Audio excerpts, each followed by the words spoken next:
though. And there we go. Wonderful. All right. We did it. We did it.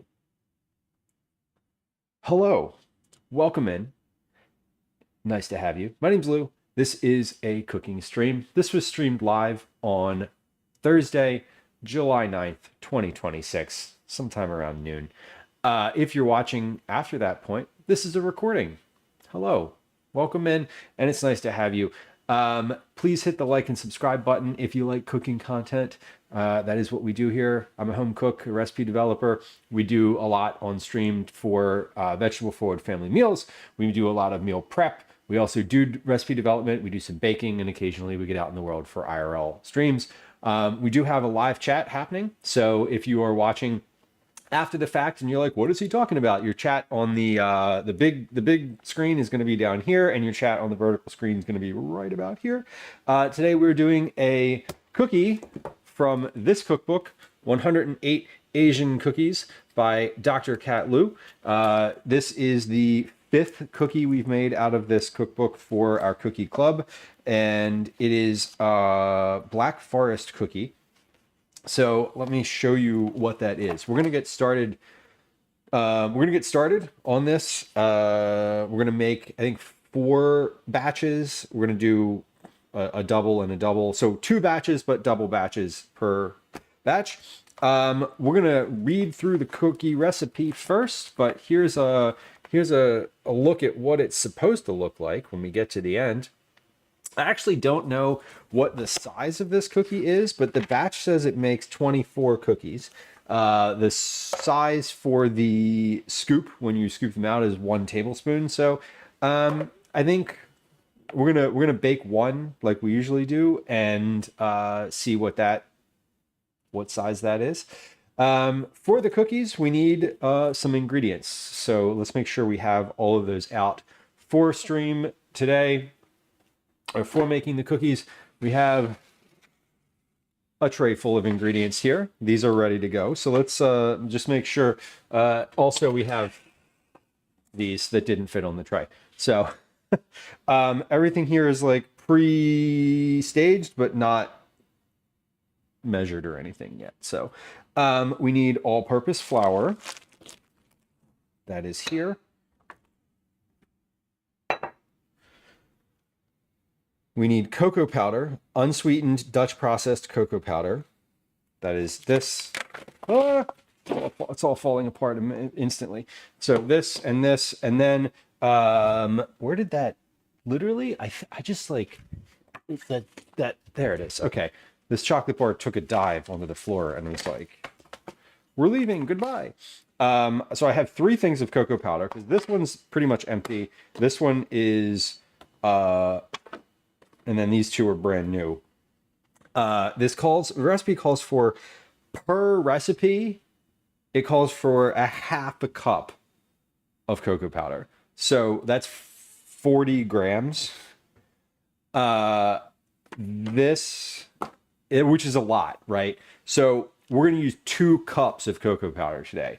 So I need 160 grams of cocoa powder. This says that it's 226. So I bought, we're going to use the rest of this. We're going to use most of this. This will probably end up back in the cabinet unopened.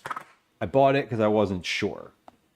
So we have a baking soda, which is here.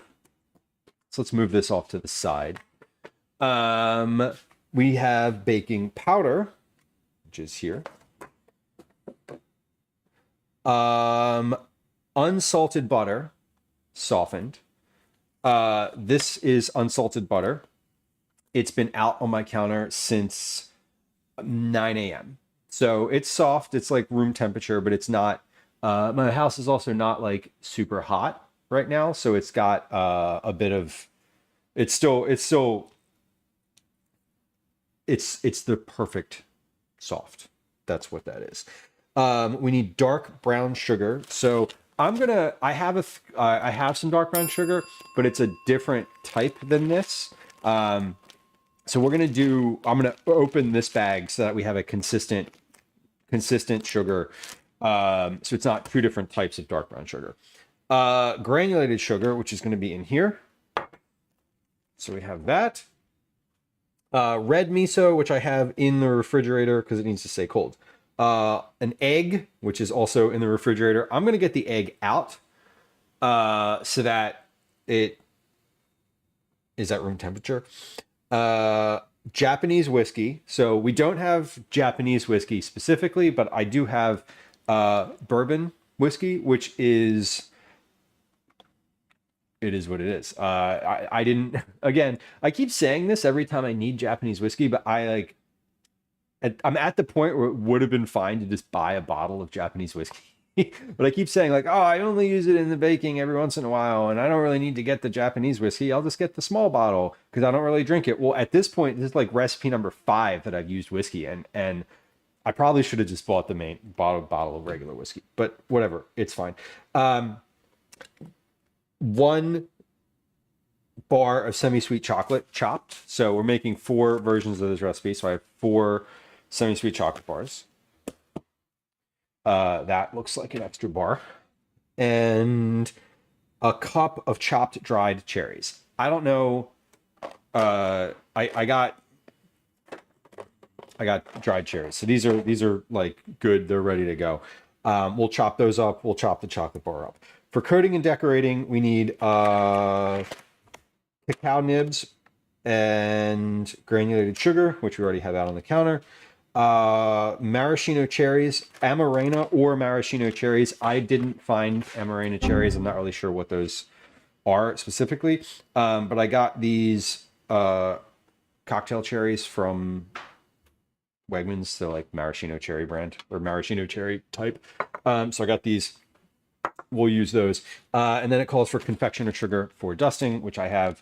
It's in this bag because I ripped a little hole in the bag when I was opening it, and it has a weird... And it's spewing powdered sugar everywhere. So it's in a plastic bag. But that is all the ingredients we need. So I have everything. Let me get out the eggs because I mentioned it, and I want to get them out now. Let me get them out now. I need 1 egg per recipe, so that's going to be 4 total eggs. And then we'll just put these back in there. We'll forget that they're in there. We'll pull this carton of eggs out of the fridge. They'll fall on the floor. I'll say a curse word or 2, and we'll just move along with life, and that's how it is. So we're ready to cook. Let me get my mixer out, I think, but let me scroll up and say hi. Though I saw a chat here. Quopi, hello, welcome in. Quopi, I've been enjoying your Instagram stories. I think they are. I bet that you would be a really fun coworker. That's my assumption. I'm like, wait, these are not from the desk in the vault. These are from like a desk. And I was like, I bet Quopi would be like a wild, not wild, like you'd be the coworker who I enjoyed talking to. That would be probably the only one, if I'm guessing. The only one I enjoyed talking to. I would talk to all of them because I'm very conversational, and they would talk to me because I'm very approachable, but I would secretly not like them. And sometimes not so secretly. Anyway, I'm a joy to work with. Carly says, I love the way whiskey tastes in baking. Yeah, it's very vanilla. So often some recipes will be like, if you don't have vanilla extract, use whiskey. Or if you don't have whiskey, use vanilla extract. This book, in fact, says like, if you don't have Japanese whiskey or whatever, you can't get it. Just use like American bourbon whiskey and it's totally fine. So I usually do. And that's fine. And it's fine. I think my coworkers are entertained and a little disturbed. Valid. A little disturbed is good. You want to keep people. You don't want people to be too comfortable with you. You want to be like, you gotta have a little mystery, right? I'm glad you secretly enjoy working with me, not secretly hate me. No, yeah, that's. I'm projecting. I'm pretty sure that I would probably actually enjoy that. Enjoy. Um, you you don't come off as the type of coworker who annoys me. Who annoys me. Um, but maybe I don't know. Listen, no promises, but I don't have a job, so don't take my advice. Don't take my opinion. Doesn't really count. Tardis, thank you for hanging out. Thank you for being a tier 1 subscriber with the subscribe button. We love when people just hit the subscribe button. Those are the good ones. What did Robin Williams say? That's the good stuff. Although I think that was something about like poetry and not capitalism, but like whatever. Here we are. Give me money. Thank you for being a subscriber. I appreciate you. Raven, hello. Snickerdoodle, best cookie in my opinion. Snickerdoodles are good. They are a classic. They're a classic for a reason. I don't think I have a favorite cookie. I don't even think I would want to go proffer an opinion about having a favorite cookie because most of the cookies I've ever had have been like have been my favorite while I was eating them. Like the cookie that someone else makes for me is usually better than the one that I make for myself. And whatever cookie I'm eating currently is definitely my favorite cookie in that moment. Ginger Snaps 9. Yeah. You know what I think of when I think of ginger snaps? I think of going to IKEA when I was a kid and getting the box of orange cookies and eating like all of them, and how like how I would feel sick and continue eating them because they were very good. And I remember dipping them in tea. Sab, welcome in. Happy Thursday. Happy Thursday, July 9th, 2026. Carly says my favorite cookie is my grandmother's oatmeal raisin. Yes. And there's like a nostalgic element to that. There's a family element to that. So it's not just the cookie that's the best. It's like, oh, someone I love made it. Thin and crispy, made with Crisco. Hell yeah. I love a recipe that's just like scoop out the Crisco. I feel like we've moved away from using like Crisco and lard in recipes, and we've lost something in our society because of it. But also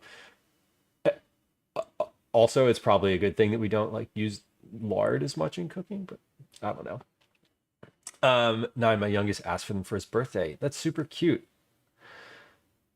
I love a birthday cookie. My first farmer's market. Busy day ahead. Good luck. What are you doing? What do you have planned for after the market? What kind of decompression do you have planned for yourself? Because that is the thing that's going to be important. It's like knowing what to do, and the market is a big thing, but then it's like, well, having something to look forward to and having a plan for how you're going to relax. Softball. Okay.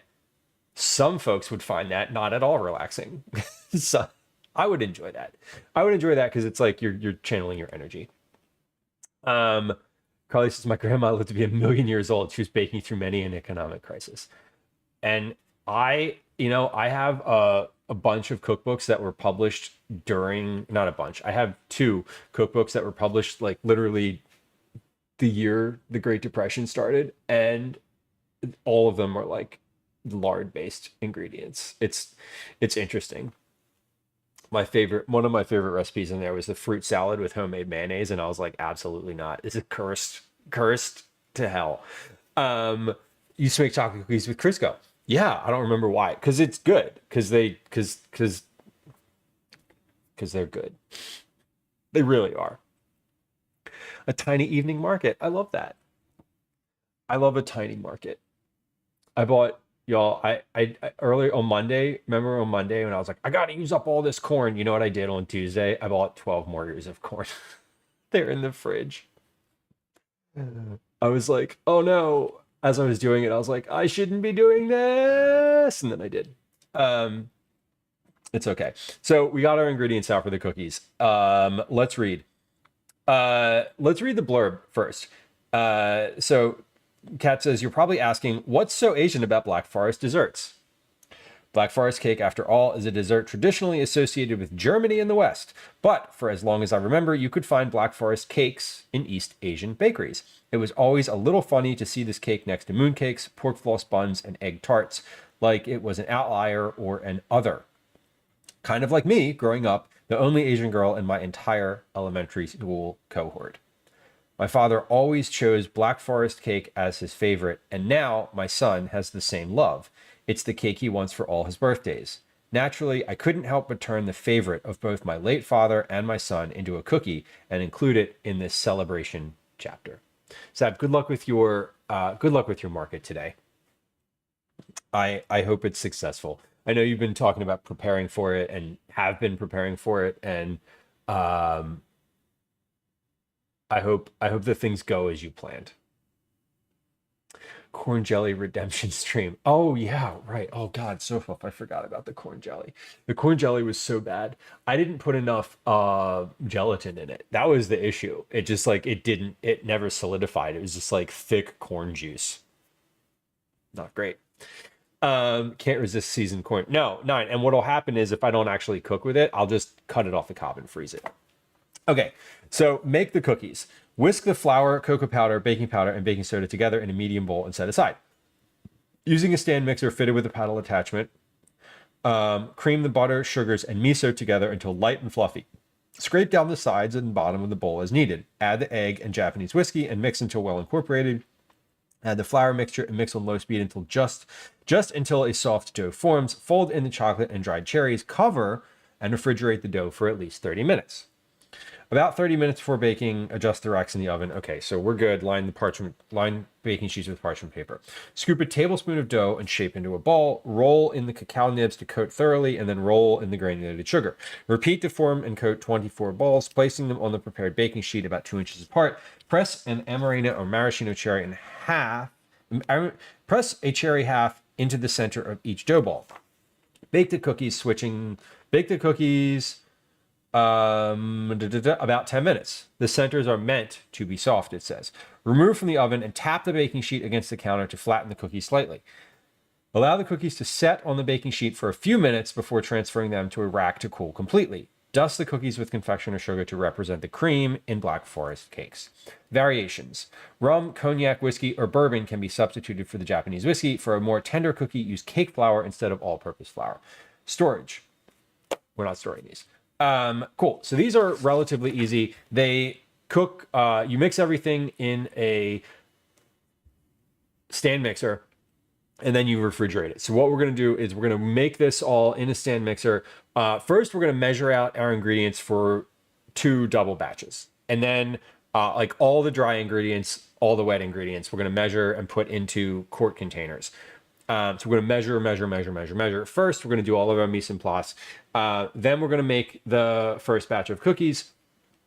We'll put those in a separate, we'll put those in a big bowl and then put that in the refrigerator. We'll put that in the refrigerator while we make the second round of that.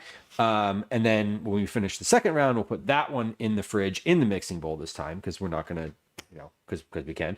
And when that is done, when we're finished mixing the second batch, we will scoop the first and start baking. And certainly by the time that we're finished baking the first batch, it'll have been time to start the second. So this all seems relatively straightforward. I think that this looks like I can do all of it in the stand mixer at once because I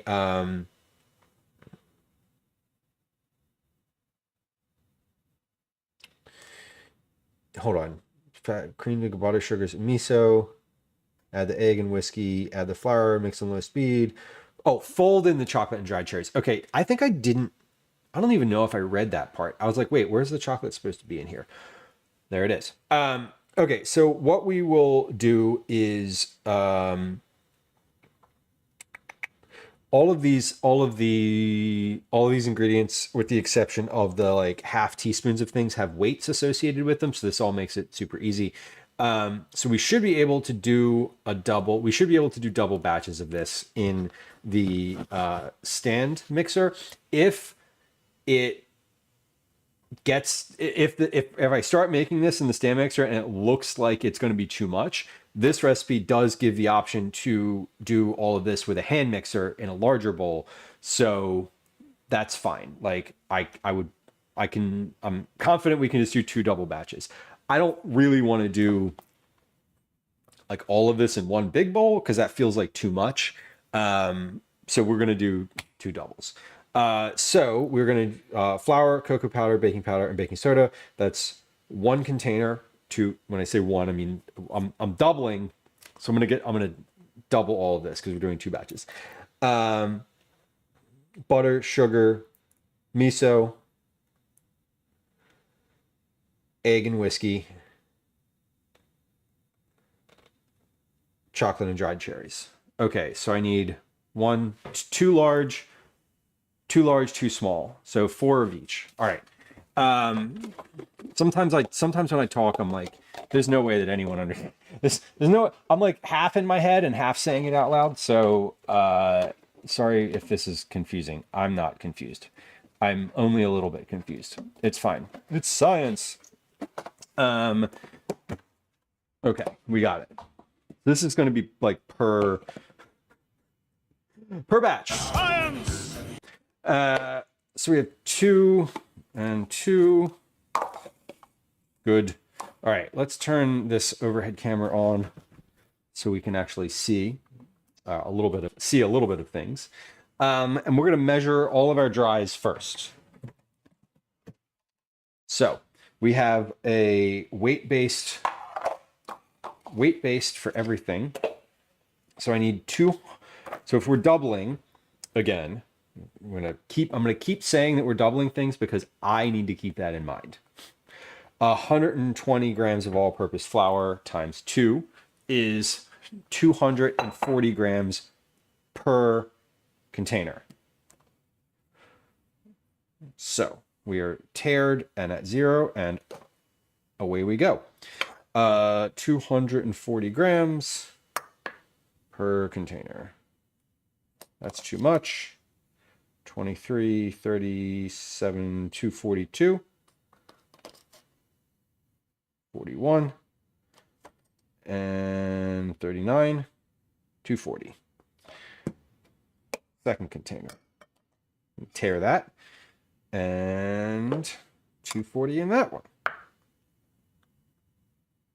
195, 210, 227, 239. Almost nailed it. 240. Okay, so we're good. Oh, we're good on the flour.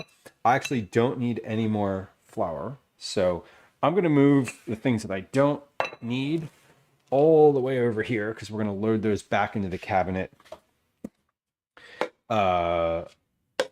before we start the actual baking process, so I have room on the counter. So flour, cocoa powder, baking powder, and baking soda. Flour, cocoa powder. So we need 80 grams of cocoa powder, sifted, it says.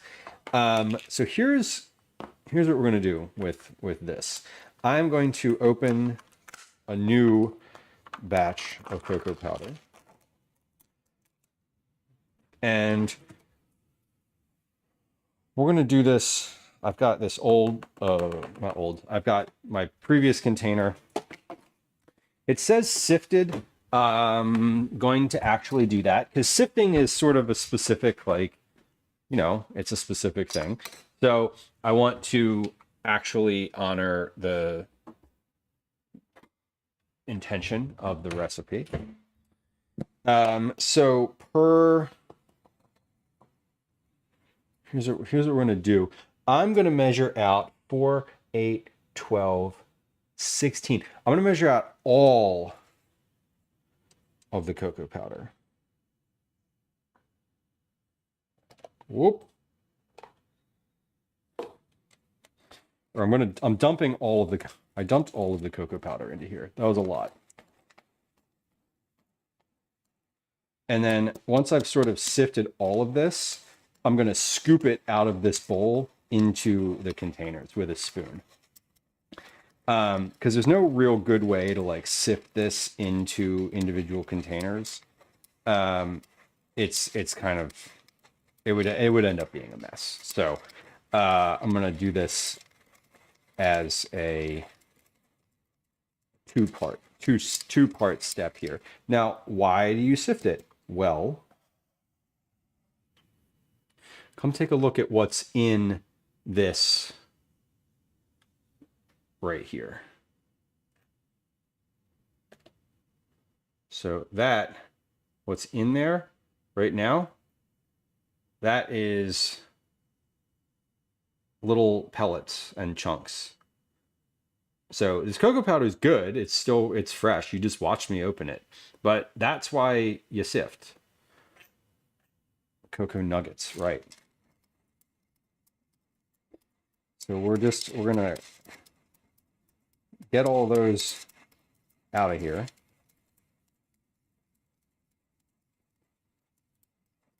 And I could do this with a spoon, but it's so much more fun to do it with the little spinny things. Somehow it feels more satisfying to do it with the spinny things. Although in a moment here, I'm gonna get the spoon. I also like, there's this cocoa powder all over my counter now. So that's fun. Fall guys, hello, welcome. But yeah, this is sifted now. And then we'll put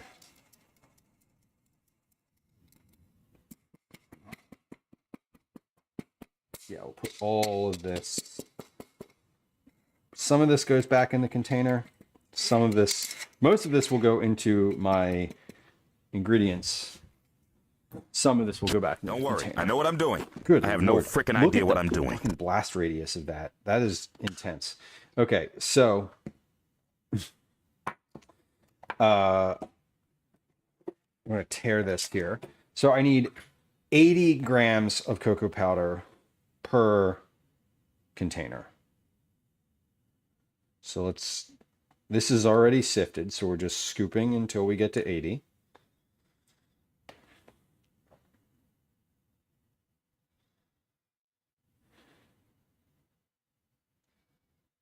$77, $78, $80. Beautiful. Okay, let's do this one. Yeah, this is, I mean, August, I can taste it in the air. This is definitely been sifted. And the rest of this, I'm just going to put back in the container, obviously, because I didn't need to sift all of it. I actually didn't even need to buy this separate container that I bought today. But the liquor store and the grocery store are next to each other. So I was like, oh, I don't know if I need more cocoa powder than what I have. So let's just get it anyway. And if I don't need it, I will just have it for next time. Because it takes a long time to go bad, and especially when it's unopened. All right, so this is just the rest of it. Perfect. All right. So I'm gonna wipe my counter here. Phil Collins, right? He's if you're a fan of Phil Collins, you probably need to take a multivitamin every day. And if you don't, you probably should. Okay, let's go ahead and we're gonna clear this counter of cocoa powder. There we go. Dan, thank you for being a subscriber. 19 months. I appreciate you. We're making our cookies today, Dan. This is a cookie club day. All right, that cocoa powder is in. So now we get to baking powder, baking soda. whisk together the flour, cocoa powder, baking powder, and baking soda. So we have, hold on, this book stand is not working for me. There we go. Teaspoon of baking powder and a teaspoon of baking soda. So that is doubled because it says a half teaspoon of each. So we're doing a full teaspoon of each. That's 1 and 1.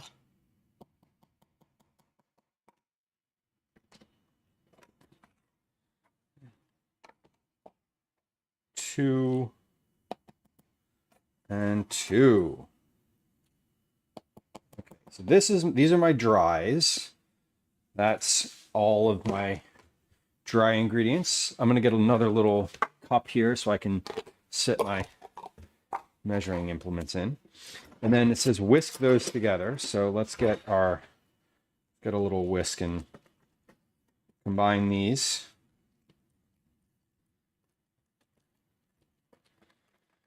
Kind of as much as possible.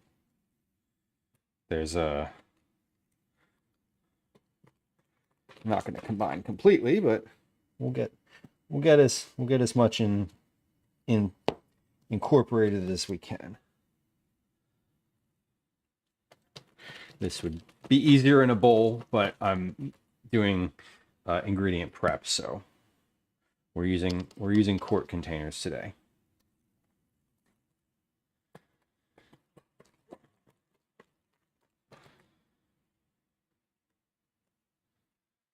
There we go. I'm actually going to get a spoon, a long spoon, so we can dig out the bottom of this. You can see it's like just the bottom where the whisk can't reach on the edges. So we're going to get a spoon and kind of move that into the center, and then we'll whisk a little bit again. We're just doing the whisking together is sort of is important in the sense that it when you add the dry ingredients, you incorporate them, but only till they're just incorporated. And if they're already stirred together like this, it is easier to do that, and you don't have to mix it for quite as long. Cyber, welcome in. Happy Thursday. We're making Black Forest cookies today. They're exciting. I'm excited about them.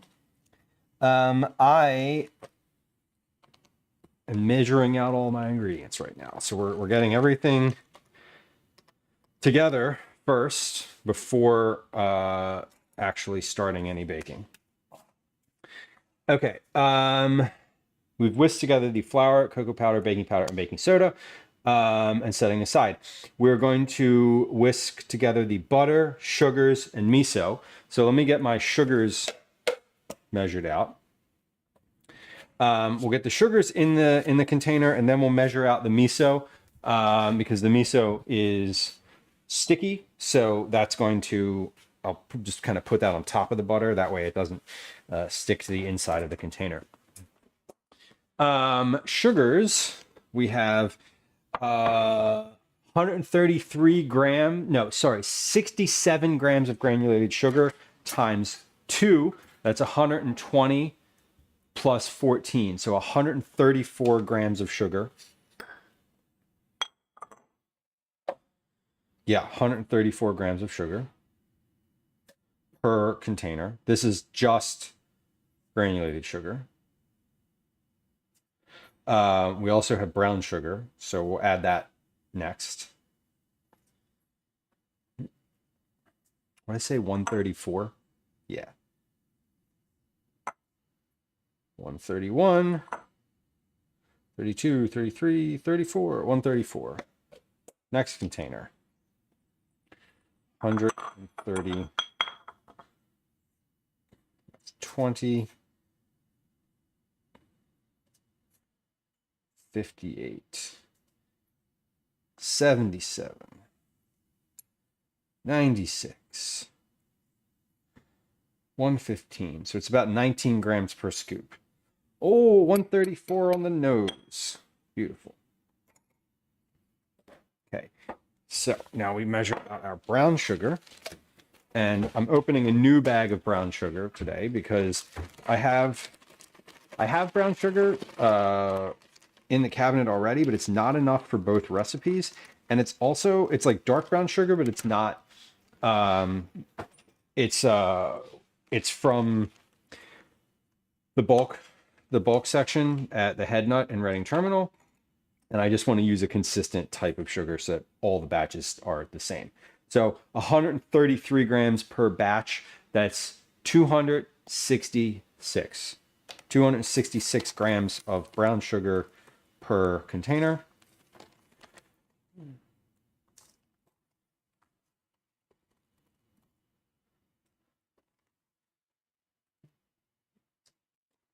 $144, $188, $227, $240, $250, $254, $62, $64, $65, $66. 266 grams of sugar. Nums, welcome in. Happy Thursday. Happy Thursday. I hope you're having a good one. I'm making cookies today. We're doing Black Forest cookies. They are from the 108 Asian Cookies cookbook. Again, I've been very happy with this cookbook, and I think I was saying this in Discord last night in the cookie chat channel. I think this might be the last month that I make Cookie Club cookies from this book. It's certainly not going to be the last time I cook from this book. I feel like this is month 5. I might end up doing one more because I do like the idea of doing like a 6-month sort of cycle from a book. But I also have lots of good suggestions. The subtle Asian, yeah. That's the name of her YouTube channel too. Subtle Asian Baking is or is it cooking or baking? I don't know which. I forget. One of them is on YouTube. I tagged it on YouTube in the YouTube broadcast today. I know. Yeah, I saw this book. This book I encountered online. I found, or I came across her Instagram account. I forget if it was her exactly, or I don't actually remember where this cookbook. I don't remember how this cookbook entered my awareness. But I remember becoming aware of it before it came out and being like, that looks awesome. And I want that. And I got it when it came out, and it has been really great. It has been really great. All right, so hold on. 2 teaspoons. Remember when we did this math before? We're going to do it again. Okay, so 3 teaspoons is a tablespoon. I need 2 tablespoons. So that's 2 for 6 teaspoons. If 2 teaspoons is 10 grams, that means I need 30 grams total. Okay, 30 grams of red miso. I've made a bunch of cookies from here, and they've all been really good. I've been very happy with them, and I appreciate the the difference that has, like, just the little, I mean, and the little differences that like you could apply to other recipes too. Like, hey, you just go ahead and use miso instead of salt. Okay, easy. Like, I'll do that in soups too, or like, you know, kind of in a lot of other places.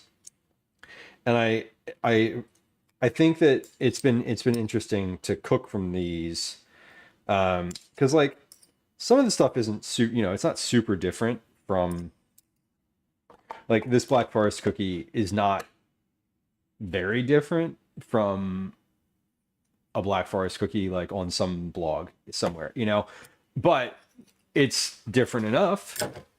And also, it gives me the opportunity to use up the red miso that I bought for the other cookies that we made. You still add soy sauce and doenjang for salt almost every meal. It's good. I mean, listen, some people don't even use salt, so you're already ahead. Okay, so we're creaming the butter and sugars and miso together into light and fluffy. So also we've got butters here. So these butters are we're like starting to line things up. Egg and whiskey. So we're adding two eggs, and then how much whiskey? A tablespoon of whiskey. Okay, so that's 2 tablespoons of whiskey. Let me get out my compost bin. So I'm gonna toss the egg shells in here. I wash my hands so we can crack eggs. Oh, it's raining. That's fun. I didn't know it was supposed to rain today. The sodium aspect is more important than how it gets it. No, this is true. I think it's one of the things that I always find it kind of funny when I'm like working on a recipe to not necessarily measure the salt, but like it's so like personal preference based that especially for like savory cooking, right? For baking, I don't know. I think it's a little bit more clear. But I always find it funny when I'm like working on a new recipe and I'm like, okay, how much salt do I need to put, how much salt should this recipe call for? Because I can't just be like seasoned to taste because like then they won't. And they'll be like, this is bland. Like, yup. But I always think it's funny when I'll like season something. And when I'm working on actually like writing a recipe, I'm like, okay, I can't just put a pinch in there. I have to measure out like, oh, that was a 1/4 teaspoon, like over and over and over and over. And generally speaking, if I'm cooking for myself, like I would never, ever, ever measure the salt. I would just put salt in until it tasted good. Like, how much salt was that? I don't know, like 4 pinches. What does that mean? I don't know. Depends how much I pinched off today. Like, so it is kind of funny, but people won't, if you don't put it in a recipe, people won't do it. Because I think some people are scared to salt, or I think it's not even necessarily that they're like scared to do it. It's like if someone's following a recipe, they might not think to themselves, oh, this doesn't have salt in it, I should probably add that. Like, they might just not do it. I also am remembering right now that the last time we had a baking cabinet clean out stream, I put a bottle of whiskey in my baking cabinet. Oh shit, I didn't even need to buy whiskey. God damn it. It's fine. I thought I didn't have any whiskey, but I do. So let's use this up first. We need 2 tablespoons of this. A tablespoon is 15 milliliters. I think a tablespoon is probably right. 15 grams is 15 milliliters. I'm pretty sure this is the same density as water, but like we're gonna measure it anyway, just in case. Yeah, 15 milliliters. Okay, so 30 grams of whiskey per Little John. Tardis. Oh, hi indeed. Hello, hello. So the 2 ingredients that I thought that I needed for today and I went out specifically to purchase, I actually didn't need because I had them. And that's okay. Instead of having 1 bottle of whiskey with a little bit left in it, we have 1 bottle of whiskey with a little left in it and a whole unopened one, which is great in case, I don't know, I'll just be using this forever. It's not like it goes bad, so not worried about it. Okay, so we have our egg. Egg and whiskey are together. Fold in the chocolate and dried cherries. Okay, so next we have 113 2 bars of semi-sweet chocolate and 2 cups of chopped dried cherries. So I actually need a larger container for those. Let me get 2 more quart containers. And we're going to chop the chocolate and we're going to chop the dried cherries. And then we will also we're going to cut the maraschino cherries in half now before we get to the point where we need them, because I just want to have everything done. I want to have everything mise en place ready to go. I don't want anything like left to do after this the prep steps. I don't want to have to cut cherries like an hour from now or several hours from now. But I've got like some dry ingredients on the counter. Let me like get this. There we go. Okay. Everything is good here. We're going to chop. Let's do the dried cherries first, and then we'll do the chocolate, because the chocolate kind of gets all over the place and the dried cherries are less. Use a larger cutting board and a larger knife. The dried cherries are not going to get everywhere. They also have less of a impact on my cutting board. Okay, there we go. Dried cherries. So we need 300 grams of dried cherries. I could probably put these in the food processor, but I kind of I'm just going to chop them because I'm here and I'm doing the thing. So this container says it's 255 grams. So we're going to need to open a second container for these. I bought 4 containers because I was like, well, what happens if it doesn't? What happens if it's less? Okay, so 300 grams of dried cherries is that. This is another container. So I'm measuring these first, and then we're going to chop them after the fact. These are Wegmans brand sweetened dried.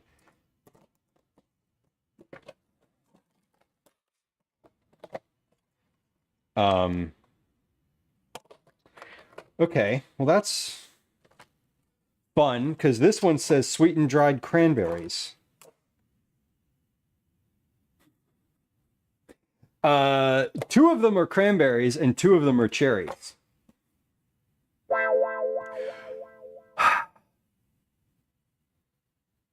Son of a bitch. Okay. Well, I'm not sure which one was which. So these are cherries. I can tell because they smell like cherries. These smell like cranberries, and I don't know which. So I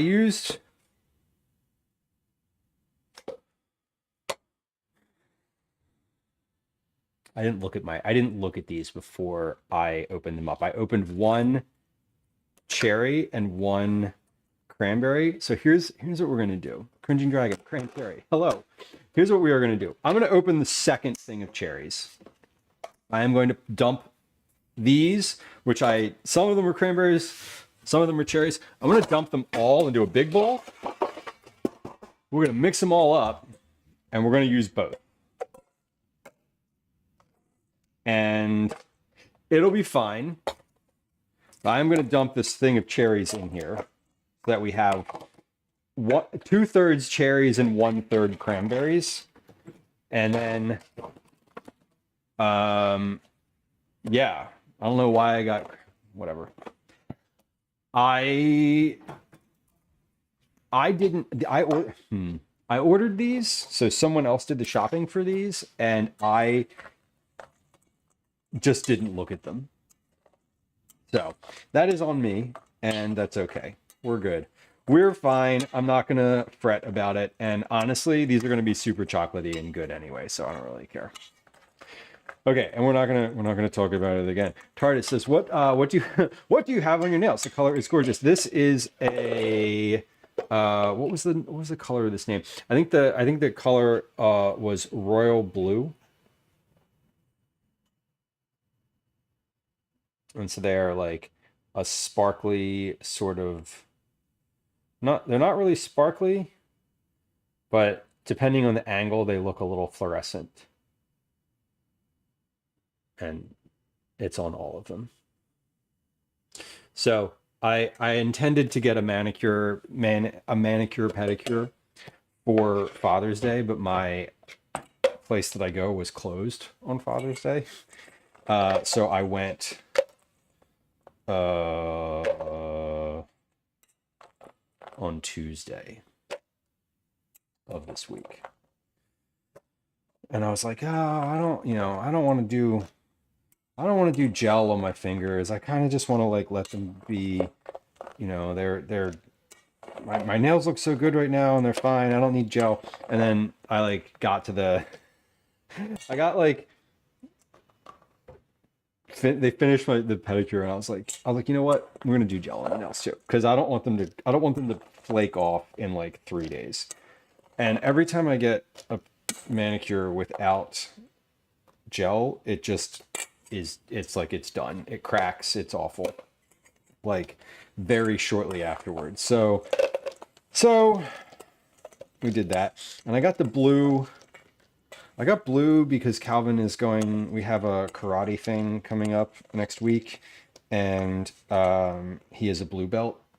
So I got blue for like support. I don't know. Not that he cares or needs that or anyone will know. I think y'all are the only people I've said that out loud to. That's the reason I got blue is for that. Okay. There we go. Okay, perfect. We have a cran cherry mixture here. Let's chop these. And so that I don't get my hand all sticky, I'm going to use a glove for this because I'll end up just like being annoyed if my hand has like cranberries all over it. Or cherries, or both, specifically both. But it says chopped, so I don't know how chopped they need to be. It didn't say anything about a food processor, so I'm just going to like rough chop these, and that should be plenty. Because these are not big to begin with, and I think it's fine to just like, I think it's fine if some of them aren't chopped, but we'll do 2 passes through the pile, and that should be plenty. And then we'll do the chocolate next. And when we're done that, we'll do the maraschino cherries, and then everything will be, everything that needs prepping will be prepped, and we can start the baking, we can start the mixing process. And then 30 minutes after we finish the first mixing process, we can start the baking process. Okay, so this is looking good. We got some big chunks and we got some little chunks, and I think that that's perfect. So let's put these back in the quart container. And the chocolate is a little easier to measure out because it's like one bar per batch. So I don't need to measure it first. I can just put the bar on the cutting board and then dump it in. Velos, welcome in. Hello. Go to sleep. A very long nap. I love a long nap. A long nap is a nice thing to be able to do. I thought about napping every day this week, but I haven't. And I kind of wish I had, but I didn't. Hey, 360 check-ins. I heard the horn. I heard it go. That is a Cookie Club entry. Love to see it. 360. Fellas, we've come full circle. That was a geometry check-in joke. Terrible. I'm so sorry for that terrible joke.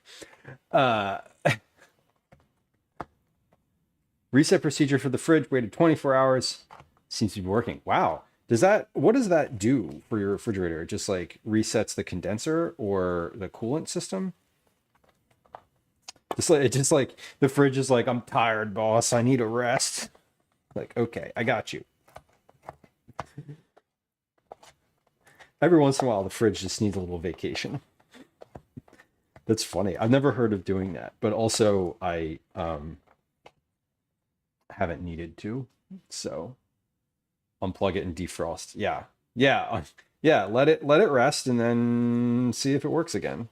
I mean, hey, that sounds reasonable to me. Moondice, welcome in. Hello. Shayna, hello. Welcome. Happy Thursday, y'all. It's Thursday. We're making cookies today. We're doing Black Forest cookies. Right now, I have most of my ingredients ready to go. They're on the counter to your left, my right. And we're chopping some dried cherries. And next, we're going to chop some chocolate. Then we're going to chop some maraschino cherries. And then we'll be ready to bake. High heat and high humidity. Okay. I mean, electronics don't love high heat. It's not a good, it's not always great. Even indoor electronics, like if your house or, where if wherever the fridge is located is hotter than normal, that would make sense to me. So we need semi-sweet chocolate chops. This is basically you need the entire bar. So we're going to do 2 per batch because it calls for 2. Yeah, I don't have a bunch of food. Did you like put ice in it, or did you ice it in some capacity to make it like chill quicker, or did you just like let it see if it worked on its own? I had a scare the other day. My oven like wasn't turning on, and I was like, uh-oh, like what happens if my oven doesn't work? That would be really bad. It did come on eventually, but I feel like it was a similar, I don't know, it might have been a similar thing where it was like just the heat or something, I don't know, it was affected somehow. But it's working now. I turned it on before stream started today, so I would know if it was like, I would know if I was going to be in trouble. It worked. It's on. It's completely preheated at this point. So I also turned it on early so that it would have been preheating for a while. So it was like a consistent heat, and I could get my pizza stone in there heated up because when you open and close the oven a bunch and the heat goes out, that like changes the thing. Anyway, I like to preheat the oven a bit on Cookie Club Day. So we should have 227 grams of chocolate, roughly. Not roughly. That is an exact number. We'll probably have slightly less than that because of the amount that's like is now dust on the board. But we are folding in the chocolate and cherries together. So I'm putting all of those in a container together. So that's 2 chocolate bars. And 2 more for my next batch. And then that is all of the solids that I need to start the baking process. But we are going to, as I said, do the maraschino cherries, which I don't need for the dough, but I do need for the recipe. So we're going to cut those and then just put all of those in a quart container and move along after that. So we have 40 I'll have to get I'll cut 48 cherries in half. That's the goal. Because if I'm doing 4 batches, 24 cookies per batch, half a cherry per cookie, and they're whole cherries. So we did doing some mental math here. But cherries are easy to cut. I say now. Hopefully they're pitted. If they're not pitted, we're not using them. I'll say that too, because we're not doing that. If they're not pitted, we're not pitting 40 plus cherries for these. We can just put a little extra dried cherry on the top and call it what it is. The maraschino cherries go on before baking, just as you're putting them in the oven. Angry Rook, welcome in. Happy Thursday. I hope you're having a good one. A good Thursday. And if you're not, well, suffer? I don't know. If you're not, I hope it improves. And if it doesn't improve, I hope it's at least tolerable. Okay. That is a good enough chop. And let's get this into the container. I'm also using a glove for the chocolate because it melts less on my hand. Well, the thing with the chopping chocolate like this is eventually you pick enough of it up, your hand is just covered in chocolate. But with the glove, it's kind of nice. It's still melting on my hand a little bit, but at least it's not on my hand. On my hand directly. Okay, cool. That's chopped and good. I'm going to use a different cutting board for the cherries and a different knife because this one is done up with dried cherries and dried chocolate. Amy G, welcome in. Happy Thursday. The ice maker started working again. Took the ice from the ice maker, put it in a metal bowl, and put that in the fridge part. Yeah, that's what I was thinking. I was thinking, Valos, about like what we have talked about previously with like pre-icing your camping cooler, and sort of like the efficiency of that, and how that would probably, like, if I was trying to cool my fridge back down, I would probably do that.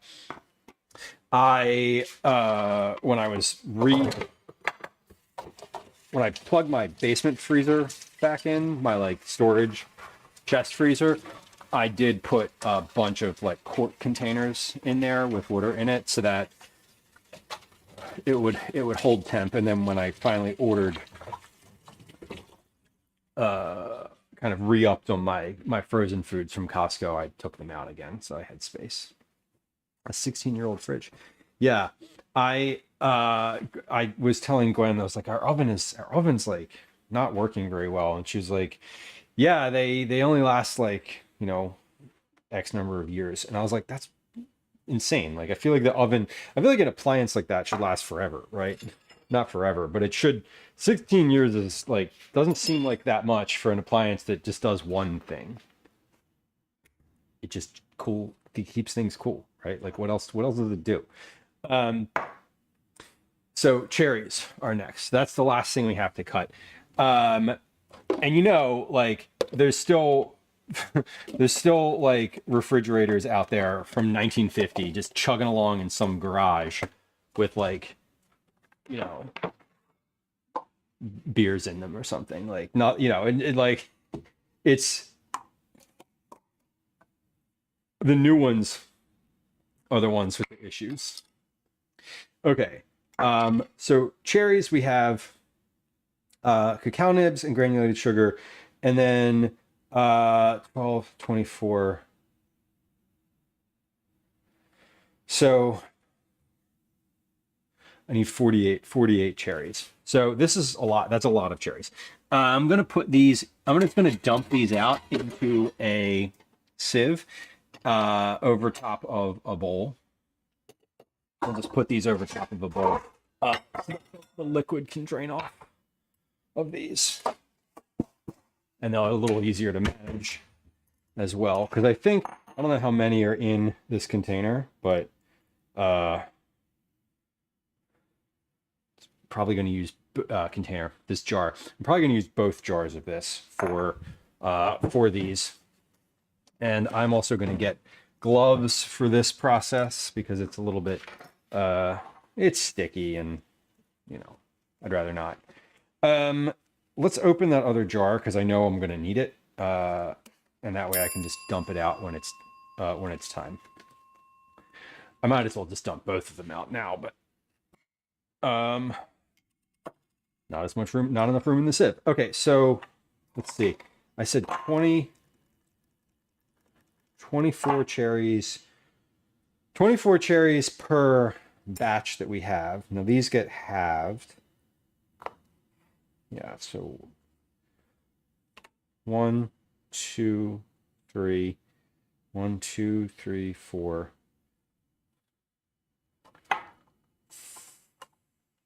5, 6, 7, 8, 9, 10, 11, 12,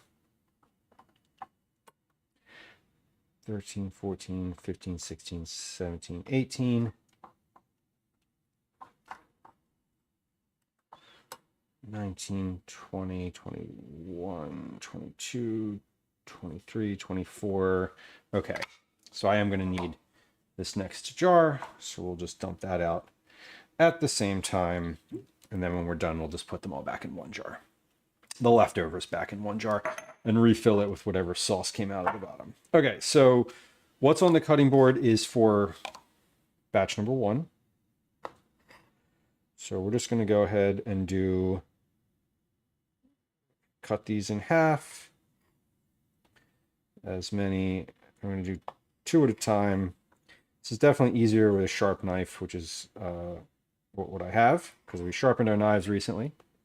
So we're prepping these. These get pressed into the tops of the cookies right before they go in the oven.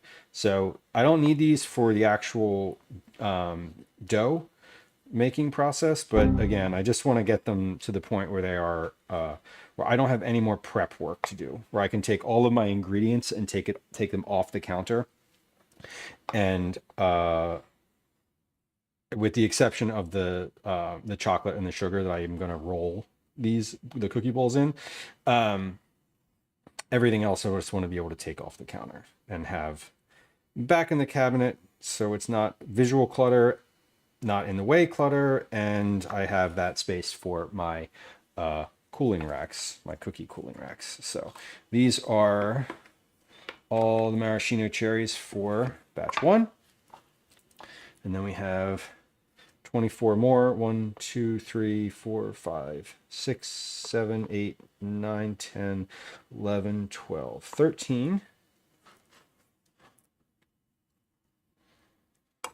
14, 15, 16, 17, 18, 19, 20, 21, 22, 23, 24. Okay, so these are batch 1. This is going to be for batch 2. All right, we're making good progress here. Time check. 13:21. Okay, perfect. 2, 3, 13, 14, 15, 16, 17. Okay, so I have 4 hours that I can, yeah, I think 4 hours should be plenty to get these cookies baked and packaged. Again, this is why we started at 11, because I know me, and I know that things take a little longer than I think. And also, these cookies actually have a little bit more prep, like this type of thing, like chopping chocolate, chopping cherries, cutting cherries, rolling the cookie balls in chocolate and sugar. Like, there's a few more little like nitpicky types of steps here, which aren't difficult, but are more time consuming. So aware that is the case. All right, let's get these into a container, and then the rest of them I'm going to put back into one of the jars, because what else am I going to do with them? I'm not going to stand here and eat them. That would be a bit unhinged. if someone gives if someone gives 10 subs right now, I'll eat the rest of this jar of maraschino cherries. Dude, if you drank I'm kidding. I'm not going to do that. I don't want to do that. Please don't do that. What would happen if you just drank all the syrup out of here? That would be awful, right? That would be terrible. Joe, welcome in. Hello. I'm going to pour the rest of the syrup in here, though, because this syrup, I feel like I would use. Like, this is a thing that I would pour in ginger ale. We were talking about ginger ale earlier, much earlier, right at the beginning of the stream. I feel like I would, it's like a simple syrup. Like, this is definitely very much like that. Okay, so the cherries. Artists, I would be sick of maraschino cherries. When I was a kid, I used to love these.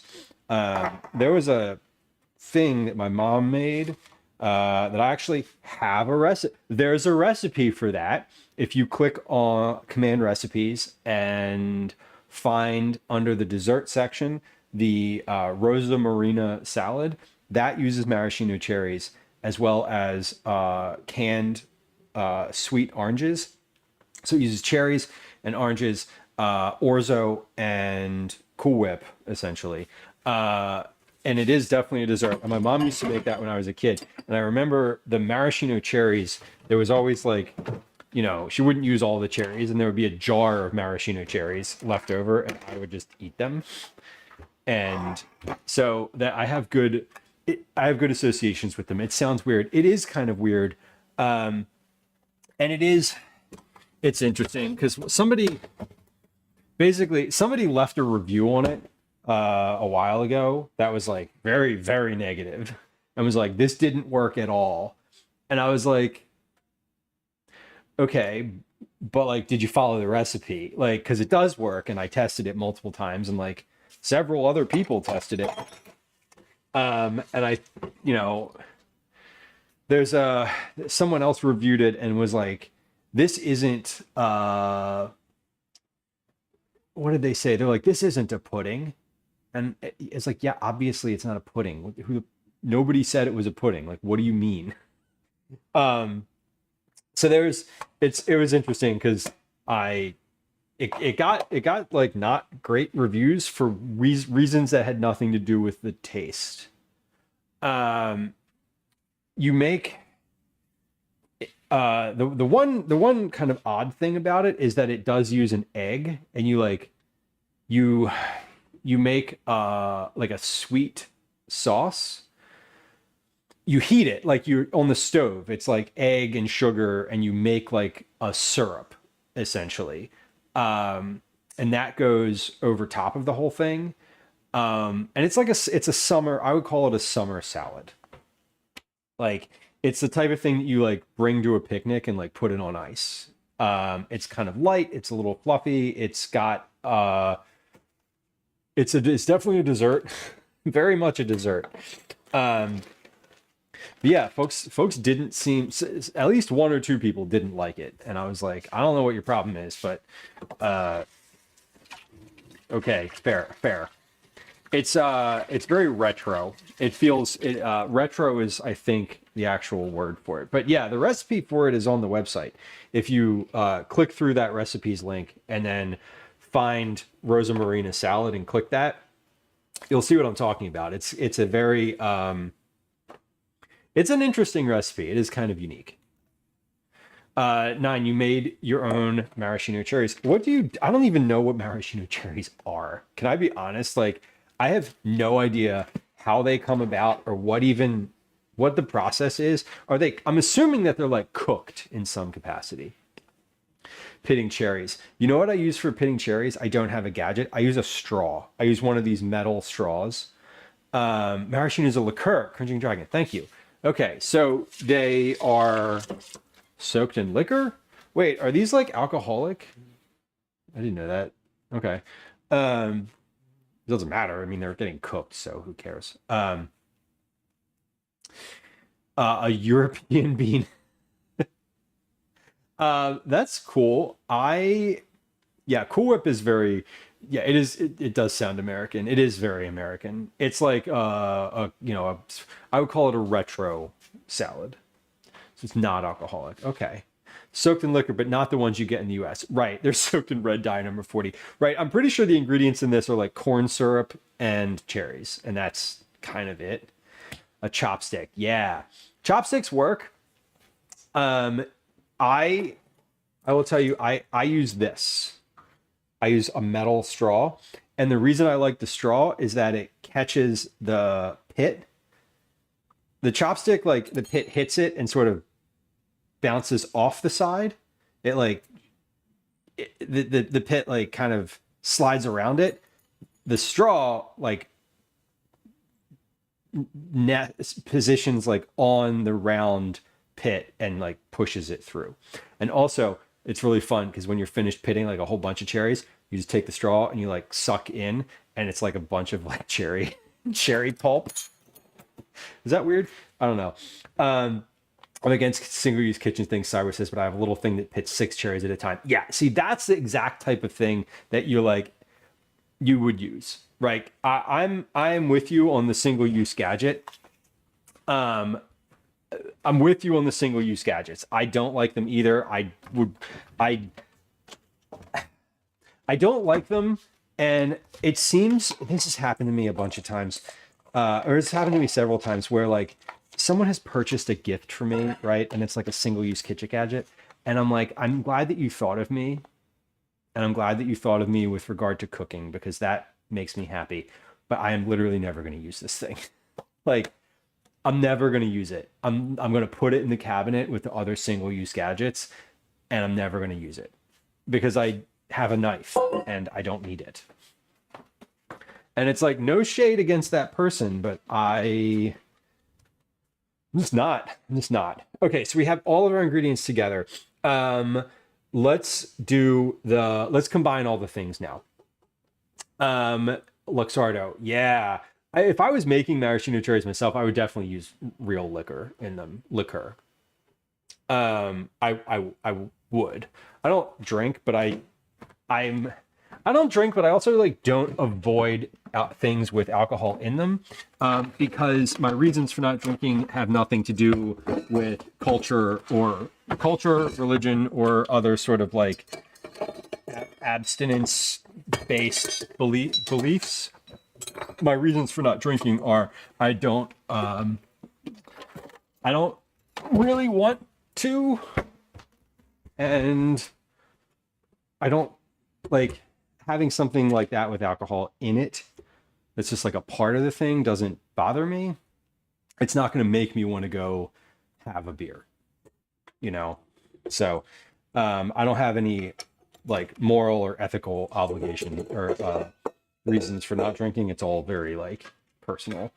So I would definitely, in a scenario like that, where it's like, this is the best, not the best, but this is like an original version or sort of the classic and best version of the thing, I would definitely do that. Sounds delightful, honestly. Yeah, Cyber, I love the idea. And yeah, you're right. If you're using like a volume-based processing of the thing, like the cherry pitter is like, you have to. It does trigger some people though. Yeah, totally. And I can totally respect that. Like I know for myself it wouldn't, but if you, I don't even like, yeah, if you don't drink alcohol for a religious reason, then having like alcoholic cherries is not an option. If you have a history of alcoholism and like don't want any type of thing in your body that is alcohol, then that makes sense to me too.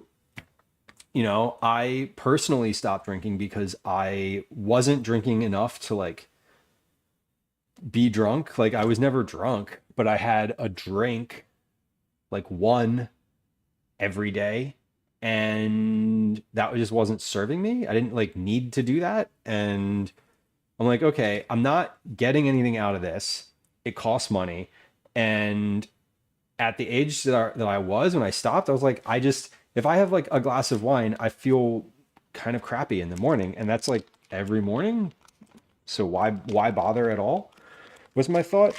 So like now I'm at a point where occasionally, like if Gwen has, if Gwen has a cocktail, or she's like, got a beer that she's, or something that she's drinking that she's really into, and she's like, oh, this is really good. Like I'll have a sip of it.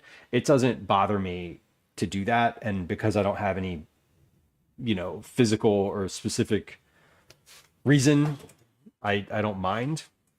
So with the cherry type of thing, I would be fine. Like I would be like, all right, I'll just, I'm not going to eat the jar of them or drink, shots of the juice, but I would still like use them in cooking or something. Broccoli, welcome in. Hello. Yeah, like I'll have bitters. I will have like a shake or two of bitters in a beverage, in a non-alcoholic beverage now, even though bitters are alcoholic, they have alcohol in them. But that doesn't hit the same way. That's sort of a very different there's a very different situation than like having a glass of, a glass of whiskey or like a beer or something like that. To me anyway. Some people would be like, no, of course that is. You're not sober. Well, like, okay, cool. You know how much bitters you have to drink to be not sober? Camille says, I've been drunk once in my life and I hated it. More of a THC girl. Like totally. And I can definitely understand that. Cream the butter, sugar, and miso until light and fluffy. Okay, so we're gonna do this. We have the miso, butter, and sugars. I'm gonna cream these together until light and fluffy. That should take like 2 or 3 minutes. Butter's at room temperature. It's not melty, but it's definitely completely room temperature and soft. Steam the veg with bitters. No, I don't know. That feels weird to me. I don't cook with bitters. I do have them in a drink every once in a while. Like that's a thing that I'll do with, we were talking about ginger ale earlier. If I have like a simple syrup that I've made, I will occasionally put like, I'll have like a ginger ale with a simple syrup and like a dash of bitters in it, which is totally acceptable to me. Camille, I feel like a lot of people now are more on in your mindset of like, like THC is sort of the move now. I feel like I know a lot of people are also into just like non-alcoholic stuff. Non-alcoholic beers and cocktails and liquors and all that. And it's interesting to me.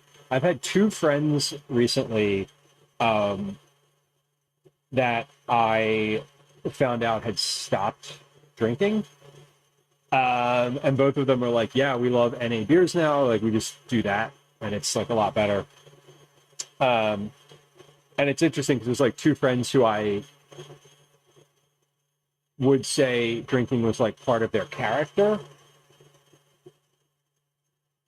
And one of them specifically was like, recognized that fact about themselves and was like, people see me as someone who just is drunk all the time. And so I want to stop and like kind of get my shit together. And I was like, you're right. That is how I see you. Not going to not be your friend over it, but it is how I see you. That specific person. It does make me, it does give me pause around like socializing with that person in certain circumstances. So it was an interesting like, oh, cool, that's good for you. 9 says THC and I don't get along anymore. That's valid. Yeah, it doesn't work for a lot of people. Vanilla extract contains alcohol. Totally, broccoli. Yeah, and I'm not gonna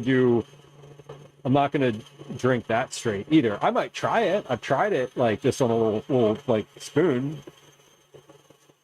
Not if you get the fake stuff. Yeah, 9, and that's sort of. I mean, it's interesting because for a lot of our social cues and things that we do as a society are based around drinking. You know, there's the like, it's ubiquitous. Drinking is just ubiquitous at everything, at at events, at parties, in people's houses. It's so normal. And I don't have a like moral or ethical issue with that. I have an issue around like advertising it to children or like very young adults. I think that when I say very young adults, I mean like 20-year-olds. Um, but it is definitely just part of the culture. And when you stop, it's hard.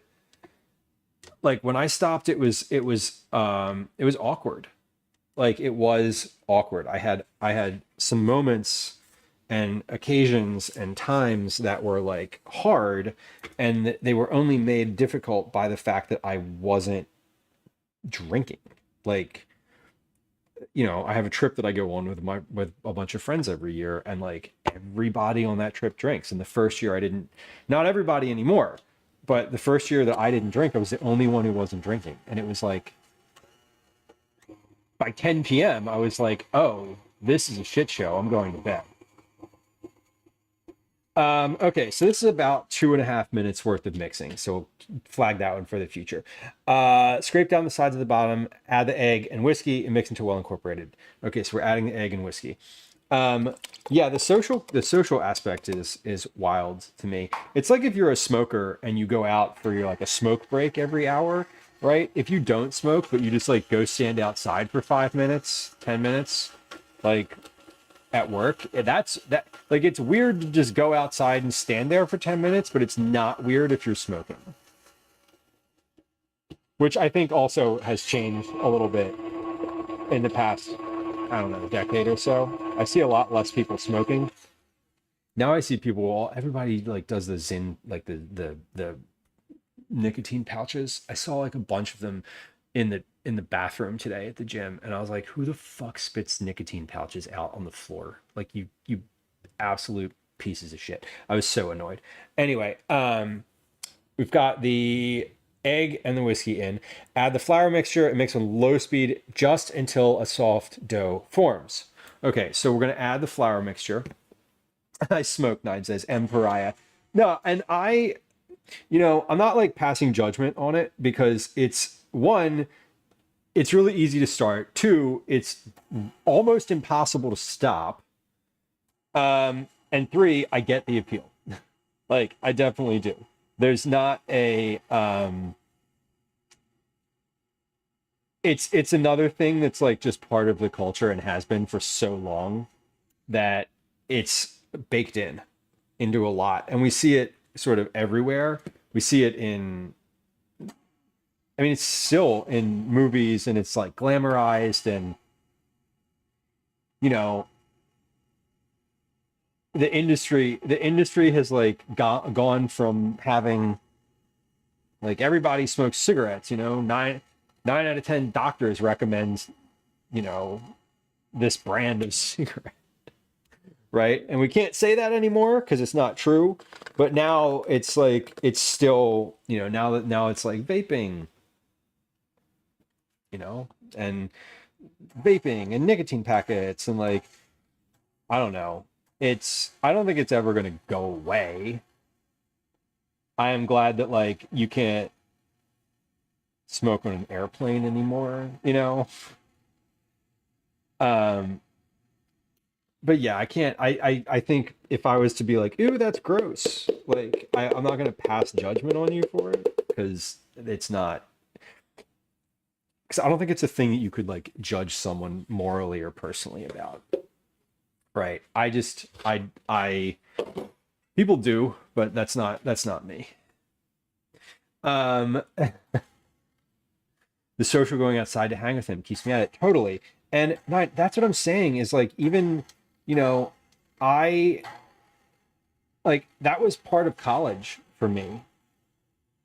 And like, I it's how you meet people too. It's like, you know, you bum a cigarette from people and then you're like in it, you know, and you're talking and you're having a conversation and then it's over. And it's like the natural course of those two things, like having a cigarette with somebody or like going to get a drink, right? Like, oh, let's get a drink. Let's go meet up, you know, one of those things is 10 minutes of obligation. The other one is anywhere from, 20 minutes to hours.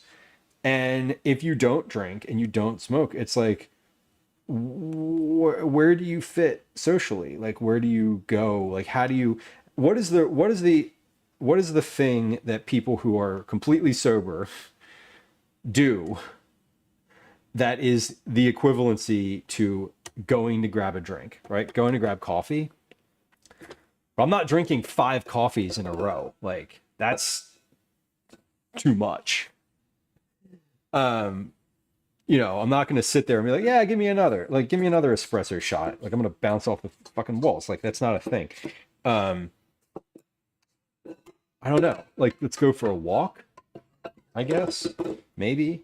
But like, drinking is something you can do indoors when the weather's crappy or any season. Like, it's just odd to have it be so baked into the culture that it is difficult for a sober person sometimes to find a thing that has that same level of equivalency.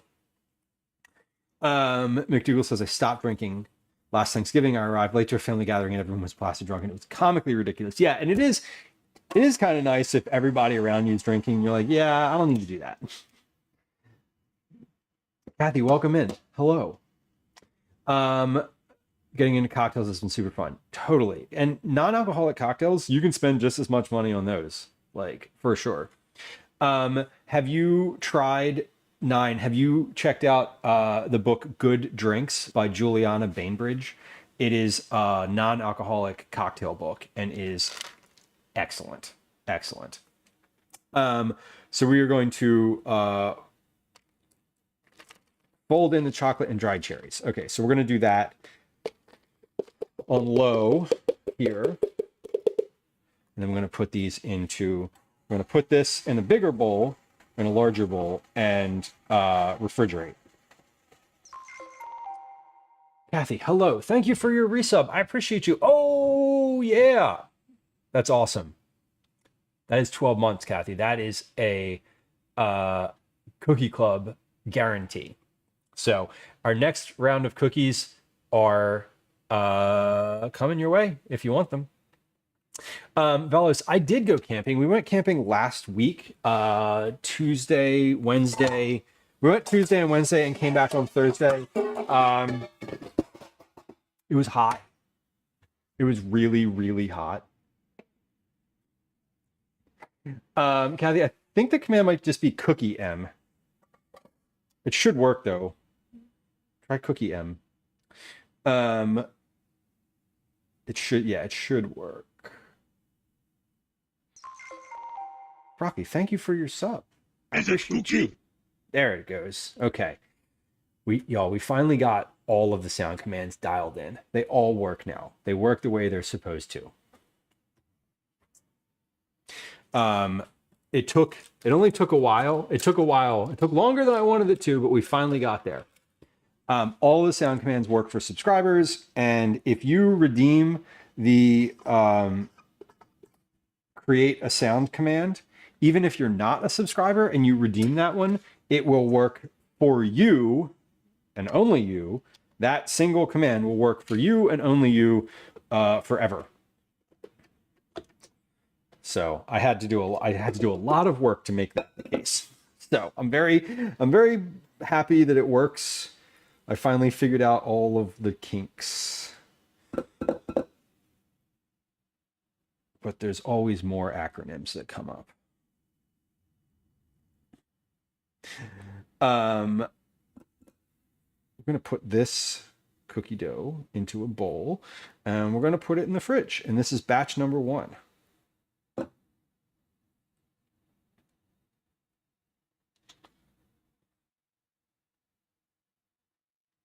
All right, but we're getting all of it out of here. I'm cleaning the beater off first.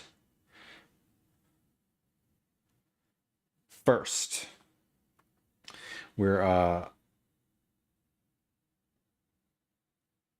gonna weigh this separately. Okay. After I'm finished with this, we're gonna take a quick break between making the batter and shaping the cookies.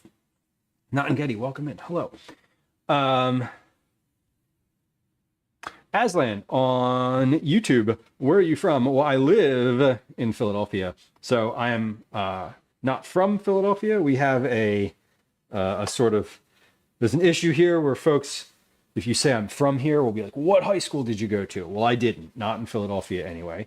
But I do live in Philadelphia. I would say that I am a Philadelphian, if not Philadelphia born. I've lived here for long enough, I think, to make it count. But welcome in. We are making cookies today. These are for our community, so we're sending these out in the mail to some folks. There's a few folks who were in the drawing, and we're sending those out tomorrow morning. We're making them today. This is 1,611 grams. So let's write that down. I'm going to write that down because if bowl number 1, if I don't, I'm going to forget. So this is going to get chilled now. So we're going to chill this in the fridge while we make our second batch. We're going to take a quick break and do a few dishes, and then we'll come back and make the actual first round of cookie balls. I'm going to spread this out in the bowl so it chills evenly in the fridge. If I leave it in one big lump, it will chill on the outside, and then the inside will still be basically the same temperature. It's not going to be in the fridge for long enough to really completely cool down. So we're going to spread it out a little bit so that it's a bit evenly chilled. And this is just going to go in here on the shelf on top of some other stuff. And I need to push this. Oh, hold on. I can't put it in there because this is in the way. There we go. All right, we'll move that. Perfect. So that's going to go in the fridge. I'm going to wash this bowl, and we're going to get started on the second batch here.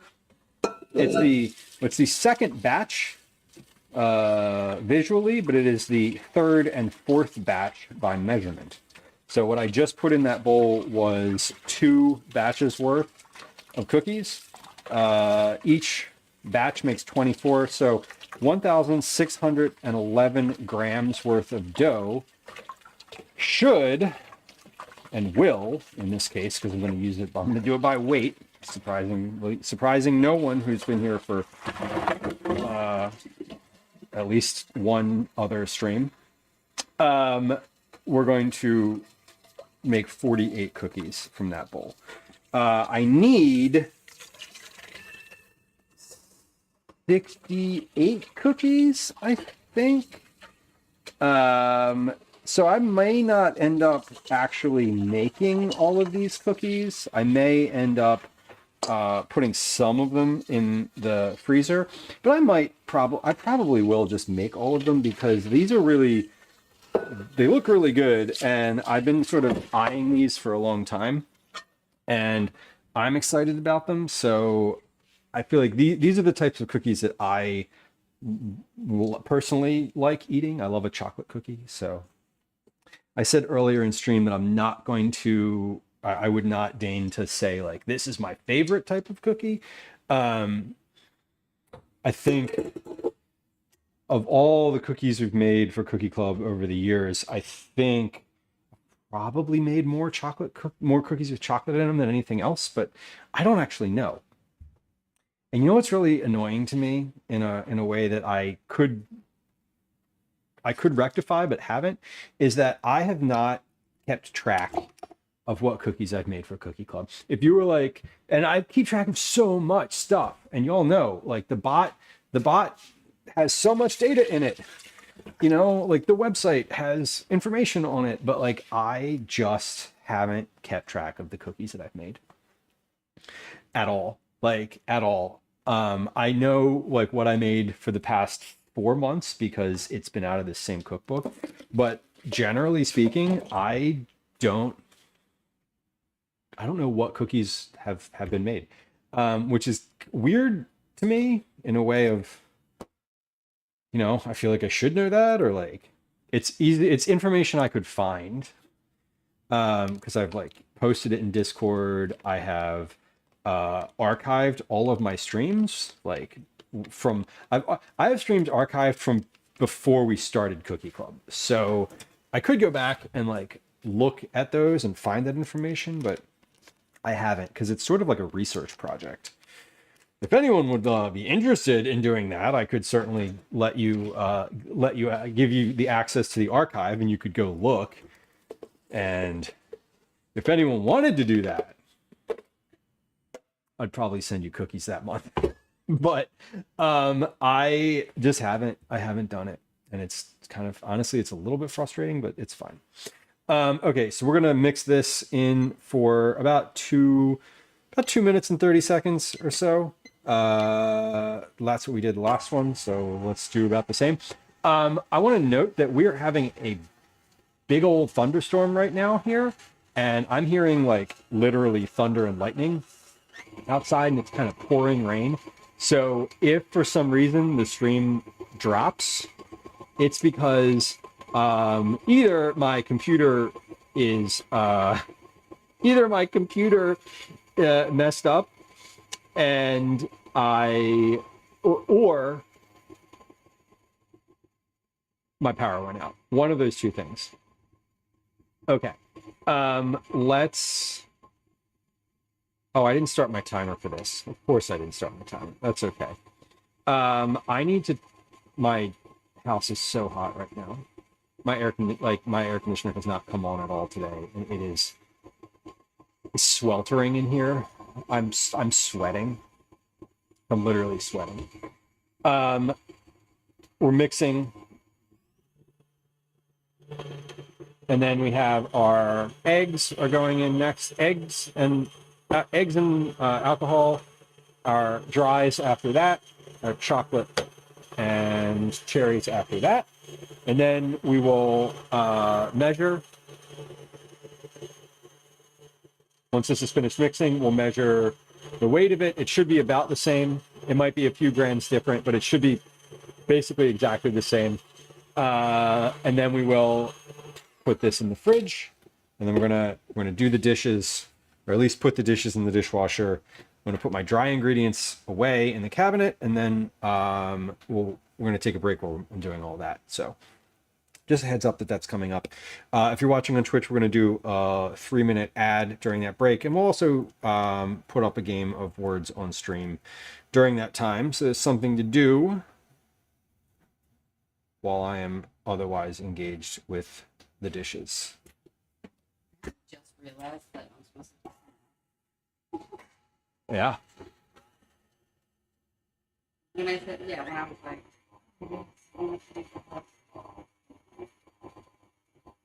Oh. Yeah. Is that... You're going to do that, though? He's got self-dismissal. He could go on his own. Sorry, kid. Thrust into the world. Gwen's doing camp pickup today. Has been doing camp pickup every day. You have tomorrow off. He wants me to take him on the scooter tomorrow.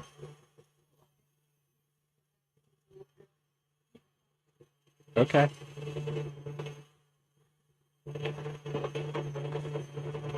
All right, we are, this is about light and fluffy here. So we mix in the egg and whiskey. I'm going to scrape this bowl down again, though.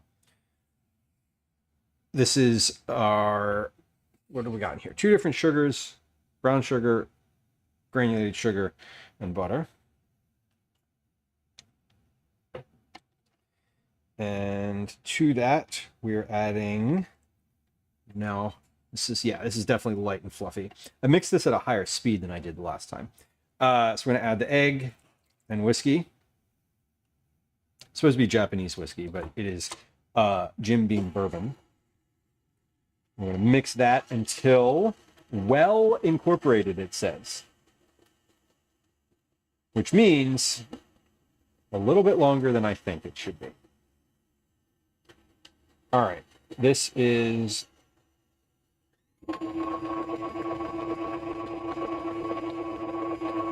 well, it's incorporated. Free dad joke. You can have that one. I'm going to add the flour, just like flour and chocolate, baking powder and baking soda. I'm adding a little bit of this. Whoa, that was a big old thunderclap. Cool.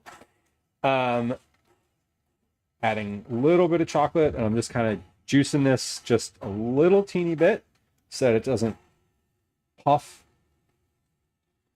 And then we're going to add a little more.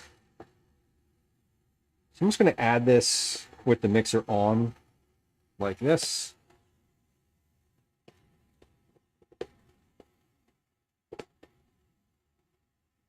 And then when this is all added, I'm going to scrape this down and we'll give it another spin.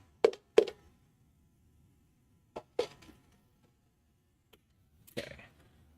We're going to scrape and give this a spin. I'm also, the last batch, the first batch that I did, I noted that when I scraped it out of the bowl, there was a little bit of unmixed, I don't know whether it was butter or, I think it was definitely butter. It was the butter sugar combo, because it couldn't have been the flour, because the flour is not that color. But I noted that there was a little bit of unmixed stuff on the bottom. So I'm going to scoop that up now before I do a final spin through here. What the hell is that sound? I don't even know what sound that was. That was an imminent threat alert, Gwen says. What are we in threat of? Flooding? Holy crap. That must have been Calvin's iPad. Or his phone. Okay. That was terrifying. I don't know what sound that was. Imminent threat. Probably flash flood. I'm guessing. Because it just poured rain. And that means that it's flash flood. Cool. Fantastic. I didn't get anything on my phone. Did I get a... Now my phone's on the floor, so whatever. Fine. Totally fine. We're gonna mix these in. Yep, there it is. There's the alert. Flash flood warning. Yep, cool. I am not in a floodplain where I am. The city is, though. Some of the city is. About another hour, Kathy says. Yeah, I just we're gonna knock on wood here. We've had some pretty severe thunderstorms this year. Our electric's been fine. It hasn't gone out. So fingers crossed that holds up this time around. I think it will. I have faith that it'll be fine. That's one of the things that you get to do when you hit a certain age. You're like, you have your favorite weather app, right? Y'all, what's your favorite weather app? Tell me what your favorite weather app is and why. Why do you like it? Why specifically do you like the weather app that you use? I personally use Weather Underground. I have found it to be the most accurate for me, for what I use it for, which is the weather. No, which is like, mostly I use, I mean, obviously day to day I look at the weather, but like I use it for thinking about camping, like pre-planning stuff. And I feel like Weather Underground's like 10 days out predictions are always pretty good. Lauren Amsterdam, hello, hope your basement is okay. Yeah, the basement should be fine. The basement flooded recently. The basement flooded in March, not because of weather. Our basement flooded because because one of the pumps that gives water pressure up to our upper floor. The pump, a seal on the pump like went out, and that's why it flooded. So our actual basement is pretty good. We have a sump pump which does work. But I think generally we should be fine. We're above where when the rivers flood. So Philadelphia is in between two rivers, the Delaware River and the Schuylkill River. Recently, in the past decade, the Schuylkill has flooded a few times and quite high. We've walked. So, y'all, do you remember last week when we went for like a walk along the river? Right. The last time the Schuylkill flooded, everywhere I was walking when we did the last IRL stream was completely underwater by like 2 or 3 meters of water. It was a lot. That river floods. The Delaware is a lot bigger, so it can pass through a lot more volume before it actually floods in a sort of dangerous manner. But the Schuylkill definitely floods, and that at one point a couple years ago flooded onto one of the highways, and there's pictures of people who are like in rafts on the highway, like pretty wild. Okay, so my first bowl had 1,611 grams. This has 1,613. So we did pretty good. Broccoli says, Weather Underground for me for accuracy and the ability to look at different screens with different info. Yeah, I love that too. I actually pay for Weather Underground. It's one of the like internet subscription things that I maintain. Because you can see models further out you can see like more days in the future. Not that they're more accurate if you pay for it, but you can see them at all. Which I appreciate, as I said, for planning the purposes of like planning camping trips, and mainly for the like, should we go or should we not go situations, because that I usually like to try to say like, yes, we should go, or no, we're not going to go, like at least a week, with at least a week advance time, because especially if I have other people going with me, like to respect their time and like taking off work and all that. I grew up, you have a weather station in the backyard. Yeah, cool. Oh, you send it to Weather Underground. That's awesome. That's super cool.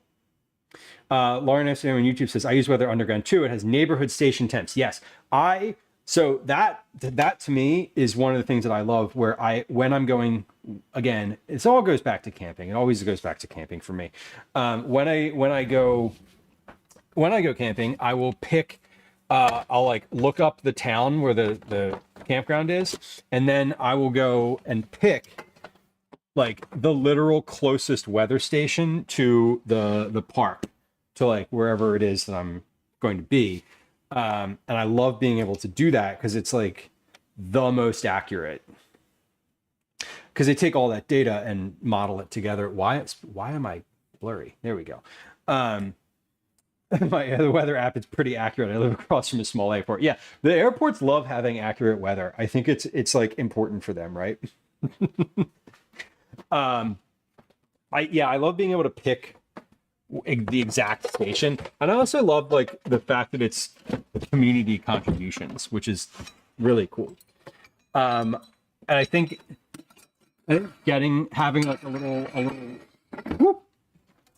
little weather station is also a thing that like people of a certain age You just like, oh, now, okay, you know, you just turned 30. Now you get your weather station. Like, congratulations. You're no longer in your 20s.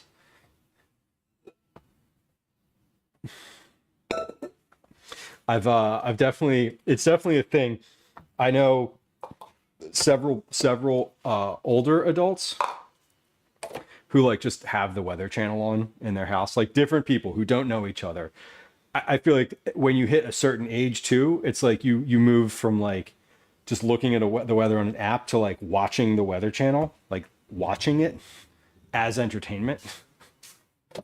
Which, listen, I'm almost there, y'all. I'm almost there. Not age-wise, but like emotionally, that's where I'm at. We're gonna need this scale again. Okay, we're gonna clean up a little bit. I'm gonna take some of my, not some of, I'm gonna take my dry ingredients and put them back in my cabinet. And then for a few minutes, we're gonna take a little break and do, load up the dishwasher because I've got a sink full of dishes that can mostly go in the dishwasher. Some of them do need to get washed by hand, but not many, which is great. That's always nice. And again, while we do that, we're going to take a little break for some words on stream. I need to keep my powdered sugar, my cacao nibs out, and my granulated sugar needs to stay out. So that can we'll keep that out. And yeah, everything else can go away. Yeah, everything else can go away. You know what? I'm not going to put this back in the cabinet right now because this is what happens. What I'm about to do is why this cabinet gets disorganized. Is I shove things in there when I just want them to be out of sight, and I don't actually take the time to put them back on a shelf where they're supposed to go, which is how we end up with whiskey that I don't drink and don't really use on a shelf that is accessible easily. Okay, cool. We did it. Better than Fox News. Yes, correct. Correct. You've cracked the case. That is exactly correct. And mentally, like, honestly, for like mental health purposes, better than any news, unless you are put off by hurricane information. Okay, so we're gonna take a quick break and do a few of these. We're gonna start the dish management. Let me also before I do that, let me wipe down my counter here so that I have a clean slate. We're gonna wipe it with a towel, and then we'll wipe it with wipe it with a cloth, and have that be fully cleaned up. Oh my God, my stream phone over here, my like chat phone has an emergency weather alert. I've never seen one of those on the chat phone before. That's fun. Good to know though, that if I was outside in an area with a severe alert, I would get one. Okay, counter is wiped. Feeling good. Okay. Gwen's heading towards can't pick up. Okay, we'll see you in a bit. All right, hold on. Let me check this camera. Does this work? It does. Awesome. Fantastic. Okay, so we're going to take a quick break. I'm going to do these dishes that are in the sink here, which is over here in my real life. And when we come back, we're going to start baking cookies. We're going to do a game of words on stream also. So let me pull that up. We haven't done a game of words on stream in a while. So here's what we're going to do for anyone who's like new to stream. We are taking a quick break. I'm going to do the dishes that are in the sink. I'm going to take them and put them in the dishwasher. We're going to put words on stream on the screen during that time. Words on stream is a guessing game that is much like Scrabble, where you have letters at the top. You type words that you find with those letters into chat and hit enter, and they will get on the board. And collectively, as a community, we try to fill in all the blanks in the board. It is a timed game. We are also going to run on Twitch 3 minutes worth of advertising, because that means that when new people join the stream, they don't get a pre-roll ad. So we're going to do all of that. When we come back, our oven is heated, our cookie dough is ready, and we're going to come back and bake cookies until we're done. So that's the run of what's next. So let's get to the words on stream. DJ Harley, welcome in. Good to see you. This is words on stream. We're going to let me turn this on. Okay, that should work. All right, we're gonna run 3 minutes of ads on Twitch. We'll be right back. Here we go. Dee's here. Hello. Hi. Welcome Words. to another edition of Commercials I Hate. Okay.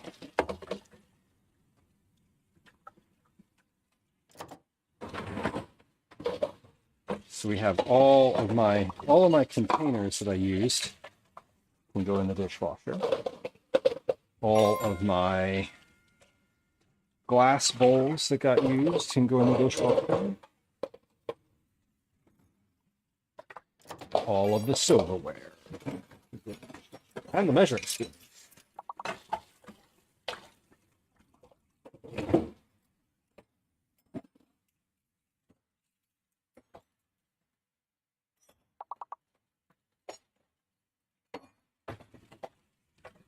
Some of these things are hand wash only. I'm pretty sure my spatulas, my silicone, these could go in, but I hand wash them anyway.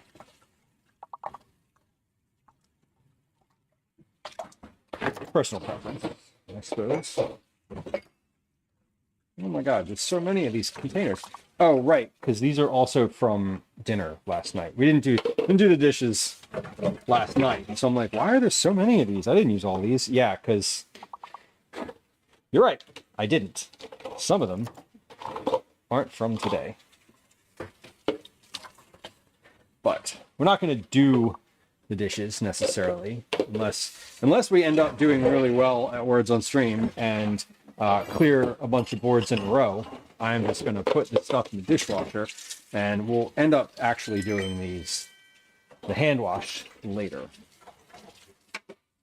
But I like having a clear sink. That's always feels important. All right. NATO is definitely a word. Yeah. NATO. NATO is a dating term, not attached to the outcome. If you're not attached to the outcome, it makes things easier, apparently,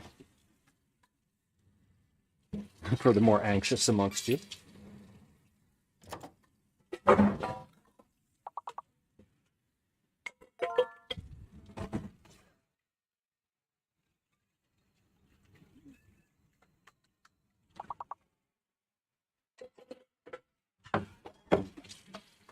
All right. Feeling good.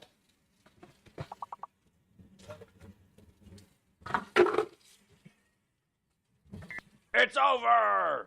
All right. Welcome back on Twitch. Thank you for those of y'all who are hanging out during the ad break. I appreciate you.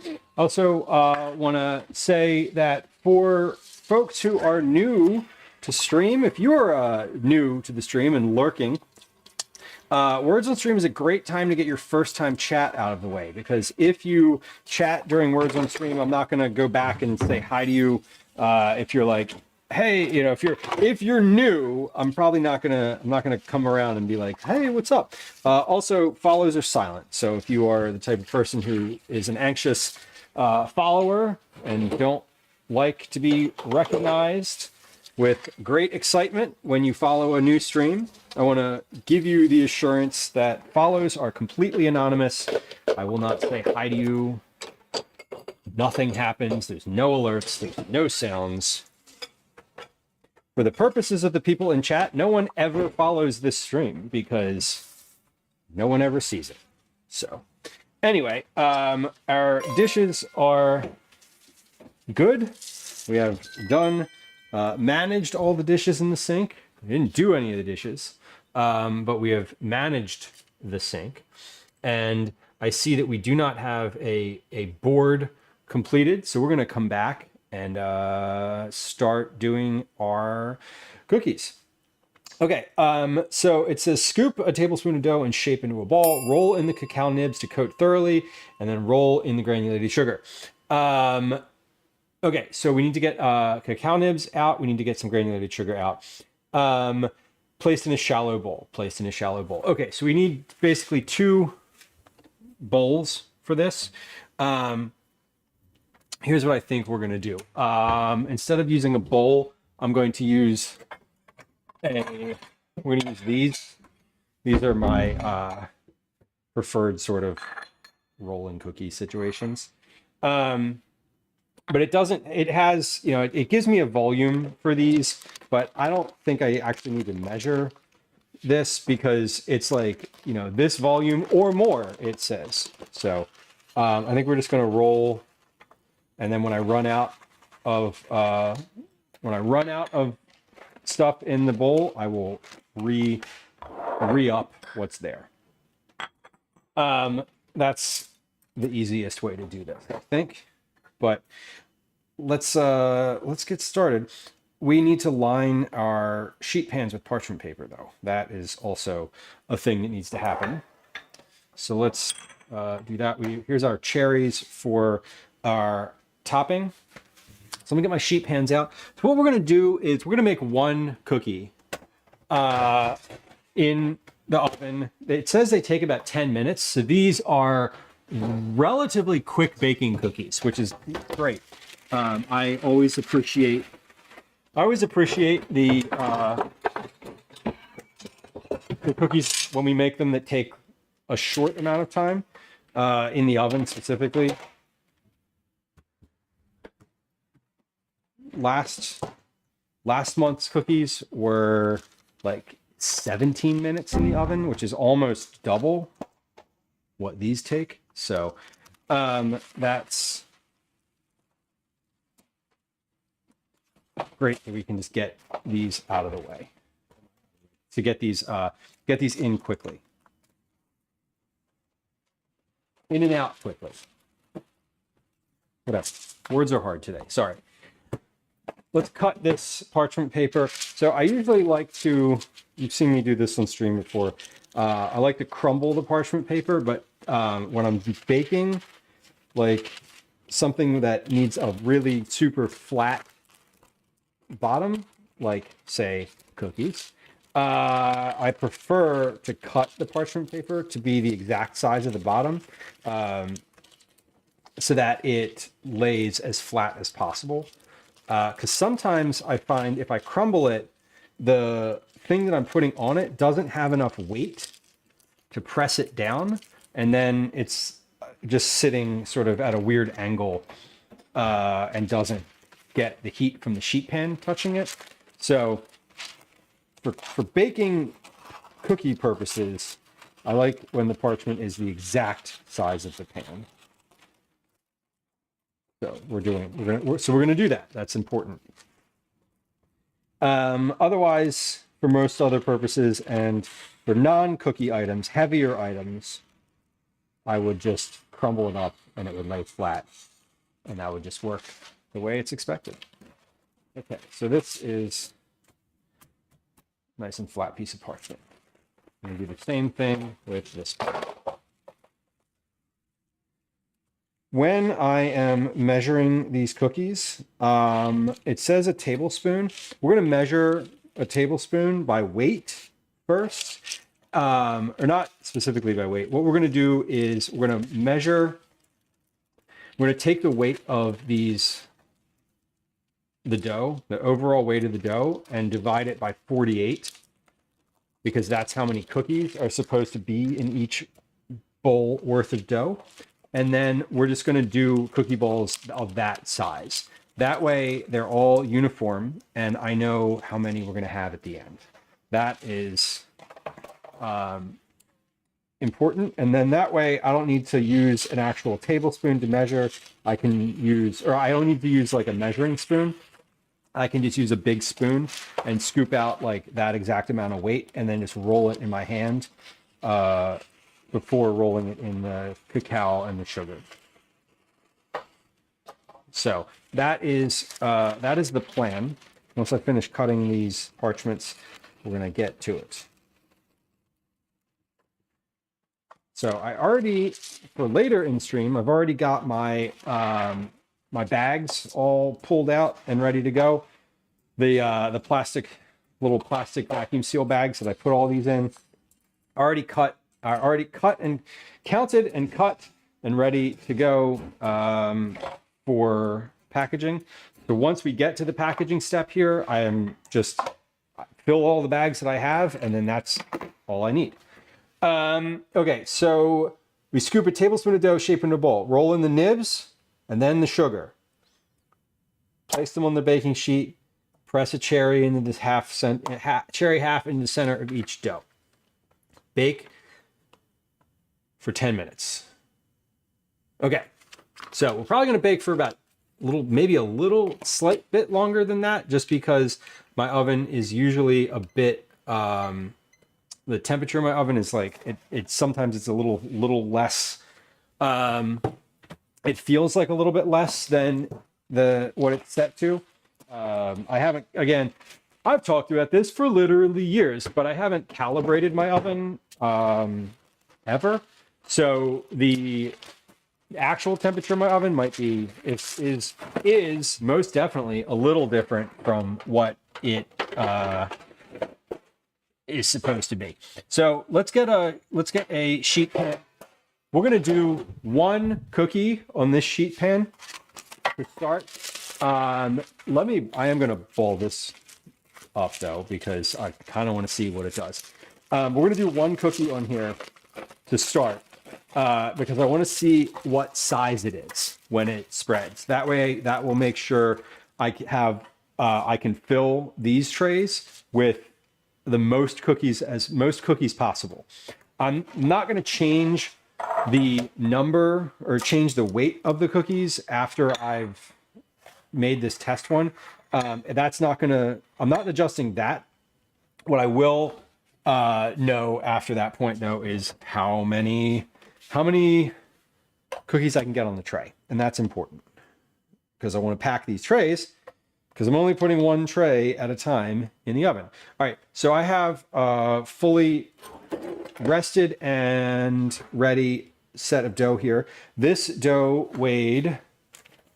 was the weight of this one, 1,611 grams, 1611 divided by 48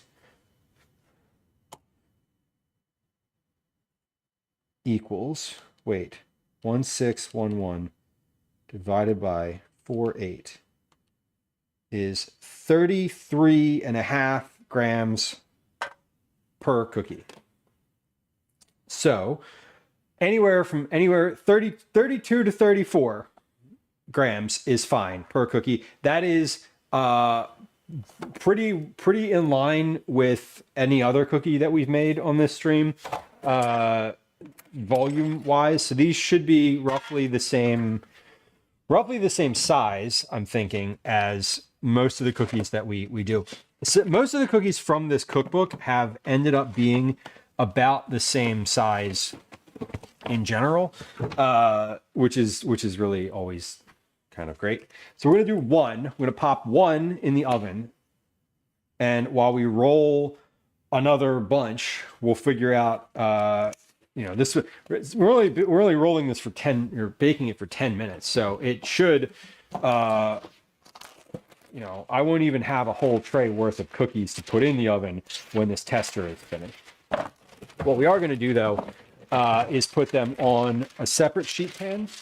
So whenever I'm doing cookies in a high volume, in a large batch format like this, I have a separate sheet pan when I pre-roll, and then as things progress in the oven, I will stock a tray. Essentially, I will put cookies on a tray, and put them in from my like big batch of cookie balls. Like I'm not going to bake on this tray, but I am using it to stage all of them. So here's what we're going to do. We're going to take 33 grams of dough out of here. Let's see what 33 grams looks like. Oh, okay, that's 31. So 33 grams is that's 36. Okay, so that's 33 grams. It's 32 grams, it says, but close enough. All right, so it says roll them into a ball, coat them in the cacao nibs, coat in cacao nibs, then the sugar. Whoo! Ooh-wee! That looks delicious. And then we put that on the tray. It does not say anything about flattening them, pressing them, doing anything to them. It does say to put a cherry, press a cherry into the center. So I'm pressing a cherry into the center. Bake about 10 minutes. Okay, so I'm going to pop this in the oven. Let's set a 10-minute timer. I'm also going to set an 11-minute timer and a 12-minute timer. I'm going to do all of those at the same. I'm going to hit go on all of these at the same time, because if this one's not quite finished at 10, I will know when to pull it out. I won't have to set another timer. So let's do our oven cam as well. Da-da-da. Great. Okay. We're going to pop this in the oven. We're going to start our timers, and then we're going to start rolling. I am not going to put the cherries on each cookie until I put them on the tray, because they're cookie balls. I just want to like get them going. Okay, so we're going to start our timers. Timers are going. Beautiful. 9 says, I wanted to tell you how much I appreciate you sending the recipe when we win cookies. We can account for preferences or sensitivities, allergies when we decide. Yes, and I just kind of started doing that. I haven't been doing that all along.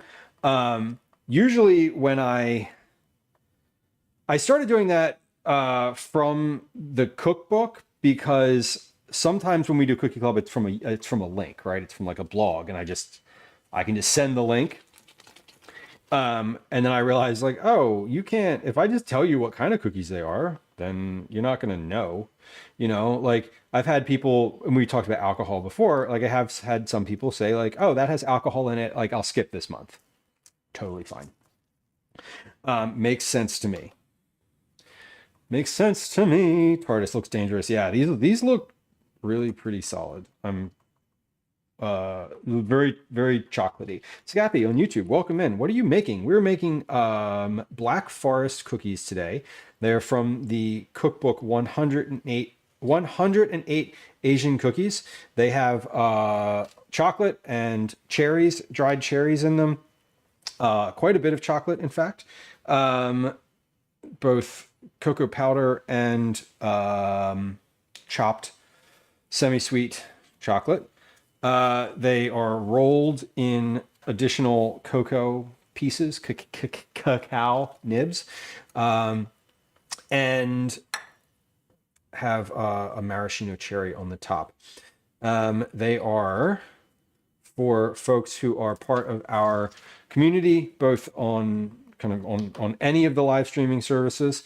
We have cookies every month that gets sent out to viewers, and that's what we're doing today. So we're making those cookies right now. I'll be sending them in the mail tomorrow morning, first thing in the morning. And if you'd like to get more information about Cookie Club, you can put command cookies, that's ! Cookies, in chat, and it will send you a link to the website where all of that information is located. But welcome in. I hope that answers your question.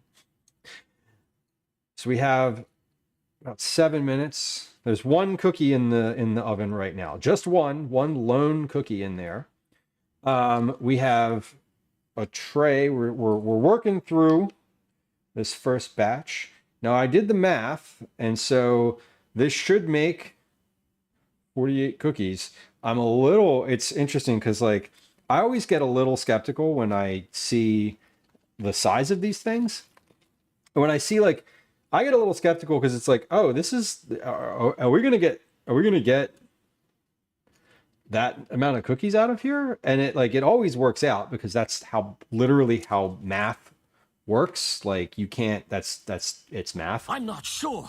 I'm afraid we need to use math. Math.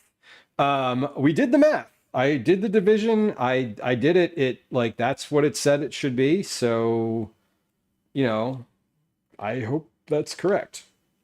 But it always feels a little bit like magic. There's a certain point in the middle where I'm like, oh yeah, that's gonna work. But like right now, I'm like, is there enough in here? Are we sure? Are we sure about that? Are we really positive that this is gonna go? I'm not currently, but I did just say that, so you know. But you saw me. I did the calculation. It should work.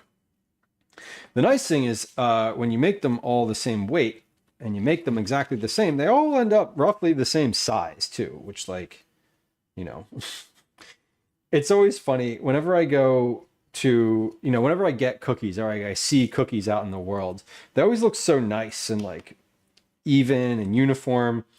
And I'm always like, how did they do it? And I'm like, the same way I do it at home. Like, what do you mean, how did they do it? Like, there's no special trick to getting them to be the same. You just make them the same. Like, it's not, I don't want to say it's not hard, but it's not, there's no literal magic to it. It's just, this is, you take it and divide it and make everything exact same. Like, just repetition. That's how come they're the same. I am a little worried about running out of cacao nibs because I only bought one bag and it only said I needed, like, it said I needed less than what was in a bag, but I feel like I'm also a little bit like zealous with how many I'm pressing into here. So we'll see how it goes. I think if I do run out of cacao nibs, I will probably just put, I have some miniature chocolate chips in there and that would work too. It's a little different. They're a little meltier and less, they're meltier and the shape is a little different, but I think that they would work. Like it would still work. So, we're not going to dwell on it and I'm not going to change the process here. I'm doing exact same thing for every one of them. So, we'll see how it ends up. It's always kind of the fun part. It's sort of like almost like deep frying where I'm just doing this like multi-step battering of these cookies, but only in chocolate instead of flour and egg and breadcrumbs. Is that the order for deep frying? Flour, then egg, then breadcrumbs. Yeah. So it's kind of like that. We've got a 3 minutes left on my initial 10-minute clock. I'm seeing on the screen there that cookie has flattened quite a bit. So I'm gonna actually just look with my human eyes in the oven. Yeah, that looks really good, and it's got a couple more minutes left. So I think with these, I'm not sure if because in the directions it says to like press the cherry into it. I don't know if you're supposed to press lightly or heavily or like, basically, I'm not sure what the shape of the cookie is supposed to be after you press it. Is it supposed to be like halfway flattened, or is it like a really light press just to get it like a little tiny dent? I think for the next tray, when I do tray these up, I'm going to try like half and half and see which one of them turns out more appealing. When I say more appealing, what I really mean is like which one is flatter and sort of more consistent in shape. And then I'll do that for the rest of them. And then the ones that are, you know, the lesser ones from that first batch, I'll just keep for the house because certainly they're going to taste fine. And I do account for household cookies in all of my calculations and like how many cookies do I need. I always make sure that we have like a few for the house because I have this consideration of like, you know, Gwen and Calvin are here, they support the stream and they watch me make cookies. And I think there was 2 times when I was doing Cookie Club where I made cookies and like didn't have enough left over really for the house, and that was unpopular. So now on my spreadsheet with the cookie planning spreadsheet, I put like household and postal service employees and teachers are on that spreadsheet. So I make sure that I am planning to make enough cookies for all of those groups of people. Camille says, do I ever use cookie cutters for some fun shapes? You know, I actually haven't. I think I've made cookies on stream with cookie cutters before, but I have never sent out Cookie Club cookies that had a cutter component to them. I never have. I think why is that? One, I think I only own seasonal cookie cutters, so I have like a couple Christmas cookie cutters and some Christmas ones and some Halloween ones, which I feel like you may enjoy. But I've never done non rolled or scooped cookies. Okay, so 10-minute timer is up. Let's take a look in the oven. Let's do that together here. So what am I looking for in the oven? We're looking for so the cookies are set and the tops have dried. Set and dried. So come on over to the oven. Let's take a look here. I'm going to take the oven camera. So we got one lone cookie in the oven, and that looks pretty good. I'm not going to lie. Let's see. Is the top set? I'm going to give that one more minute, or I'm going to let that go just a little touch longer here. I'm going to give that one more minute from right now. So that's going to be 10, 11, 12 total minutes for this cookie, which is fine. As I said, my oven is generally a little slower, meaning cooler, than other your typical like 350 degrees in my oven. Set to 350 is probably like 345, maybe 340 even. So it's a little different. So I like to evaluate, and mostly when I'm making a recipe, I have to end up making the high end of whatever time it recommends as opposed to the low end. So we got time for one more cookie ball shape out of here. We're going to use our time as efficiently as possible and get one more shaped before we need to get that out of the oven. 9, what is your cutout dough recipe? It doesn't need refrigeration. Ooh, I love that. I love when the dough you can just kind of make it as it is. That's the best. I don't love recipes that require your dough to rest for a long period of time. They frustrate me because I don't mind it for like my own self, but for Cookie Club, it bothers me because because I don't have that kind of time, generally speaking. Like, I don't want to do that. So it says to bang the pan on the counter so the cookie kind of drops a little bit. Oh, hell yeah, that was magic. All right, so we're gonna let this sit. Now, gonna let this sit. I'm gonna roll a few more of these cookie balls, and then we will evaluate. So I think I could put, let's see, what's the size of this cookie? Look at this. We got a fucking ruler out for Cookie Club, right? This is 3 inches by, this is 3 by 3. So if I go like 1, 2, I could do 3 by, I almost do 4. 12. So this is 12, 13, 14. Yeah, I mean, I could do 3 by 4. I could do 3. I could do 4 this way, and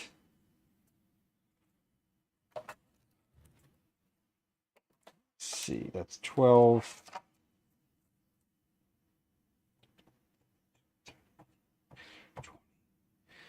I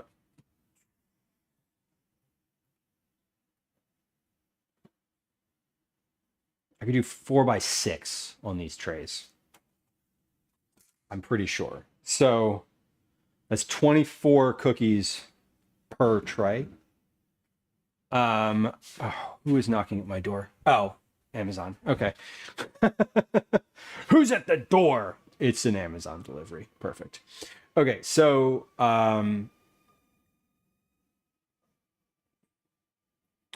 if I did,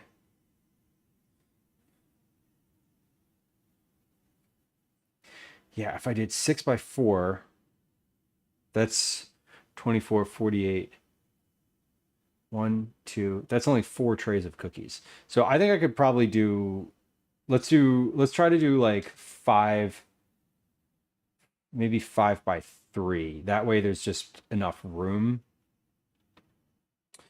We're gonna let that one cool down for just a minute. That's what we're gonna do. So here's, we're gonna give that a 10-minute cool down.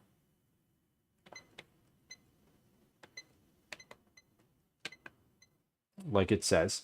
And then I'm going to shape 5, 10, 15. So if I did 4 by 6, I don't even have enough for a tray here. So let me shape some more of these while that cools. And then we'll do a final calculation. And then we'll start a couple trays in the oven. Because again, time check, 14:45. We're making great time right now. 9, thank you for the DM. That would be amazing.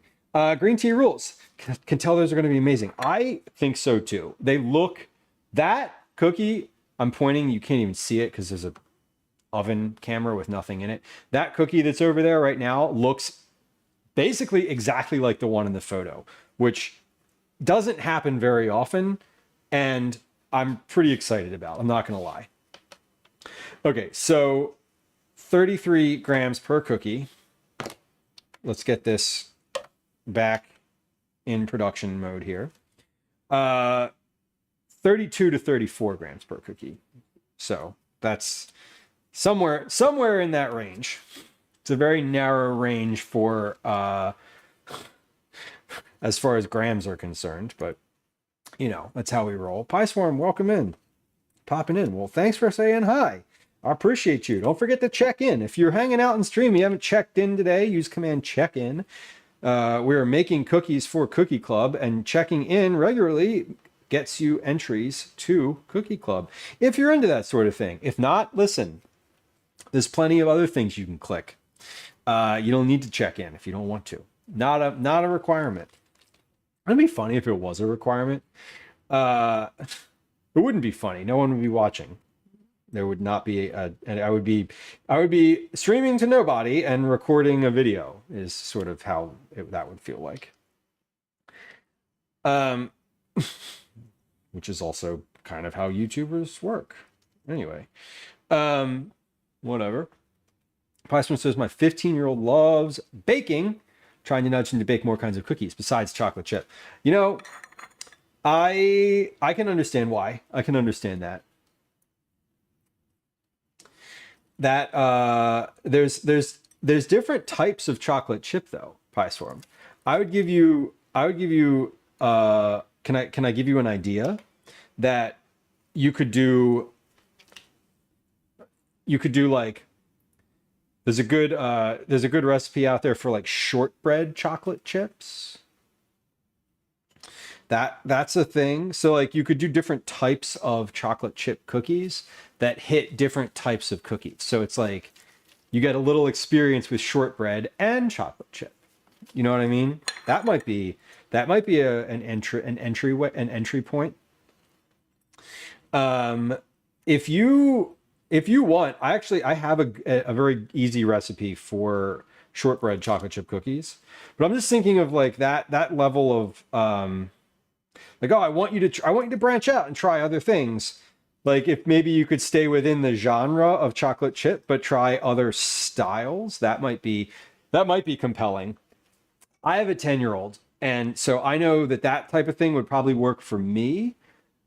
I cannot speak to 15-year-olds decision making or parenting. So I take my advice with all the grains of salt that you have garnered over the 5-year difference between our kids. Timmy Buble, welcome in. Welcome, Timmy. Nice to see you. I hope you're having a really lovely Thursday. It's been a good one for me so far. We're in the kitchen making cookies, which I love doing. I love eating cookies and I like making them, you know? Not that I don't like chocolate chip, Piesworm says, but I like variety. No, I hear you. Wanting to try new things. Right.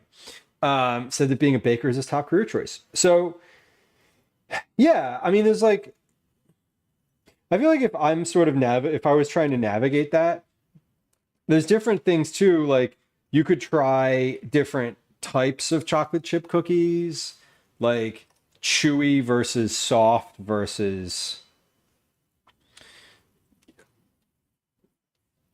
shortbread versus like sugar style chocolate chip cookies that use alternative ingredients like molasses instead of brown sugar,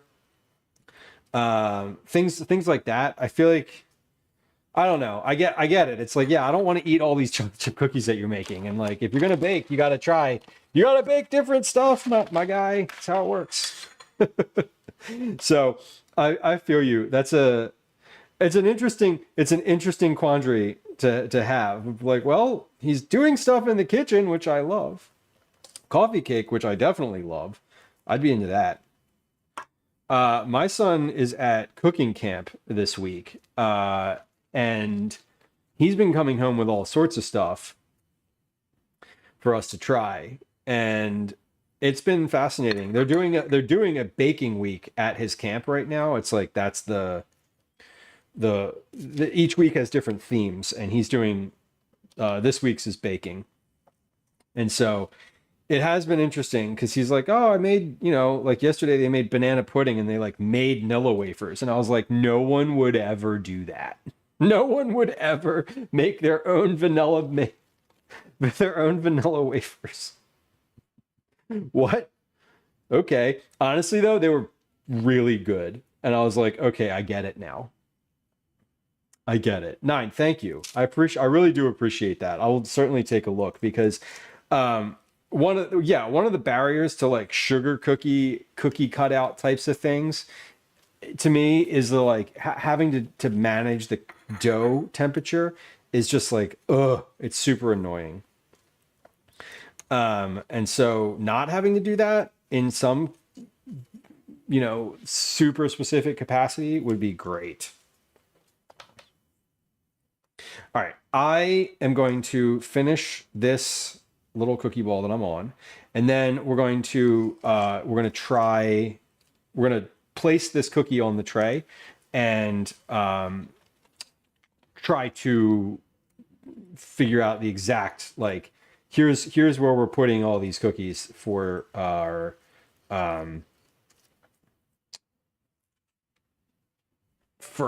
baking process here.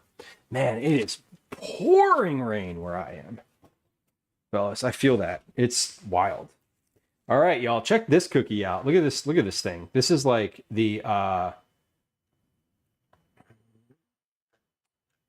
this is the cookie. This is the Black Forest cookie. This is the first one out of the oven. It's looking pretty good. Let me show you the actual picture from the book. Oh, hold on. It needs to have one sec. If I'm making a comparison to the picture, it needs to have powdered sugar on it because the picture it's supposed to have powdered sugar. So little bit of powdered sugar. Here we go. Here's our comparison. Now I will say the cherry in mine is not quite as red, but this is our side by side here. I think the texture is basically exactly the same. Whoa, we're falling. Okay, it's still a little it's still a little soft. Yeah, broccoli Nilla wafers are great. I love me a Nilla wafer. All right, hold on. Let's put this. I wanted to put this on the tray so I can evaluate. Curious how Black Forest cookies are in an Asian cookbook. The author said that the Black Forest cake, the author said that Black Forest cake is often in East Asian bakeries, just kind of, and the author acknowledges that it is a like German sort of European treat, but that often Black Forest cake is in East Asian bakeries, and that for both her father and her son, Black Forest cake and cookies are their favorite like choice for celebrations. So she includes them in this cookbook for that purpose, and had in the development of the recipe used both Japanese whiskey and miso, and Japanese whiskey instead of vanilla and miso instead of salt for some flavor changes. So that's why. They do have cherries if they enhance the red for the book. They probably used they probably used a different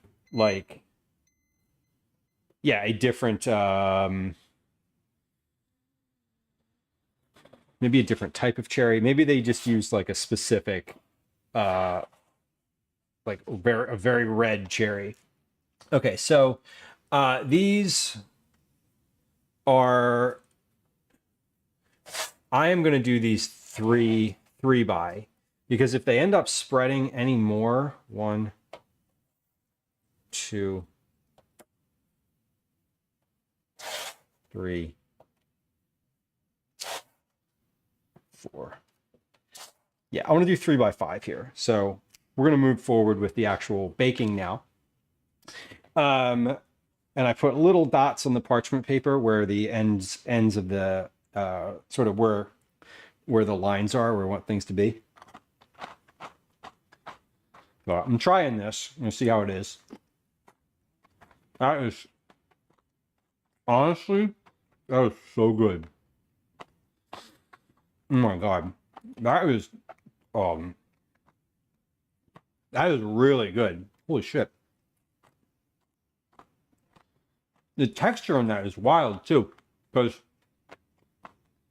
the chips on the outside have like a crunchiness to them. Damn, that is excellent. Excellent. Delicious. Okay. Very cool. Well, those turned out well. Taste-wise. Taste and texture.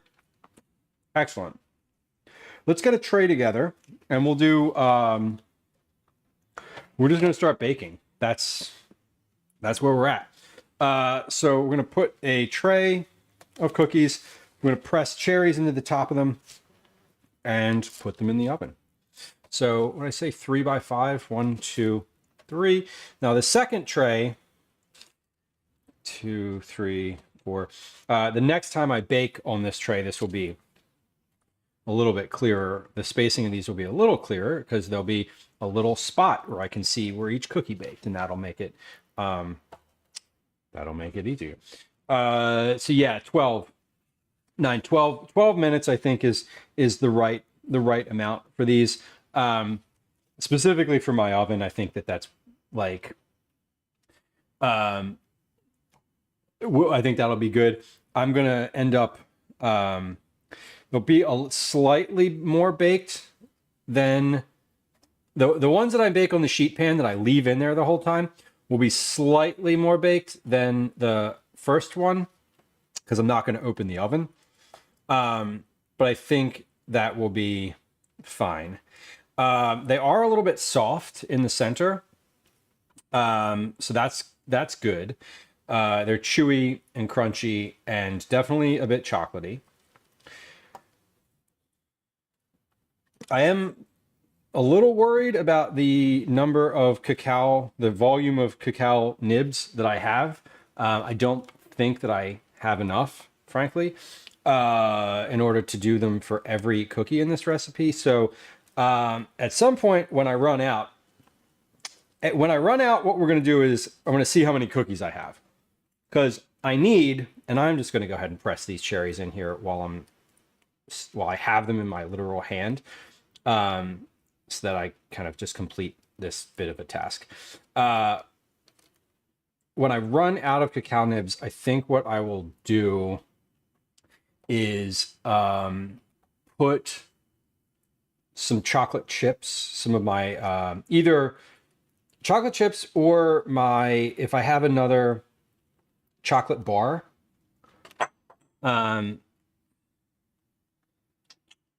I might do that and just pop it into the food processor and like chop it up really finely.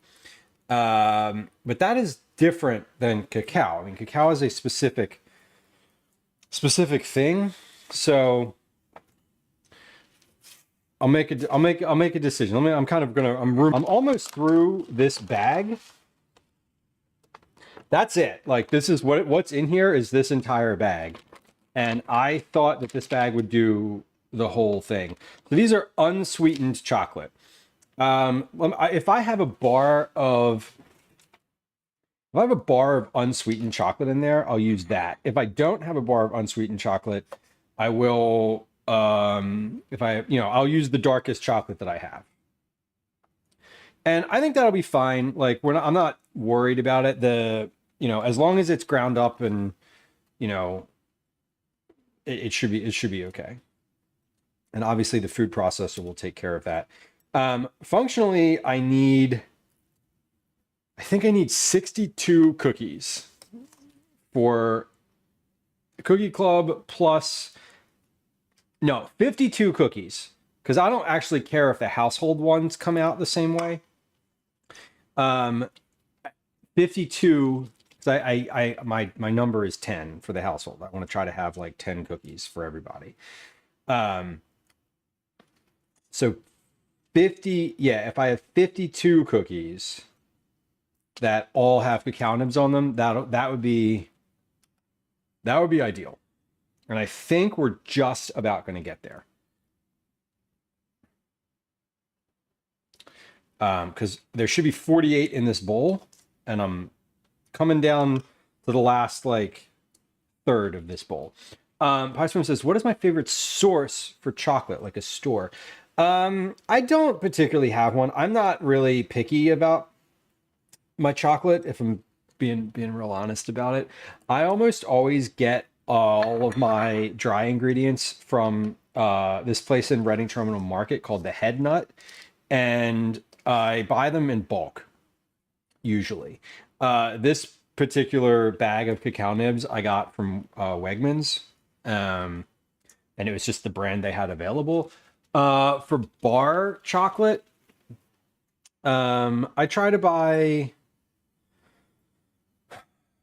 I don't have a specific brand that I buy bar chocolate, usually. What I do try to do is, because they come in somewhat slightly different sizes, I will buy whatever size is like the exact one for the recipe I'm making. so that I don't have like little bits of chocolate bar left over, because that is more annoying. That's more annoying than anything to me, is like having chocolate left over that's too, it's not enough for any other recipe, and it's like, you know, unsweetened dark chocolate. I'm like, what am I going to do with that? I'm not going to eat it directly. Like I might shave it on top of something like ice cream or something like that, but even then I'm probably not going to do that, because that means I have to like get out a microplane for chocolate, which I'm like, just use chocolate chips, you know. I mean, I buy most of my chocolate at Reading Terminal, for the most part, and I think that they're you know, that the head nut carries like chocolate bars, like your, you know, the 4-ounce bars of chocolate week. I didn't go this week because I went to Wegmans instead. I was weeks that I'm working on a new recipe, or I usually will go to Wegmans, because that's where I can get like a tube of biscuits, you know, or like stuff that Reading Terminal doesn't sell, because it's like a you know, a grocery store item, like a specifically grocery store item.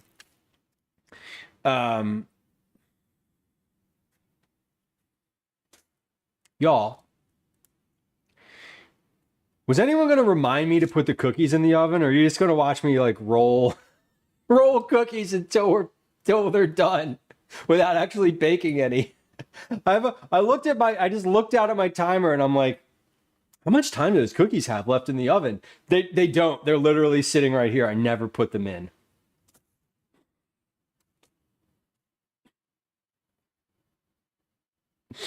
I never put them in the oven.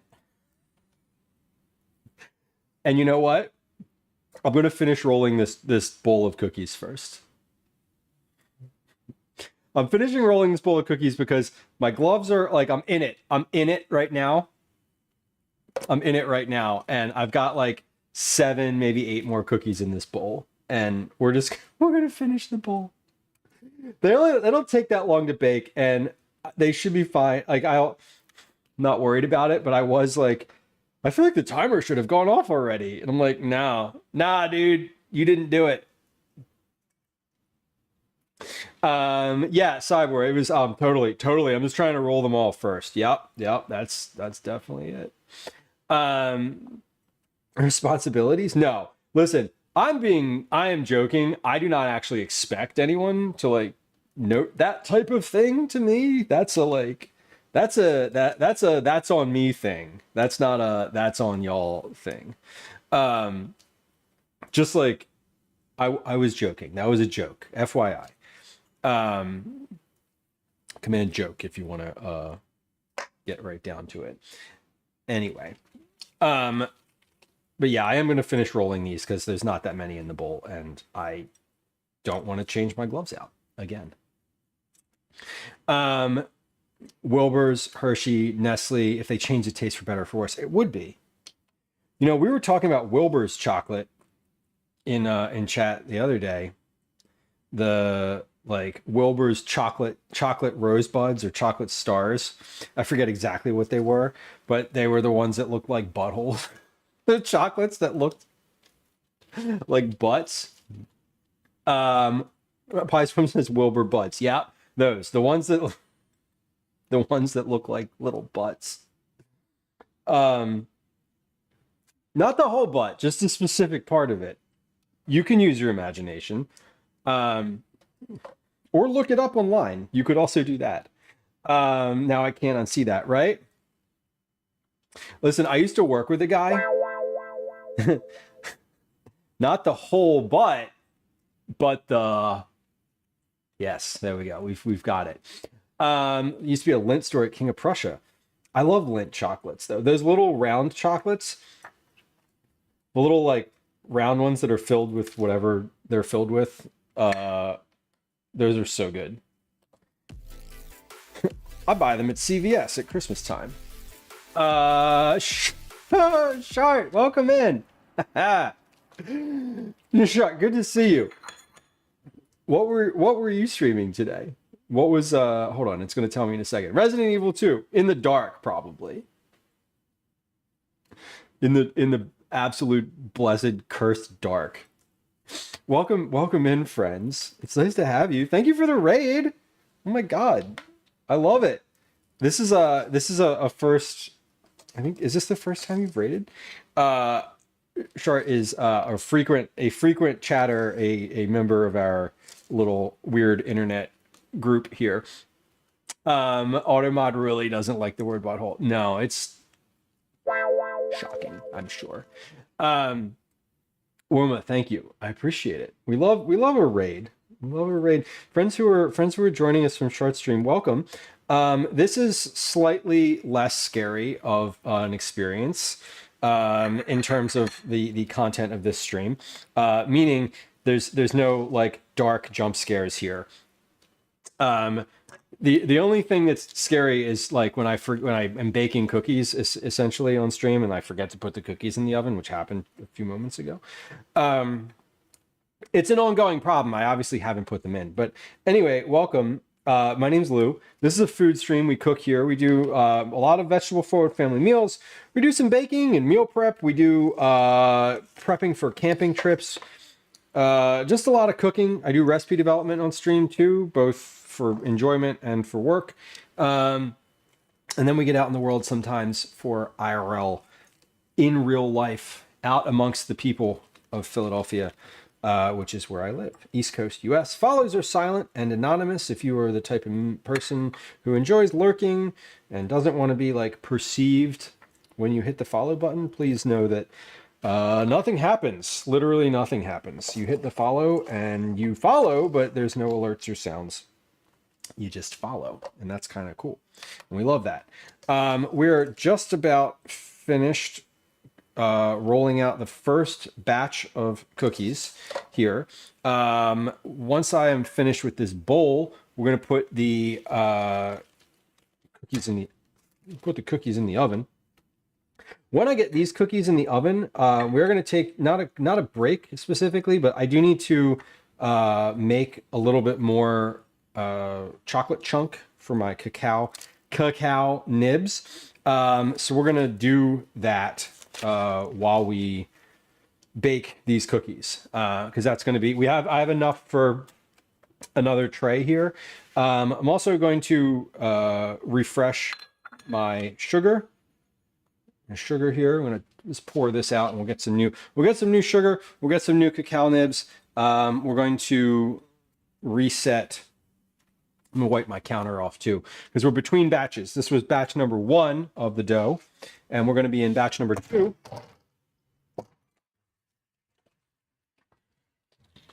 Momentarily. So we'll get a new spoon.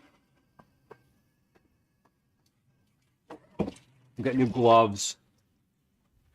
Get new everything. Cookies in the oven. Cookies in the oven. For fuck's sake, put the cookies in the oven. Okay. And set the timer. For gosh sake, set the timer too. Okay. These are in. Let me set my stove camera up and there we go. Timer is set. Timer is set. We have cookies in the oven. We have our next tray of cookies ready to go. They're not quite ready to go. I need to put the cherries on them. We'll do the cherries after the fact because I want to get my setup here ready for the next little bit. So 1 second. I'm gonna pour the cacao nibs out of here, or the dust. I'm gonna tap this out into the sink. Beautiful. You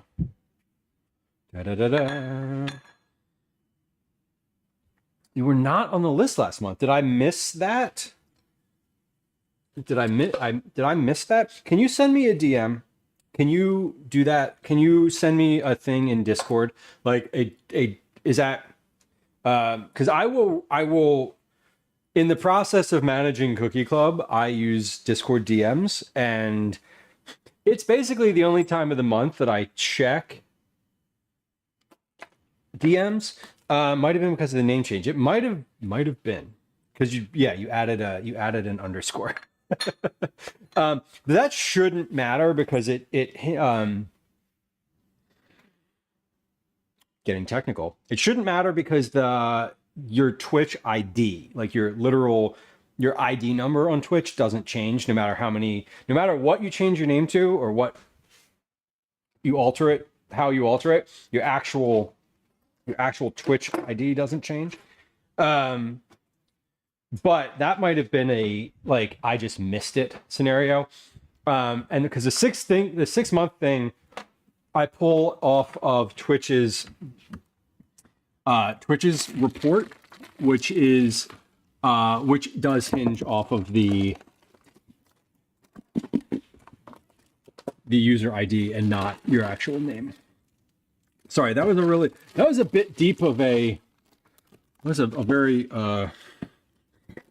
it was a very in-depth way of explaining sort of what my thinking was. Anyway, if you DM me, we will make it right.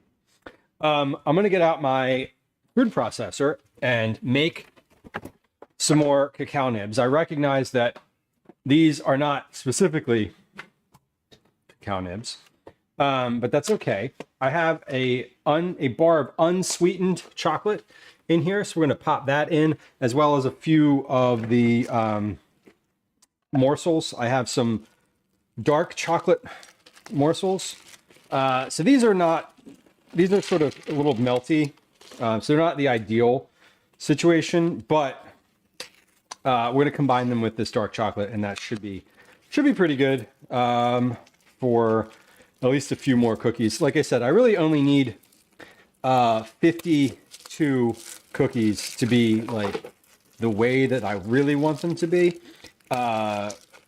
Which is to say, like with the chocolate on the outside and have them like be sort of exactly right. The ones that I will make sort of for the household, I wouldn't mind if they were, not that.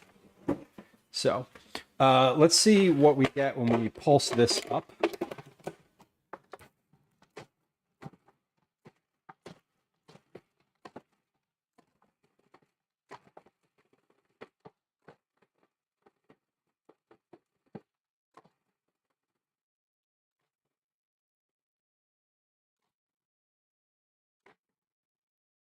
Working pretty well.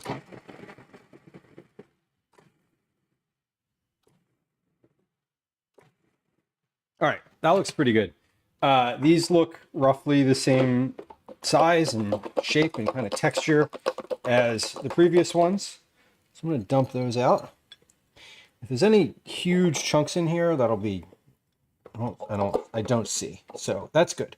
All right, this should be good. We're going to leave the food processor out though, and not fill this with water just yet because if I need it again, I don't want to have to wash it and dry it. I just want to move it over to the counter out of the way. Okay, so we're going to move these chocolates over here next to the food processor as well. And let me close the cabinets because those constitute visual clutter, and that's annoying. All right, so we have, that looks like plenty. That's like way more, this is way more than, that's like a whole bag worth of cacao nibs right there. So that should be good to take us through the end, hopefully. Here's what I will say about this. We're going to use up the rest of what's in there, and then we're going to stop making cookies because I'm not going to need more cookies after that. We will roll the rest of them though. If we end up getting through that and have more dough, I'll finish rolling the dough and I'll just put it in the freezer. Okay, so we're good on the sugar. I didn't use all the sugar last time. The sugar is a lot less, gets used up a lot less than the nibs, so that's fine. So this is ready to go. I have my pause. Where's my towel? All right, I I keep tossing my towels away because they keep getting chocolate on them and it's like melty and it's not ideal. Okay, so I'm continuing to like wipe dry stuff off the counter. Okay, so this is about to dip into batch number 2. But before I do that, I'm going to put cherries on the rest of these, and then we will we'll get this tray ready to go. Because once that tray is ready, when those are finished in the oven, I can just do a quick switch and they'll be in and out of the oven and ready for the next one. All right, I got 6 minutes left on my timer. Also going to get my cooling racks out because we'll put the tray on there and we'll start the cooling process. Oh my God, it is pouring rain. It is pouring like a big raindrops the size of like cookie balls outside. This is wild. Was that ding your timer? No, the ding was for a Cookie Club entry. You can redeem the thing that is in the channel point redeems. There's 90 seconds where that channel point redeem is available, and then it goes away again for an hour. So there's when you hear that ding, it means that for the next 90 seconds, you can click the thing. And if you click the thing enough times, it's a Cookie Club entry. It's sort of like a check-in thing, except it happens on the hour. So there's that. All right, cherries. There's 1 and 2. All right, so we're ready to tray up another thing of cherries. I've got my powdered sugar there, ready to go. And then we'll move forward. Woma guided the raid. Yes, I do appreciate that. And that itself is a Cookie Club entry. As well, which I think you're telling me that because you know that, and I appreciate it. There is another way that I'm going to start doing Cookie Club entries, and it's specifically for lurkers, but I haven't figured it out yet. But I want to say it's been really interesting, and I want to say thank you if you're lurking and you're like hanging out right now and you're listening and you're a lurker and you like haven't chatted on stream today. 1, that's fine, totally okay. I appreciate that you hang out on the stream. I have set up a thing that can just track watch time without chatting, without hitting lurk, without hitting a command or channel point redemption or anything like that. I haven't like dwelt on this yet. And I'm coming around to it because now that I've got the capacity to do it, I want to be able to start. But I have it set up where that every multiplier of a certain amount of time is tracked. And it's like, I would like to start doing Cookie Club entries for that, even for folks who are just lurking. But I don't know how to make it so that if you just lurk, you can tell me that you want to be contacted about Cookie Club. I do know that if we do that and I have like lurk time or watch time as a metric, I would not say that person's name when it came out of the bowl. But it has been interesting because there are folks who lurk on the stream.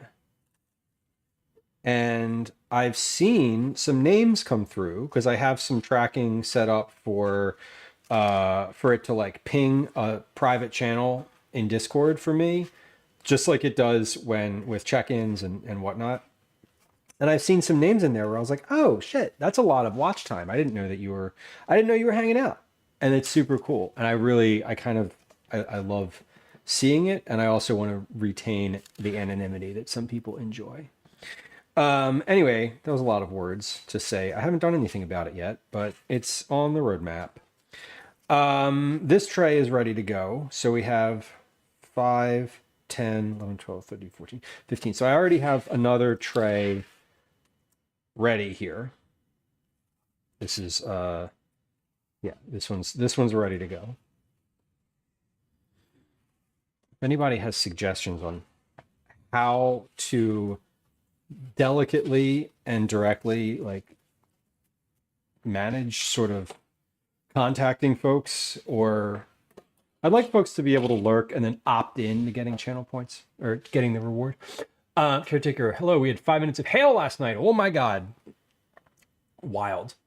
Definitely wild. If it wasn't for lurkers, our stream would have 2 viewers. Totally. And I get that. It's definitely, I don't chat. Me personally, I don't chat on streams. Very rarely, extremely rarely, but I do watch a lot of streams. And I'm trying to think of how I would want someone.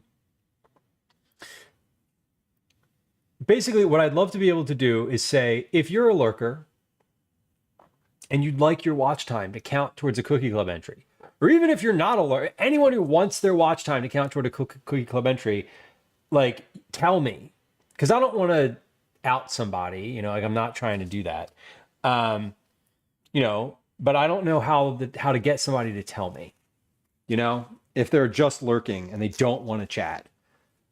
What's the way? What's the methodology? Like, is it a channel point thing? Because that comes through in chat. Maybe it is. Maybe it's one of those like, hey, redeem this reward and I won't mention it, or like whatever. There's no sounds, or I don't know. I just don't know. I don't know yet. So we're working on it. I'm considering it. I've talked about it like a million times on stream.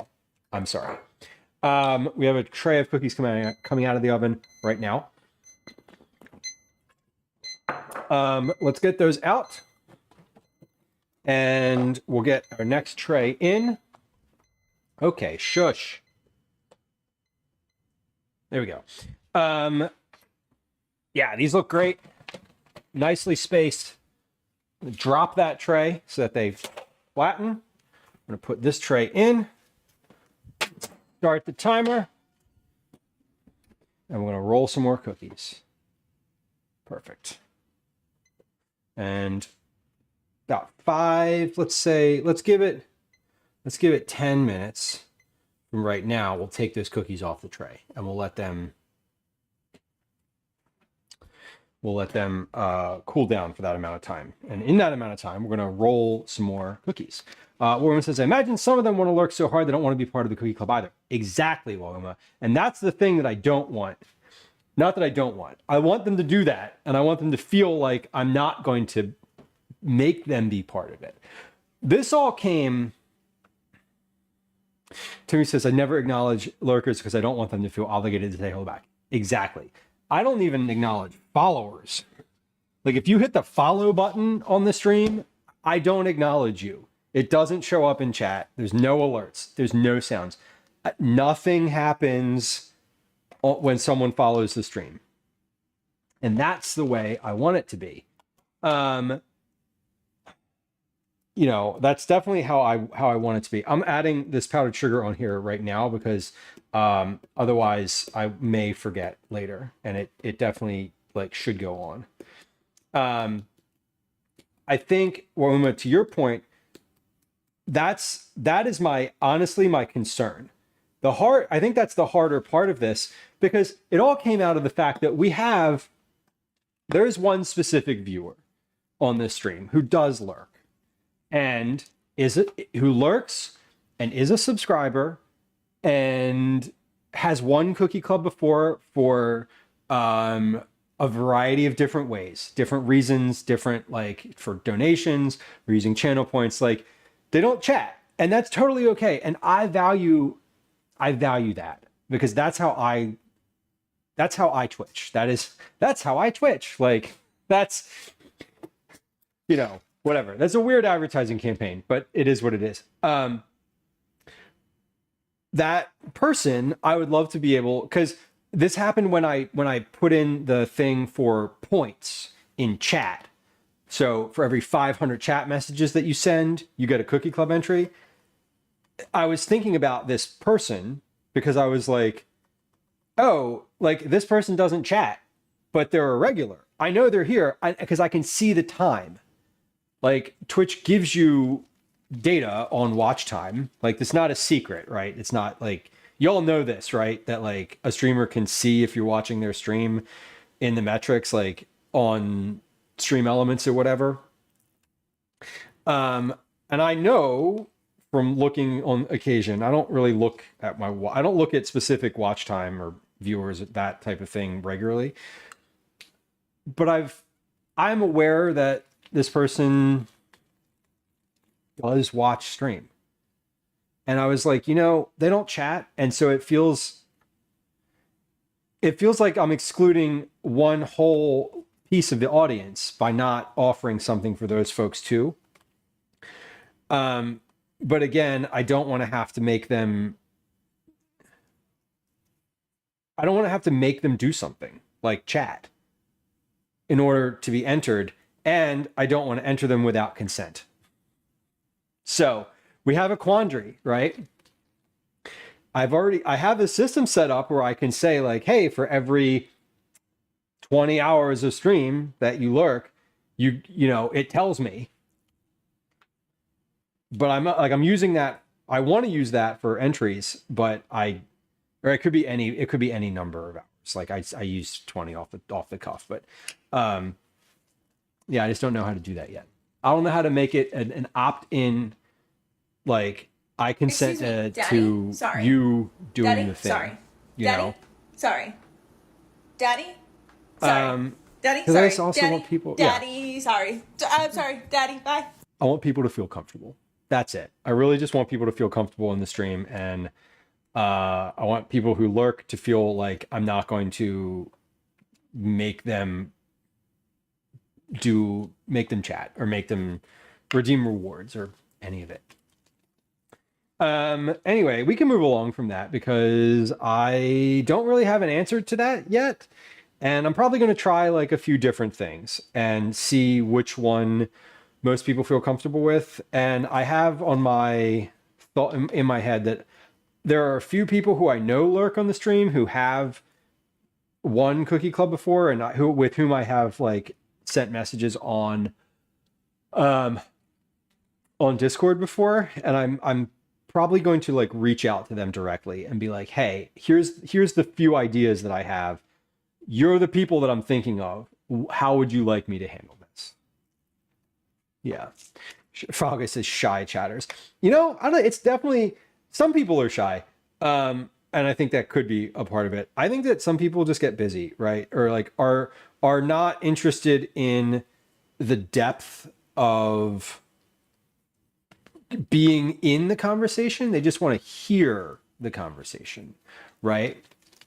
Like, it's sort of like if you go out by yourself and you're out in public and you are next to people at a table and they're chatting about something fascinating, maybe that you're interested in. There's certain people who would butt right into that conversation and be like, hey, I know all about that. Let me share my knowledge with you, right? And those are your chatters. Those are your people who are like, those are the people who chat on Twitch. And then there's the people who just want to sit there and listen. And those are your lurkers. And both of those things happen all the time. And both of them are fine. Yeah, August, that's definitely, I have a tendency to talk to people when I'm out in the world. I am making active efforts in my life to rein in that instinct of like minding other people's business, right? And sometimes it's fine. Sometimes you're just like, sometimes they invite you in to the conversation. But I know there are people in my life who will make themselves part of every conversation. Like I've been out with people who like, it was just me and them and we're like hanging out and talking. And then all of a sudden I'm involved in a group conversation. And I'm like, this is kind of annoying, honestly. Like I'm with you. I didn't want to talk to her. The table, the people at the wherever, the couple next to us, I didn't want to talk to them too. Like that wasn't what I wanted out of this at all. And I'm trying to rein that instinct in for myself just a little bit. And also I get into conversations and then I'll be out with Calvin or something and he'll be like, come on, like, let's go. Like, we got to move or whatever. And I don't always love that when people get into my conversations either. So I'm trying to be better at like reading the room, so to speak. I don't know. I'm not always that good at it. But I'm trying. All right. We have cookies in the oven. We have a tray of cookies that is cooling on the counter. I am about 2 minutes from now, I'm going to stop rolling cookies and we're going to take these ones over here off the tray. And then we're going to tray up some from this prep pile. And when the oven is done, or when the cookies in the oven are finished in about 4 minutes, I'll make the swap and we'll keep it moving. But I have a 1 tray's worth of cookies with cherries on here that are ready to be trayed up. So once my timer goes off here in about a minute, I'll switch what I'm doing and we'll do that. Queen of shit. She was a major expert on waste management. That's okay. That's kind of fun. And they probably enjoyed talking about that. Or they're used to talking about it. And those two things can coexist if that's, I'm sure they're used to when people find out what they do, having questions. I would.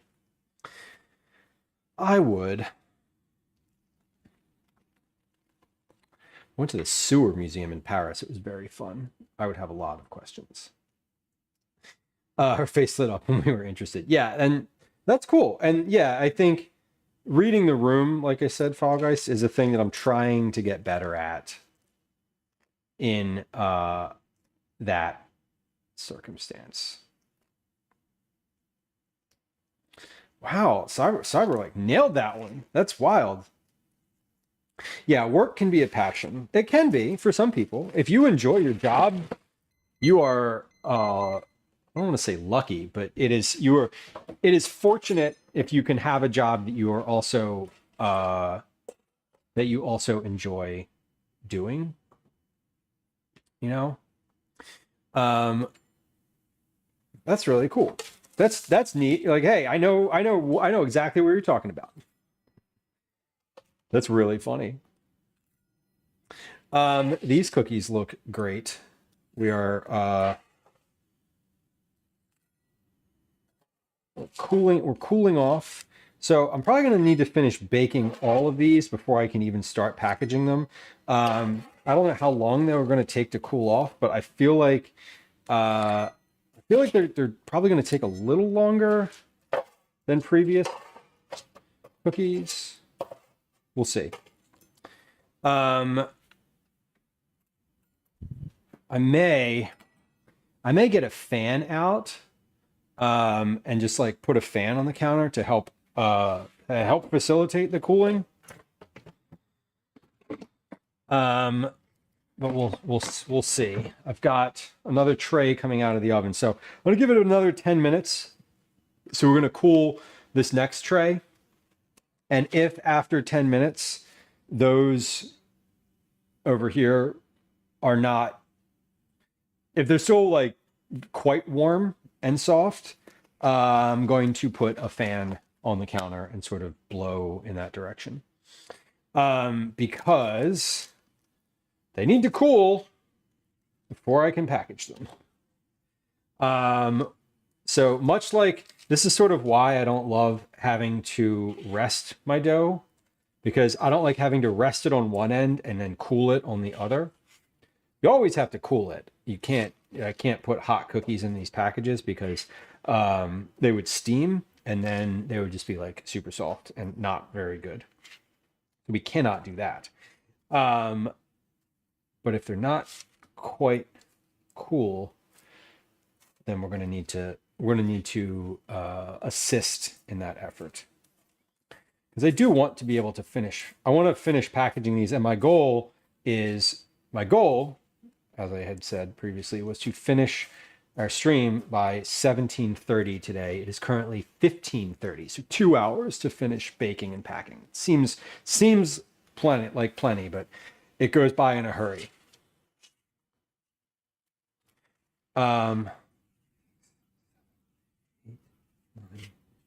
Okay. 13, 14, 15. Okay, so I have exactly enough here for another tray. Cookies are finished in the oven, so we're going to take this batch. We're going to let's do this with a towel. That's fine. Get a batch out of the oven. Oh no, I put the towel right in the middle of that cookie and it broke. They're very soft when they come out of the oven, so that's fine. All right, so I'm going to drop this. Those are flat.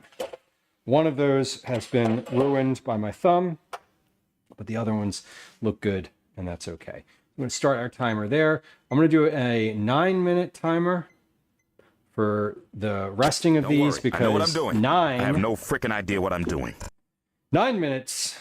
I need slightly more time for these because the next batch I did not put cherries in yet, so I need like a little bit of additional time to get the cherries poked into there. I want to let me tell you, Gwen and Calvin just arrived home. So if you have been hanging out here before, you know that when Calvin gets home, I tend to give him a little bit more of my attention and energy because he's my child and deserves that. And so they're going to come in the house. He's probably going to talk about what he did at camp today, at his cooking camp. He is then probably going to go get his iPad and rot his brain for another hour or two before karate. So just an FYI, they are home. They're coming in the house currently. So that is coming up. Oh, guys, yeah. No, I didn't actually touch the cherry. We're still intact here. Yeah, the cookies are very soft when they come out of the oven. So this one got the whole, just ripped the side of it off basically. Which is a little annoying, but that's okay. I'm sure it probably tastes the same, right? Gotta taste the same. So we have 15, 30, 45. So I will have one more tray in the oven that I need to put in. So this next tray that goes in the oven is the last one that needs to get baked today. When I say needs, what I mean is when I'm finished baking that one, I will have enough cookies for packaging.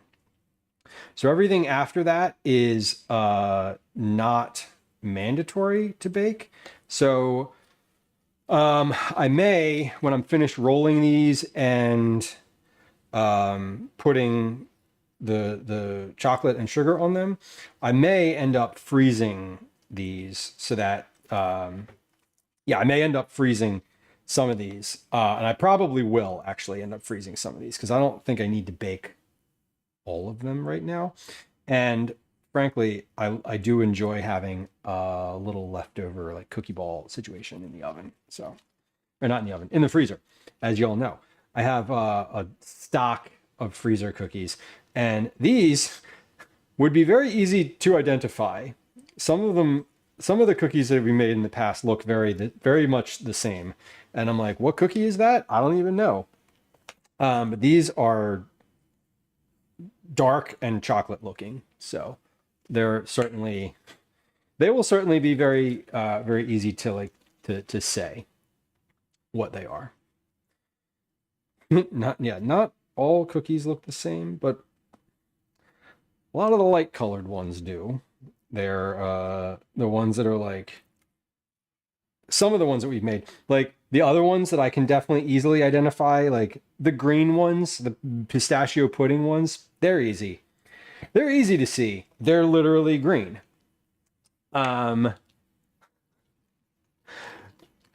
Yeah, raisin and chocolate chip. Yeah, they definitely do. And you don't want to mistake you don't want to mistake the two. Oatmeal cookies with chocolate chips in them are very different than oatmeal cookies with raisins in them. And yet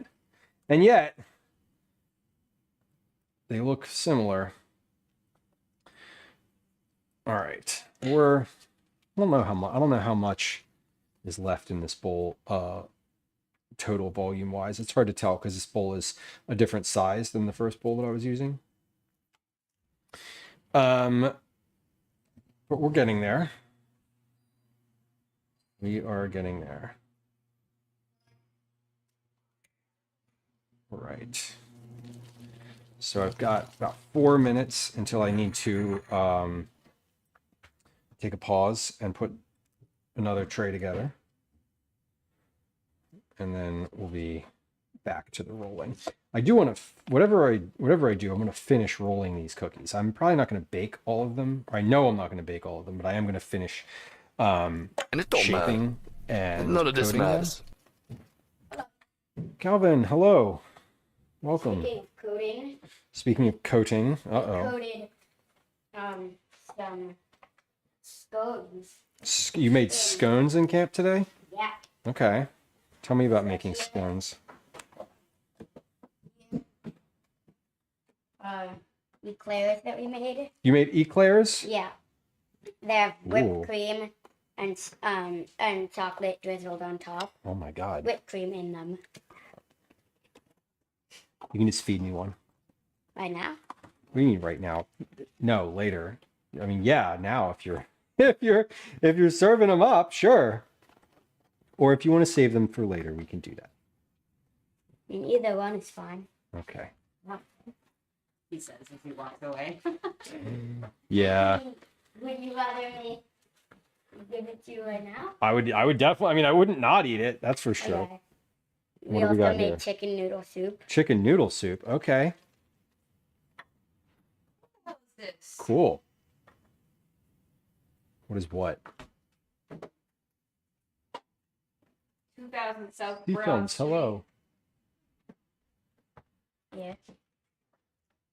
30 miles per hour in a 25 mile per hour. No, it says Gwen. No, that's you. Oh. Like you in that car right there. Look to your left. Ah! Damn. In the seat. Mmm. They take pictures of the car. That's really good. Look. Gwen Nichols. Yeah, because the car is in my name. That's why. I got a speeding ticket. A camera speeding ticket. South Broad Street. Where was I going on South? Violation date 6/17. Whoa. Seven. Is his room messy? His room's actually not messy. Me? Yeah. Yeah, my room is amazing. His room's pretty. You were driving back to the city from having dropped me off at the Phillies. Oh yeah, I was in a hurry. 40 miles per hour in a 25 mile per hour zone. But there's no one around me. Look at the picture. Fine. $100 You fine. don't go 1 Damn. million in a 20. I don't. I Wait. literally don't. How many fucking speeding tickets have I got? Literally none. Yeah, none yet. How many times? You've never. Ticket. I've only been pulled over for B. speeding You had once. nowhere to be. I had somewhere to be. I You dropped had you off. nowhere to be. I did have somewhere to be. I wanted to be home. I was home, and you were going to a Phillies game, and I didn't want to. I offered to drop you off nicely. You were probably in the. You know what? I bet you were in the car. No, because it was driving back to the city. You can see the city. You were driving north. Nah, So I wouldn't I have don't been believe it. I was probably. It says you were probably. South 20. You were But probably yelling at me to Dad's go got the faster macros. to get there. No, I fucking was not. No. Oh my god. Oh well. No, what? Oh well. How is the eclair? The eclair was great. Oh, okay. The eclair was great. Do you want one now, Mom? No. Yeah, make mom eat one. Okay. Yeah. They were really good. Calvin made chicken noodle soup for lunch. So they make this is it's a baking week at camp, but they do This is bread that we made. they do a lunch. They do like a savory type lunch. Yeah, too. these are the scones. Ooh. They're lemon scones with lemon, powdered sugar, and salt glaze on them. Damn. That's what's in the glaze. I mean, Looks great. We made pies, berry pies. This is my pie. Whoa, hold on. I want to zoom in on that, but I can't with the camera. What? I love you so much, but I don't want to eat. Why? I don't like berries like that. Okay. More for me and Dad then. Yeah. I mean, I love shit like that, so I'll definitely eat that. Yeah, I haven't had What it. happened in the middle of that one? The middle of what one? What's going on in the middle of that? Looks like Well, there was we were allowed to put our soup in there. Oh, it's a bread bowl for soup. Okay. Yeah, but I wanted mine on the side. Okay. And then I ate the little top thing. Okay. And then I brought this home and I had the soup. Okay. What, Mom? I was like, what happened to that bread? It looks like it's like a bread cavern. Yeah. Okay. Cool. That's fun. What? Ah. Sasha, hello, welcome in. What's so fun? Yeah, what are you laughing at? Eat a Dad's bot. What? Oh, yeah. Calvin's laughing at that the bot asks if you're flirting, which is pretty funny. Okay, cool. And that's it. So I am on track to take you to karate tonight, by the way. Okay. Just FYI. Like that is, Karate. yeah, that's was part of my planning and continues to be part of the equation. Okay, can you step to the side, please? I can. I want to. Please step to the side. I want to take these off the tray. Sasha, thank you for the bits. I appreciate it. Good to have you. As well. Calvin, how long did it take to make those things? So he's in camp for 5 hours. The soup took like maybe 2 hours, but we were like on. Yeah. The eclairs. Okay. These. Probably like an Good. hour. I'm gonna take this tray. Like an hour and a half, maybe. Okay. Including how long it took to make. Okay. Put them away. The eclairs took like an hour and a half. Just a moment. And then the bread, I'm not sure how long it took. I didn't make it. Okay. Yeah, several hours, and they were doing multiple things at once, I think, right? Yeah. Yeah. The scones took. I'm not sure. I didn't make those either. Okay. I made the sauce. The sauce made chocolate. 15 minutes maybe. Okay. And the pie took maybe like an hour. The pie took like an hour. About maybe a little more. Okay, we got cookies finishing in the oven, and then these that I just dropped on the tray are going to go in. So Calvin, watch Yeah, I see. watch yourself there. We're gonna Come over here. when it's gonna switch one. Okay, this one's out. drop that on the counter that they flatten. I'm gonna practice. And then we're gonna put this in and that. We'll start the timer.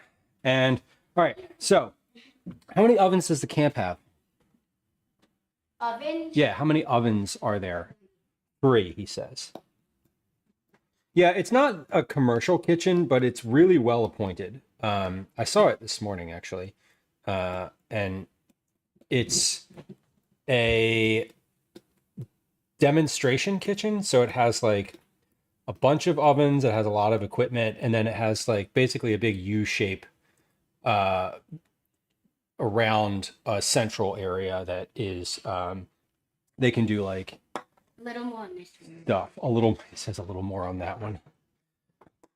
Kid goes to cooking camp 1 week and just has opinions about powdered sugar. Okay, we're gonna finish rolling these cookie balls, and then we'll be finished. How many kids are in the camp? 19, if they're all there. 19. Cool. What are you doing right now? What's your next thing for today? Do you have things on your to-do list? Or did you and Mom just talk about this? I didn't see the The conversation. only thing that I need to do is the cleanup bedroom. Okay, are you gonna Practice forms is all in there, and Yeah. clean off table is also on there, but that'll be later. Okay, so what are you doing to clean up your bedroom? Because that is on the list, right? Yeah. Are you doing that while you're Yeah. gonna have YouTube on? Correct. Okay.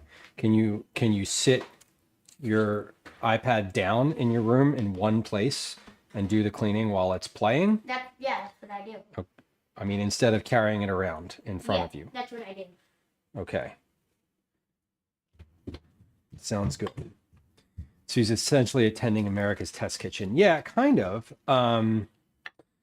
It's the he said, I don't know what that is, but probably. Yeah, it's they do it's a summer camp, but they have year-round programming for kids.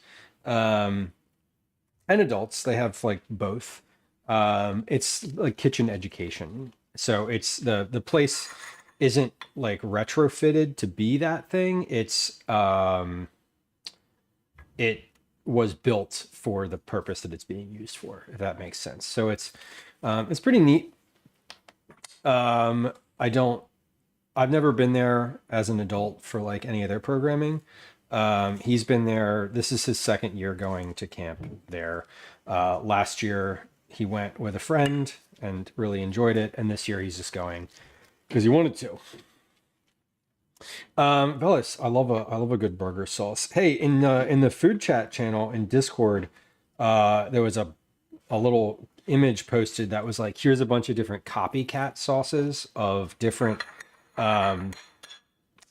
like fast food sauces, and it looked pretty interesting. It looked pretty cool. I was like, okay, some of these are like really simple. But said we had no form of summer camp of any kind in my area. I wish we did. He only goes for the day and comes back. Yeah, it's definitely just a daytime camp.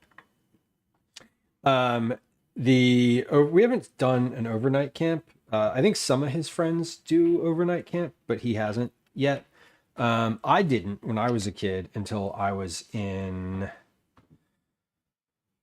high school. Yeah, high school was the first time I did an overnight camp. And that was Boy Scout camp. Like I went to a Boy Scout camp as a camper like twice, and then I worked at one for a long time. So when I was in high school, my summer experience was like it was like summer camp, but I was an employee and not a camper. So slightly different than what he is doing. But he's also 10. He's not legally allowed to be employed anywhere. So when I was a kid, I didn't do like all summer camps, like all summer at summer camp. I did swim lessons. I did like an art camp a couple times. But it wasn't like he's like signed up he's got like a packed agenda this summer, which I think, I don't know if that's going to continue next year, but it's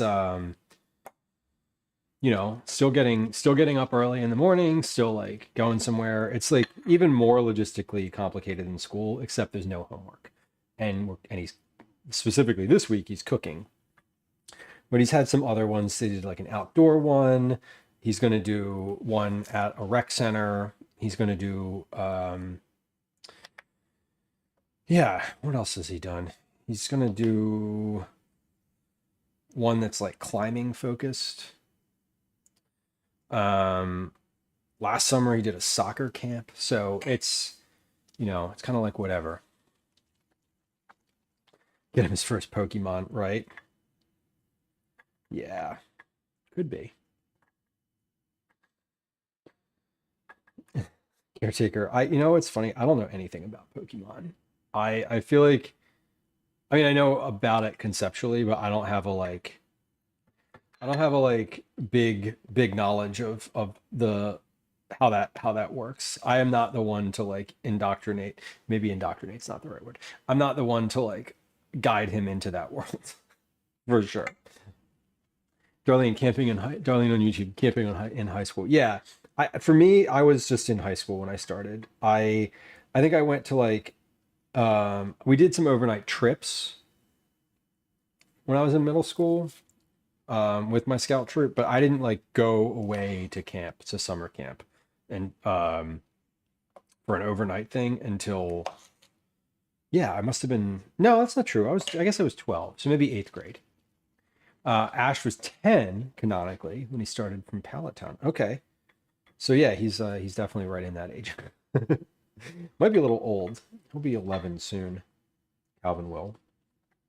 I don't know how Ash is. Ash is perpetually 10, right? That's how that works. Did I start the timer for that? I did. Okay, good. I did not start a timer for when I need to stop making these cookie balls, but there's 5.5 minutes left on the clock, and I don't have 5.5 minutes left worth of dough in here. So I think what we're going to do is we're going to make one more tray based on the number of cookie balls I have. I have exactly one more tray worth. I just ran out of chocolate for the nib, the initial coating situation, but I've only got like maybe 4-5 more cookies worth of dough in this thing. So I'm just going to go ahead and coat these last ones just with granulated sugar, and then we're gonna call it. Because I'm not busting out the food processor again for just a very small number of cookies that I don't actually need. And that's okay. These cookies were delicious without the nibs. I mean, I imagine they're delicious without the nibs. I actually didn't try them without the nibs. They all have them so far, but that's okay. But yeah, we're gonna finish this and then we'll move on to our next one. When I freeze these, I am also not going to put the cherries on top of them because then they'll just fall off in the freezer and that'll be annoying. So once I've got basically one more cookie bowl in here. Once I do that, we're going to do the next tray, and then we will do, yeah, and then we'll clean up the counter. I need to see what the temperature of those cookies is too, if they've cooled off. I think I think I'm going to get a fan anyway, sort of regardless of regardless of whether or not they're completely cool. I'm going to pop a fan on them just so that they cool off more. Because cool is good, but completely cool would be better. Darlene, I will definitely taste another one. The test cookie that I have in the oven, I taste tested. I think we'll do at least one more. Coming up in a moment here. Okay. So this is good. Let's get our last tray. Hold on. Do not need the recipe anymore because everything is in the oven or in a place where I don't need to know what to do with it. The timing is fine. So each of these little trays, or each of these wire racks, has 15 cookies on it. It's super convenient.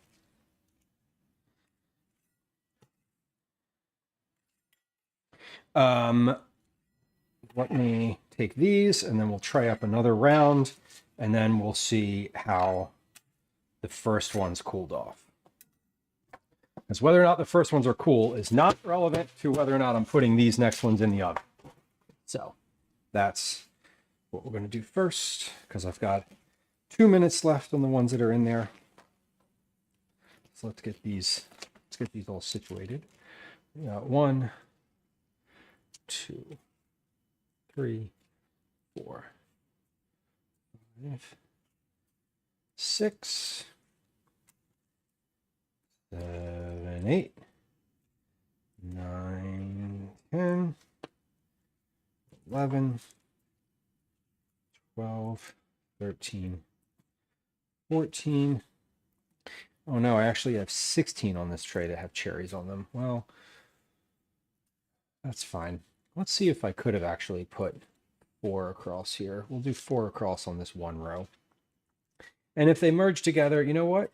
Totally fine, because I don't need them anyway. Now these, we're going to put, oh, cherry fell off that one. There we go. These are ready to go. Perfect. Beautiful. All right, now these, we're going to spread out a little bit on this tray and put these in the freezer. As we get these off the counter. See if I even have room in the freezer. I hope so. Beautiful. Okay, now got 45 seconds on the tray in the oven, so we have just enough time. Perfect. I do have room. Plenty of it. I don't need these. These are the last couple cherries that are in here. Mmm. Those are so good. I can't eat all of those though. That would be bad. Why does cookie dough freeze so well? See, here's where I don't understand. Here's where I don't know if you're actually making a joke or not. And I don't know if I'm gonna I don't know if the expectation is that I'm supposed to explain literally or ask, why does cookie dough freeze so well? I don't know. I mean, butter freezes really well. So that's one of the primary ingredients in this. So I'm guessing it's sort of, maybe that has something to do with it. Unclear. I know that when you bake the cookies after they've been frozen, they are, they take like an extra, you can basically take them from being frozen, put them on a sheet pan, still frozen, and put them directly in the oven. And they end up being fine. Like they're totally fine. You give them like an extra 2 minutes from the original baking time, and it works really well. They are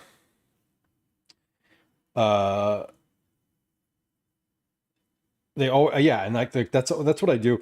Some of them, all the cookies that I have in my freezer currently in the cookie bag, some of them have baked at different temperatures, right? Some of them have been like, 375 or whatever. None of them have been more than 375, I should say. But they, when I bake them again, I always just bake them at 350. Like I don't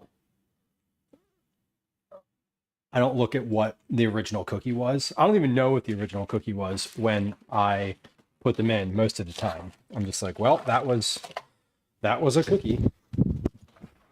That was a cookie that we had.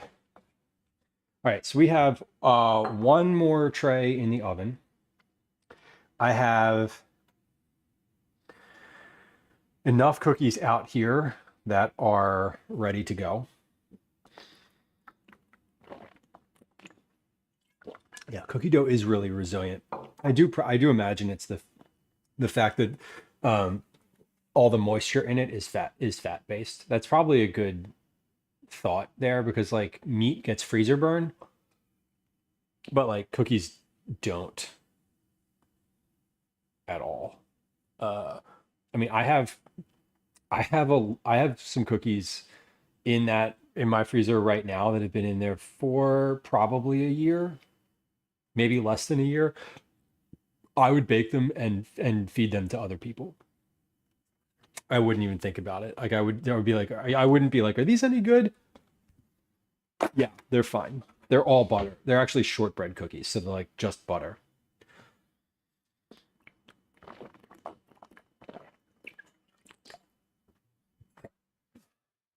Okay.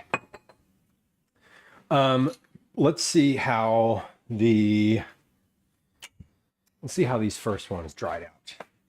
Let me pick a thick one. Yeah, these are pretty. I'd package these right now. They're pretty dry.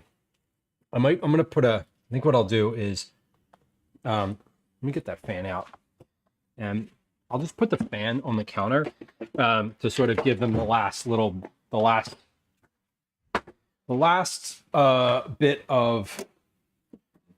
bit of drying out. They do. The first batch is like pretty good. Obviously the more recent ones are in various stages of warmth, but the first batch seems good. I need to plug this in, and need to do that over here because all my plugs are in use. So bear with me for just a moment. I don't remember if I started my timer for that last batch of cookies. I think I did. I'm pretty sure I did. If I didn't, at least I'm at the point where I know what they should look like and feel good that I could figure it out. Okay, so we're just gonna put the fan right like that. And yeah, now these have like some air blowing across them and will cool off a little easier, quicker, and easier, I suppose. Oven mitt is looking very battle scarred. It is. It's old. It's old, but it still works. So this is my cookie. This is from batch number 1. It has a nice browned, crunchy bottom, and then this is the top, where we've got a little maraschino cherry and some powdered sugar. And then this is the inside, which is still a little chocolatey. We saw a little bit of a chocolatey sort of pull there. That's why these need to cool off a little more than just the exterior. Loving the manicure. Thank you.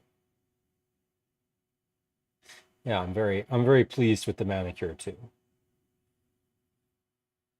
But they are looking good. And taste-wise, these are really, really fantastic. Excuse me. Yeah, I'm pretty happy with these. I did not set a timer for those cookies in the oven.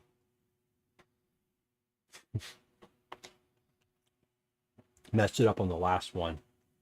Unbelievable. Charlene, thank you. On YouTube, chocolate looks yummy. Did a good job. I appreciate that.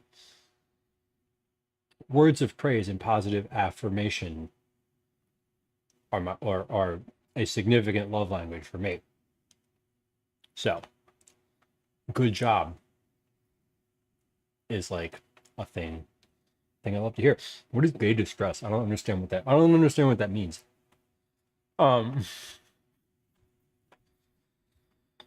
I literally don't know what that means. I can't. I can't interpret the question.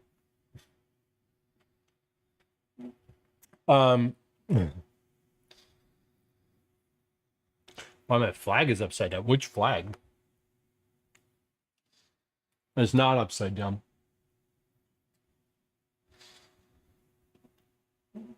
This one?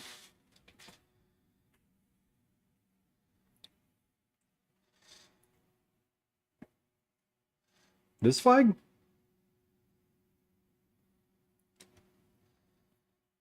I don't know. It's how it was manufactured. Is the red supposed to be on top? It was born that way.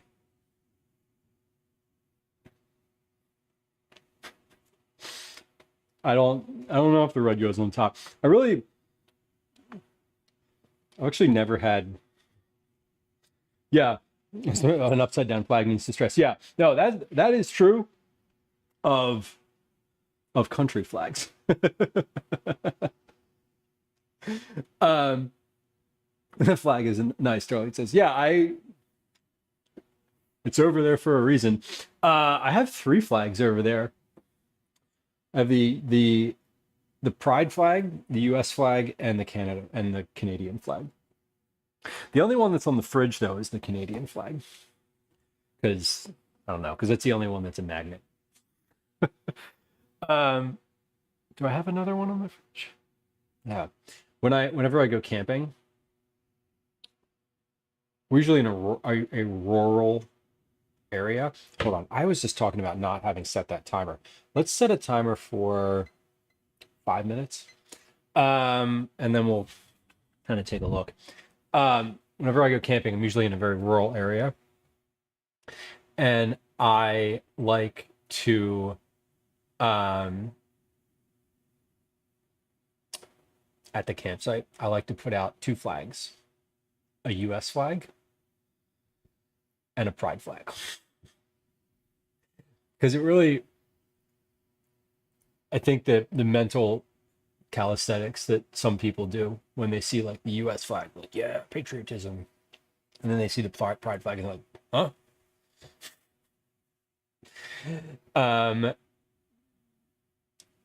SoundCloud rap, no.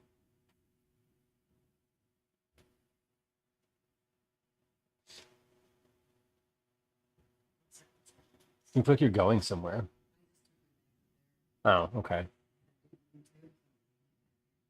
Got it. Got it. The noise is the fan. I put the fan on the cookies so that they would cool down quicker. Okay. I think, let me see. How long have those cookies been in the oven? Those cookies have been in the oven long enough that I can touch this tray. So that means that they're 2 to 3 minutes from being finished. Let's get this next bit. Let's get these off the tray. Oh, yeah. So these have, this is interesting. I think these are the ones that had the chocolate chips as opposed to the cacao nibs. And I can see the difference on the tray here, like these chocolate streaks. Those were not there for the first bunch of batches because it wasn't, it was nibs. It was like a different type of chocolate. Whereas these are a more melty type of chocolate. So that's kind of fascinating. Yeah, they definitely are a little bit more, a little bit more moisture in this chocolate than the previous batches. But again, that's because I am using a different type of chocolate.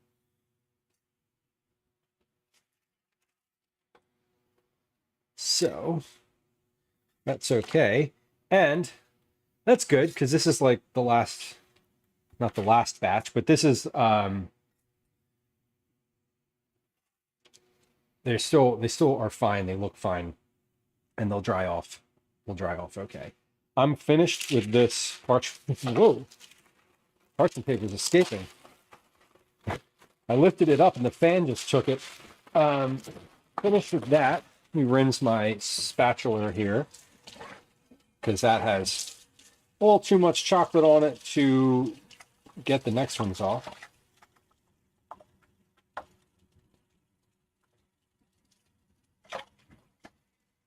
And I'm gonna get these last bit of cookies out of the oven in just a moment here. Now, I don't need this batch that's in the oven currently. I don't need them for Cookie Club specifically. So I'm gonna start getting my vacuum sealer out in just a moment here. I actually think I'm gonna take a real quick break here to file. When I get these out of the oven. I will put all of the dishes in the dishwasher, and we'll do a quick break. So, just FYI, that's going to be coming up. 9, will you let us know which ones you're getting? Yeah, I'm probably going to. Let's see. We have 15, 30.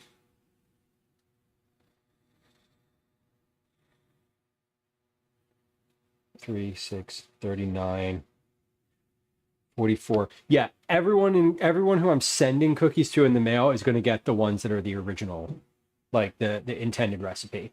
The other ones I'm saving for the household, and I'll give those to the postal, I'll give those to the Lisas at the post office. I want the folks who are getting Cookie Club cookies in the mail to get the ones that are the cacao nib ones. So those are the ones that you'll be getting. Because I think also from they'll ship better than the milkier chocolate ones. Okay, so this looks to be, my timer's up. I think these cookies in the oven should be finished. We're gonna take a look, see if they look like the ones from before. Yeah, they seem done. And again, even if these aren't done, these are household cookies, so it doesn't quite matter as much. These 3 trays, so all the ones you can see over here are all cacao nib versions, and they'll be good to send out.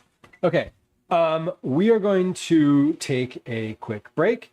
I'm going to file the dishes in the sink. I'm going to run a game of Words on stream, and we're going to run 3 minutes worth of ads on Twitch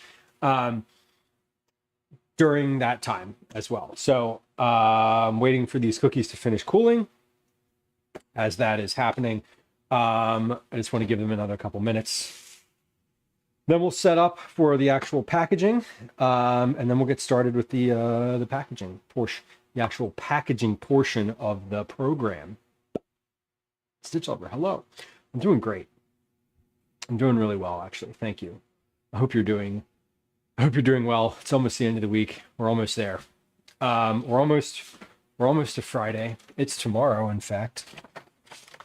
It's tomorrow for those of you who are Friday celebrators.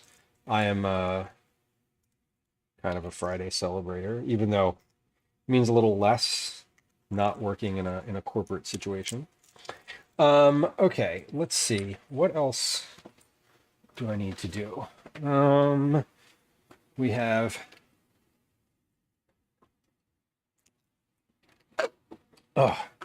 the food processor, and then the oven is off. Okay, we're gonna take a quick break. I'm gonna load the dishes in the sink. We're gonna do a game of Words on stream during that time, and then we'll be back for the actual cookie packaging. So, if you're not familiar, Words on stream is kind of like Scrabble. It's a little guessing game we do about every so often when we run an ad. So we're gonna do that now. Here comes a game of Words on stream. Here comes a 3-minute ad on Twitch. If you don't want to hear the ad on Twitch, you can go follow on YouTube. There's a link to that in the Twitch chat. But here's a game of Words on stream, and we'll be back momentarily. Enjoy, or don't, but we'll be back soon. Okay, bye. Hi, welcome to another edition of Commercials I Hate. Doing some dishes. Gonna get these in the dishwasher, and then I may have time, because there's not a lot of dishes here. I may have time to actually just do these few dishes. So let's put those in. Put some soap in there.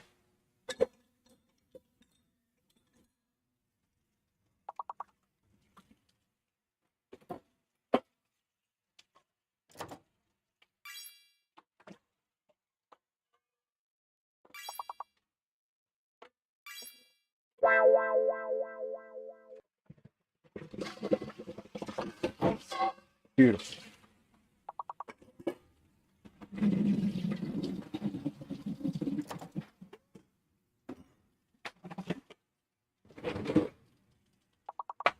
Now, food processor is, it can go in the dishwasher.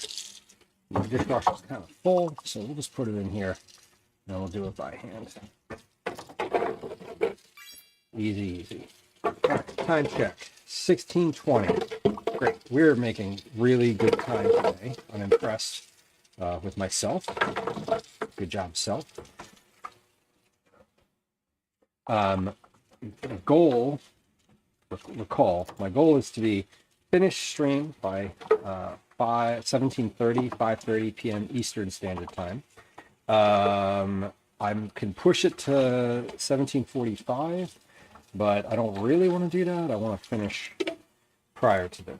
So, making good time, and we're still on track to do just that.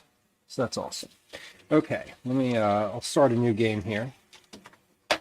We haven't played Words in quite a while. It's been, haven't like practiced, haven't had as much practice with it recently. I've been going back and forth about all the ads again. I'm like, should I or should I not? Should we do this regularly? Should we not? I kind of landed on I don't like having ads at all, so the less I have to think about them, the better, is where my head is at. But I do run them while I'm doing dishes, because I'm not looking at chat during this time. Or I am, but only lightly.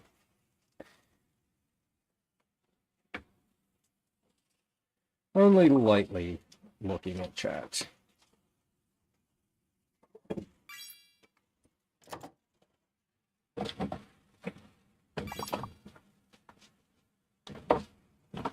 It's over!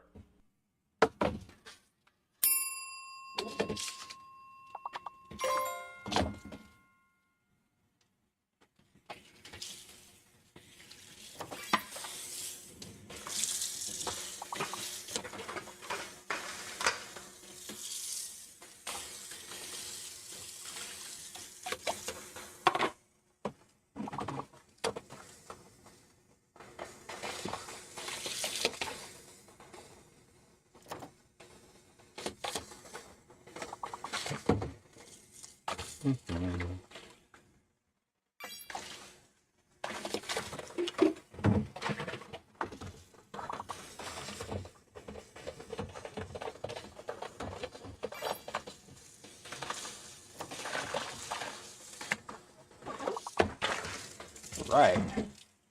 Did the dishes. Got just a small, we got like 3 dishes left here. Pretty good. We got through them.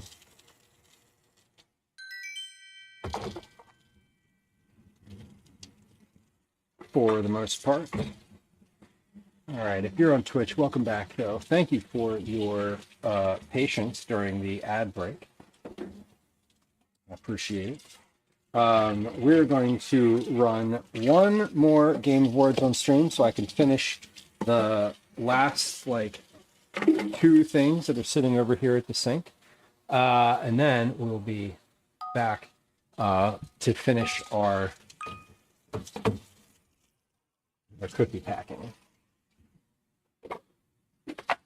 I've got, if I finish these, I'll have finished all the dishes except the sheet pans, and that is awesome. Love that. That's not typical of a stream. Get all the dishes done. So when we can, we do. All right. Oh, A little piece of my food processor is broken. Oops. Didn't realize that, but okay. We'll have enough.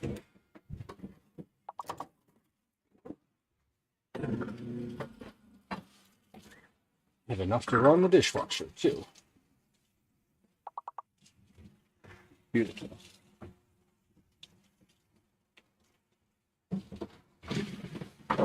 Oh. Top of the food processor is still in there. Surprise. Oh no.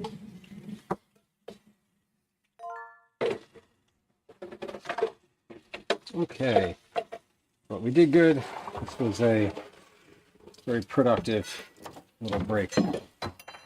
Very productive little break for me.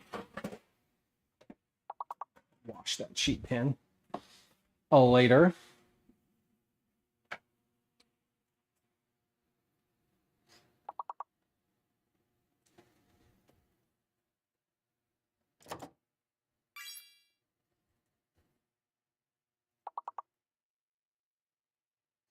All right, last guess is get them in.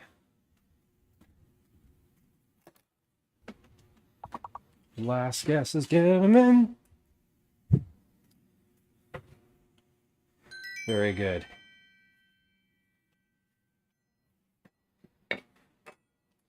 Very good. All right. Let's hit exit, and we're going to come back over. Oh, wrong button. We're going to come back over here. There we are. We're back. All right. Let's get the last cookies off the tray. Then I will have a counter full of cookies on drying racks. And most of them are dry and ready to be packaged. These, it's still warm because they just came out of the oven a few minutes ago. But again, these are not for sending, so I don't need these to be cool at all yet. I'd like them to be cool enough to put into a container before I finish today. But they don't need to be, and that's okay. All right. Mix, welcome in. Hello. I'm Common. Welcome in. Hello. Fox Mulder, welcome in. Hello. Did I draw for Cookie Club? We did. We drew on Monday of this week. I try to do the drawing. I try to do the drawing on the first stream of the month. I don't always make the cookies on the second stream of the month, but that happens to be the case this time. But I try to do the drawing on the first stream of the month because that just gets it out of the way. Then I can notify people, and that's the tricky part is making sure I notify everybody because it takes a few days for people to respond, honestly. So if you are in Discord, I try to send all of the notifications in Discord. I don't badger people about it. Like I'm not going to be like, I'm not going to keep going, but I do try to notify folks with like a couple days because not everybody checks their messages all the time. I certainly don't. So like if you messaged me about like me winning something, I might not see it for a few days. So I do try to keep it on the up at the beginning of the month, and then sometimes we go as far as I think last month I didn't make cookies until the 9th, 10th of the month, something like that. It was a ways into the month before we actually did any cookie making last time. It was deep enough into the month that it was only like 3 weeks ago. So here's what we do have though. I have all of these bags. Each of these bags is going to get 2 cookies. There are 26 bags here. Yeah. Sap, enjoy the market. Good luck. Good luck out there today. I hope it goes well for you. Unless you already went and came back. I'm assuming you're heading there now.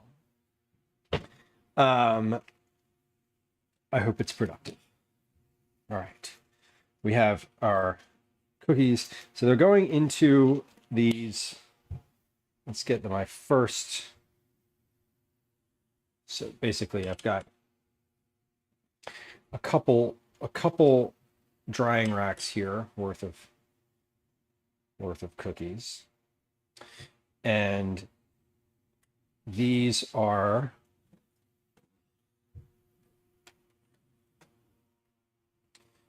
these, hold on, there we go. That's better. So these bags are already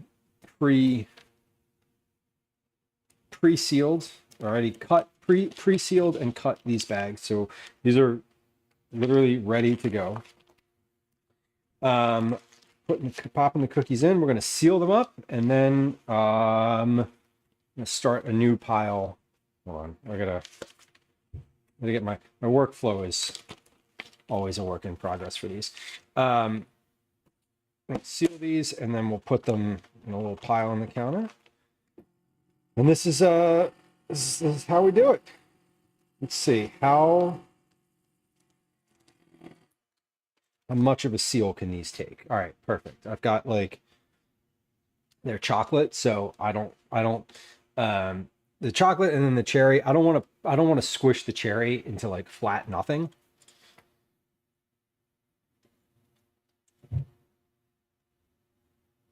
So we got to make this like a little more delicate.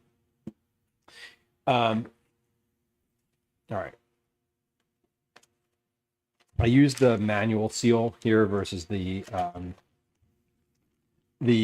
like automatic. So this particular vacuum sealer has a thing where you can just do like an automatic. It vacuums and seals, but it makes it too. It like presses it to, it presses it really tight when you do that, and I don't want it to be that tight. I just need it to be like just to the point where it's actually sealed, not pressed in so much. I did seal the other morning. I didn't do this on stream, but I was sealing all of my stock or my broth that I made recently. And that was fun because I just used the vacuum and seal function on here, and it got that broth like really tight and sealed in there. It was kind of wild. I was like, damn, I didn't realize it could get that much air out of the thing. It was very it was quite vacuumed. But yeah, this is good. I've got it just like to the point where the cherries are not crushed. Okay, but still sealed. That's the goal. So we're gonna send these tomorrow morning. So I have a big morning tomorrow. We've got let's see, what does tomorrow morning look like for me? I'm going to go to the gym. I'm gonna drop Calvin off at camp. I'm gonna go to the post office and mail some cookies. I'm gonna pick Calvin up from camp. No, then I'm gonna do some grocery shopping. Then I'm gonna come home for like 2 hours maybe, and back to pick Calvin up at camp. So busy day tomorrow. Busy day. I hope the Lisas like these cookies. They're I only ever see one of the two Lisas, but I know that they both work there. But when I drop the cookies off, I give them 3 bags worth, and I'm always like, "Can you share these?" You know, with the other folks that are here. And Lisa, who I see in the mornings, there's morning Lisa and afternoon Lisa. It depends when I get there which one I see, but it's usually the same person because I'm always there at the same time. And she always promises to share them, But I always wonder if she just takes all of them home. And it's just like, yeah, I don't know what happened. Dad didn't bring us any cookies this time around. I was in there on Monday this week, and she was like, it's funny because she always just calls me Lieu Dads. You're doing great, sweetie. And hello, welcome in. Thank you. I appreciate that, and it's good to see you. The cookies are good too. So like, not for nothing. They look good and they are good. Yeah, I do think so, Fudge Drawing. I'm pretty sure because I see both of them with some regularity. I go to the post office like once a week, generally speaking. So I don't just send stuff. I have the PO box, and I use that PO box for like all of my mail, like not my mailbox mail, but like if I'm ordering something, I order it to the PO box. It is a regular stop for me. It's funny. Yeah, I bet Lisa, I bet afternoon Lisa would tell me, because I see afternoon Lisa like often enough. Mix, that's awesome. Yeah, I'm glad the magical popcorn box. That's so funny. I feel like the popcorn, so I stopped, well, I'll say this, I stopped using the popcorn in the box because the popcorn took me like an hour and a half to make. And in the interest of consolidating my own time, I have been using newspaper, which I subscribe to and comes to the house for free. But I feel like I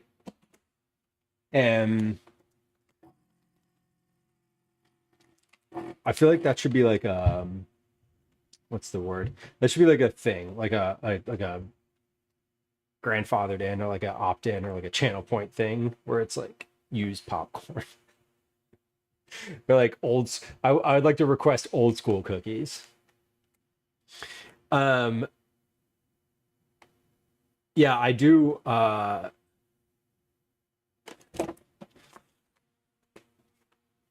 don't know how that would work, but I'm having that thought in this moment. And I did think of you with regard to packaging. Did I use this device to seal important documents in the case of a flood? Not yet. That's a great idea, though. I had not at all considered it for that.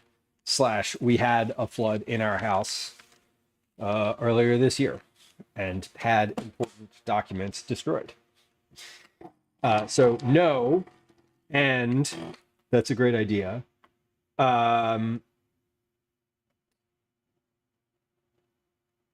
End of sentence. No, I've only ever used this for food.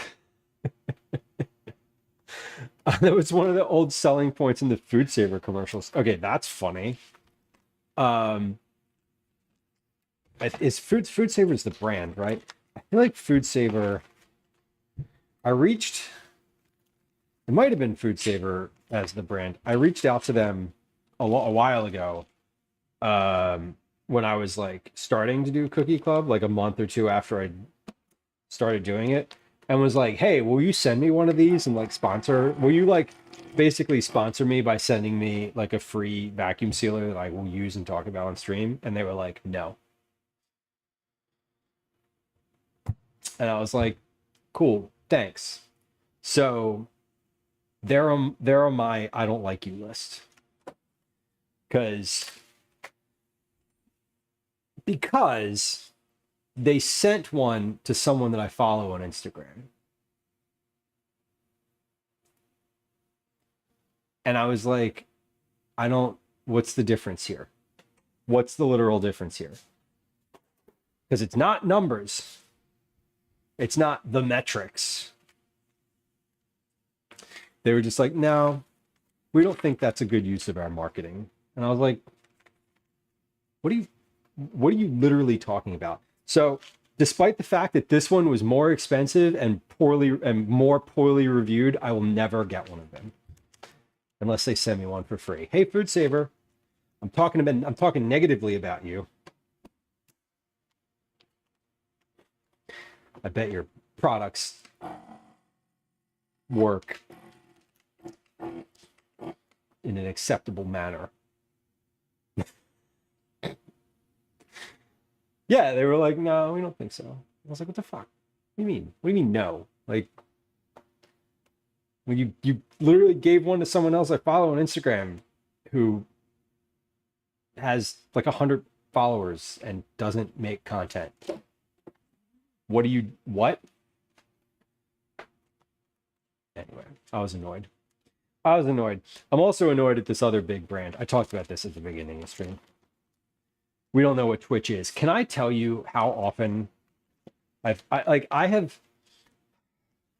have, yes, that is a huge barrier, honestly, because people will be like, there's so many companies out there that have like influencer programs, right? On their website, you go to big corporate brand, right? And in the footer of their website, it's like, marketing, and you click that, and then it's like, would you like to get free products for your content from us? Like, fill out this form. And I've filled out probably 15, 20 of them, right? One, I've never gotten a response. Two, I have never gotten a form that had Twitch on it. Not a single one. Yeah, Timmy. I'm not going to say that word out loud because I was bitching about them on stream earlier today, and I sent them a DM on Instagram that was like, what is your problem? What is your actual problem? Like, why are you sponsoring all these people who are not cooking streamers? Like, why are you sponsoring gaming streamers to talk about you? Like, I get it. Like, because they have, 200, 300, whatever concurrent viewers.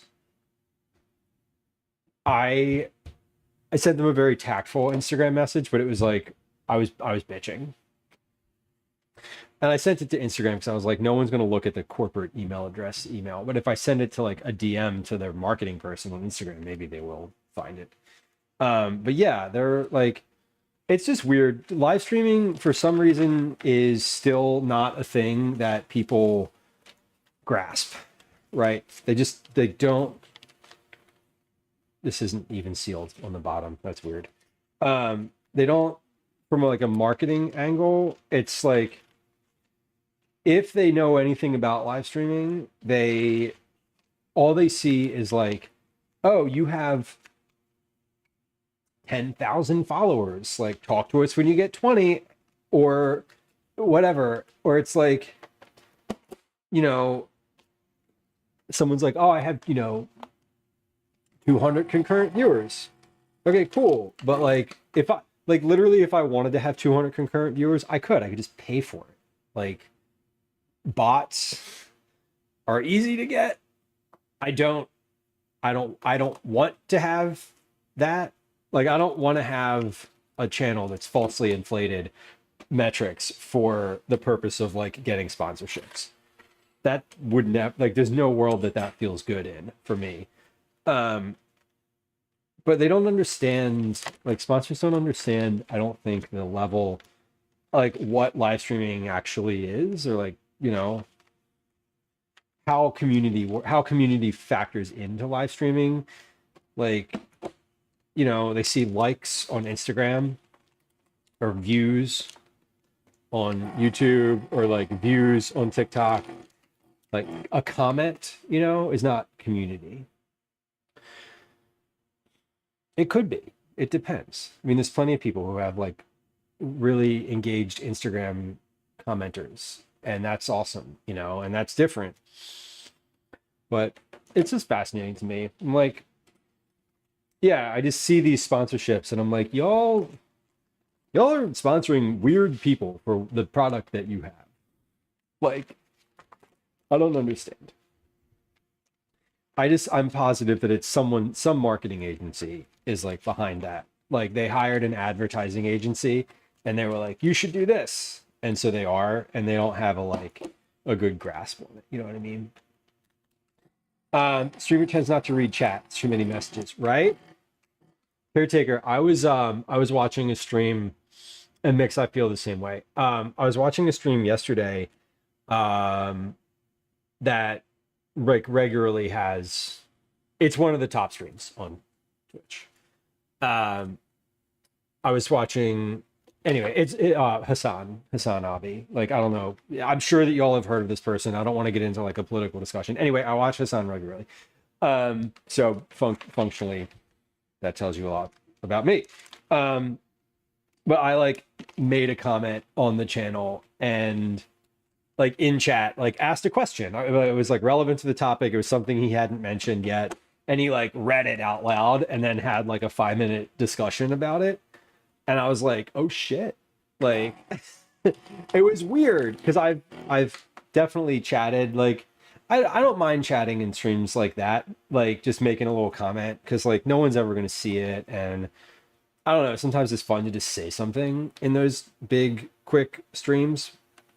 And every once in a while, like one of the streamer will like read something. You're like, oh my god, am I famous too? No, you're not. I don't see a reason to chat in a channel if the chat is going by a mile a minute. Uncommon says, yeah, same. There's some streamers that I am really it's so wild because I feel like some folks actually do see, like they see a majority, like a lot of those chats. They don't respond to all of them, right? But like, there's a food and drink streamer who has Barley the Burr. I don't know if any of you all watch this guy. He's really funny, and I really enjoy his streams. I think he has like a really like genuinely amazing energy, and transitioned his whole content from gaming, from being a like VTuber to being like in the kitchen. But anyway, he regularly has like 800 600 to 800 concurrent viewers. Like it's a big stream. And it's not big on like production. It's big on like people engaging with this person's energy. And like he responds to so many people in that chat. It's incredible. Like it's so rapid fire that it's sometimes it's so rapid fire that it's just like I don't like understand. Like I don't understand how he can see all of it. You know what I mean? It's weird. But it's also neat. It's neat to see. Really practiced, and it's impressive. Mix totally is. Very much is. Now I know for myself, like I don't have chat. Every once in a while there'll be like a bunch of things being said at once in chat, and I miss things. But like I appreciate being able to see the messages that people send. Like it's very rare.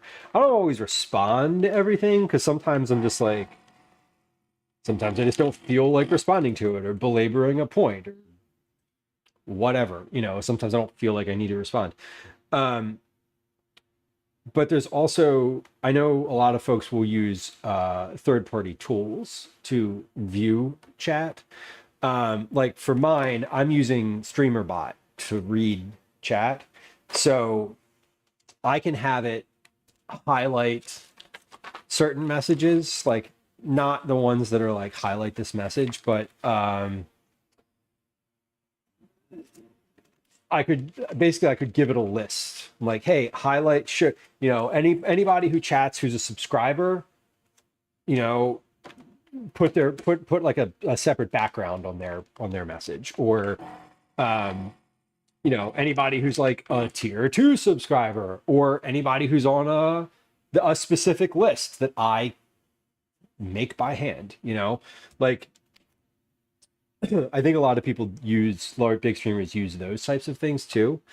And we'll put like, you know, we'll put specific people that they highlight that it's like, okay, like I don't want to, you know, there's certain folks who you don't want to miss or like don't want to, yeah, who are just like, that's for whatever reason, like in that type of stream. So that's certainly true of how some of those folks work. I don't have that. It doesn't highlight anything for me. The only thing that mine highlights separately is whether or not the message comes from YouTube or Twitch. That's it. Which is helpful to know in order to know how to address it. I don't know. So there's that. Okay, I have run out of cacao nib cookies. I have 3 bags left. Now, I don't think I actually need to pack these bags. I think we have enough as it is. So, if not, if I pack the boxes later and I end up not having enough, I will package up 3 more bags. But otherwise, I think I'm pretty good with this, with the packaging, which is awesome. We did all of our baking and packaging in a tight 5 hours and 24 minutes. That might be I wonder if that's the quickest I've ever gotten through making and packing cookies. It can't be. We have to have been done quicker before. We have to have been finished in a quicker timeline than that before. But I don't know. That was pretty efficient. I've been getting a lot more efficient about Cookie Club stuff. I have already shaped and addressed the boxes, made the little packets, done the cards. Everything's ready. Now the cookies are done. Like literally all I have to do is put these in boxes and tape them up. Pretty great. I'm pretty happy with the efficiency of all of that. And it leaves me with enough time to like clean up a little bit. Which is kind of amazing. That doesn't always happen. Usually I finish up on Cookie Club Day and I have something to get to like immediately. But that is not the case today. We're actually we did really well today. Oh my God. No, it's not buying fresh produce. You know, I haven't heard news of what you're talking about. But I'm going to go look it up.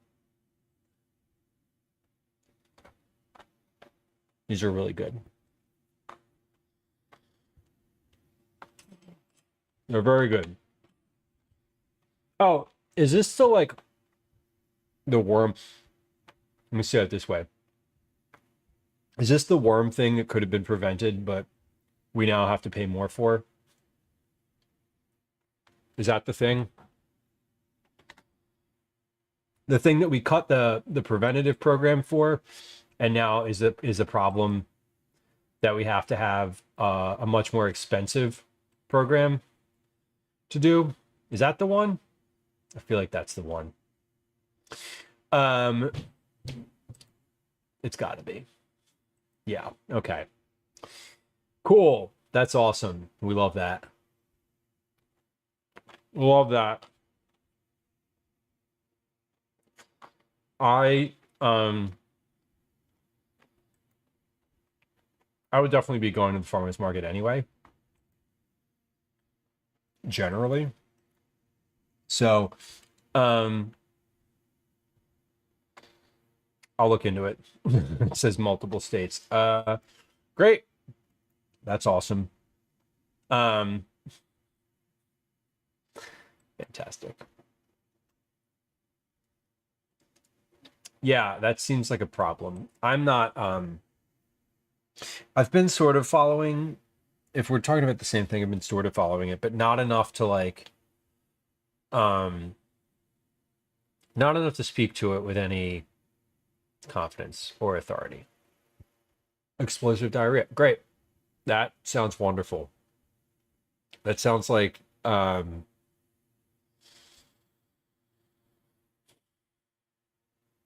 fantastic. I hope to avoid that. Generally speaking. Okay. Let's see who else is on the internet today doing the live streaming. We have a couple folks. I think I might raid someone who I'm looking to see if there's some folks that we have not. I'm looking at who I'm following, and then I'm looking at oh, hold on. Let me look at the let's look at the community live section of the Discord, because this is the one of these are like folks who I would enjoy rating. Let's see.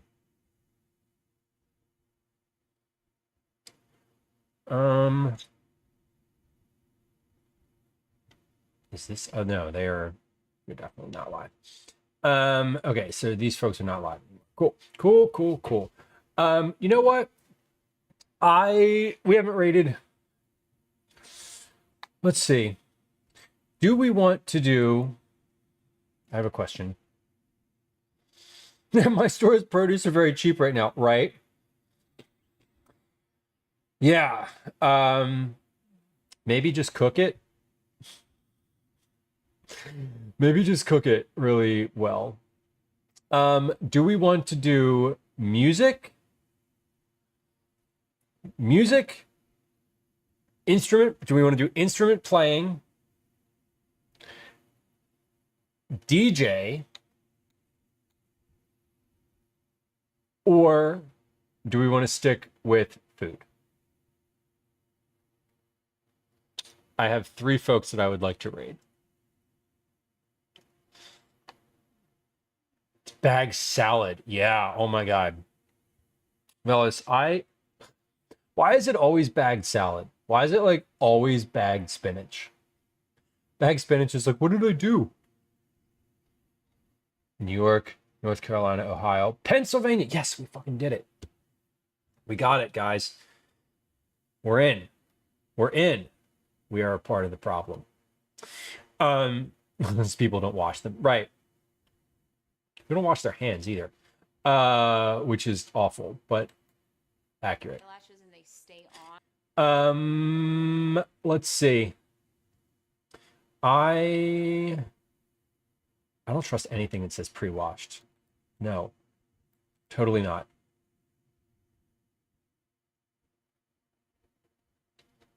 Totally not.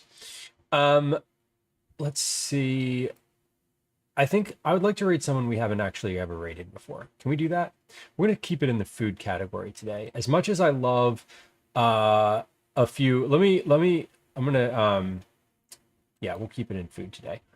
I think we're going to raid, where are they? Damn it. I lost it. Where is it? Oh, there they are. Okay, we're going to raid someone who I have not raided before, who is in the Twitch Creator Club. Their name is Shams. It means sun. Their Twitch username is It Means Sun.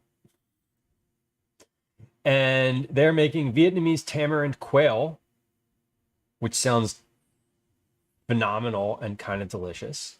I see another person in their chat who whose presence I enjoy and trust. And they have several tags on their channel, which I find really amusing and tongue-in-cheek, kind of funny, including food yapper, performative male, and who put a brown guy on screen. This person is very funny, and there's a cute dog in the background, so we love that. Before we raid over there, and then there's still obviously cooking.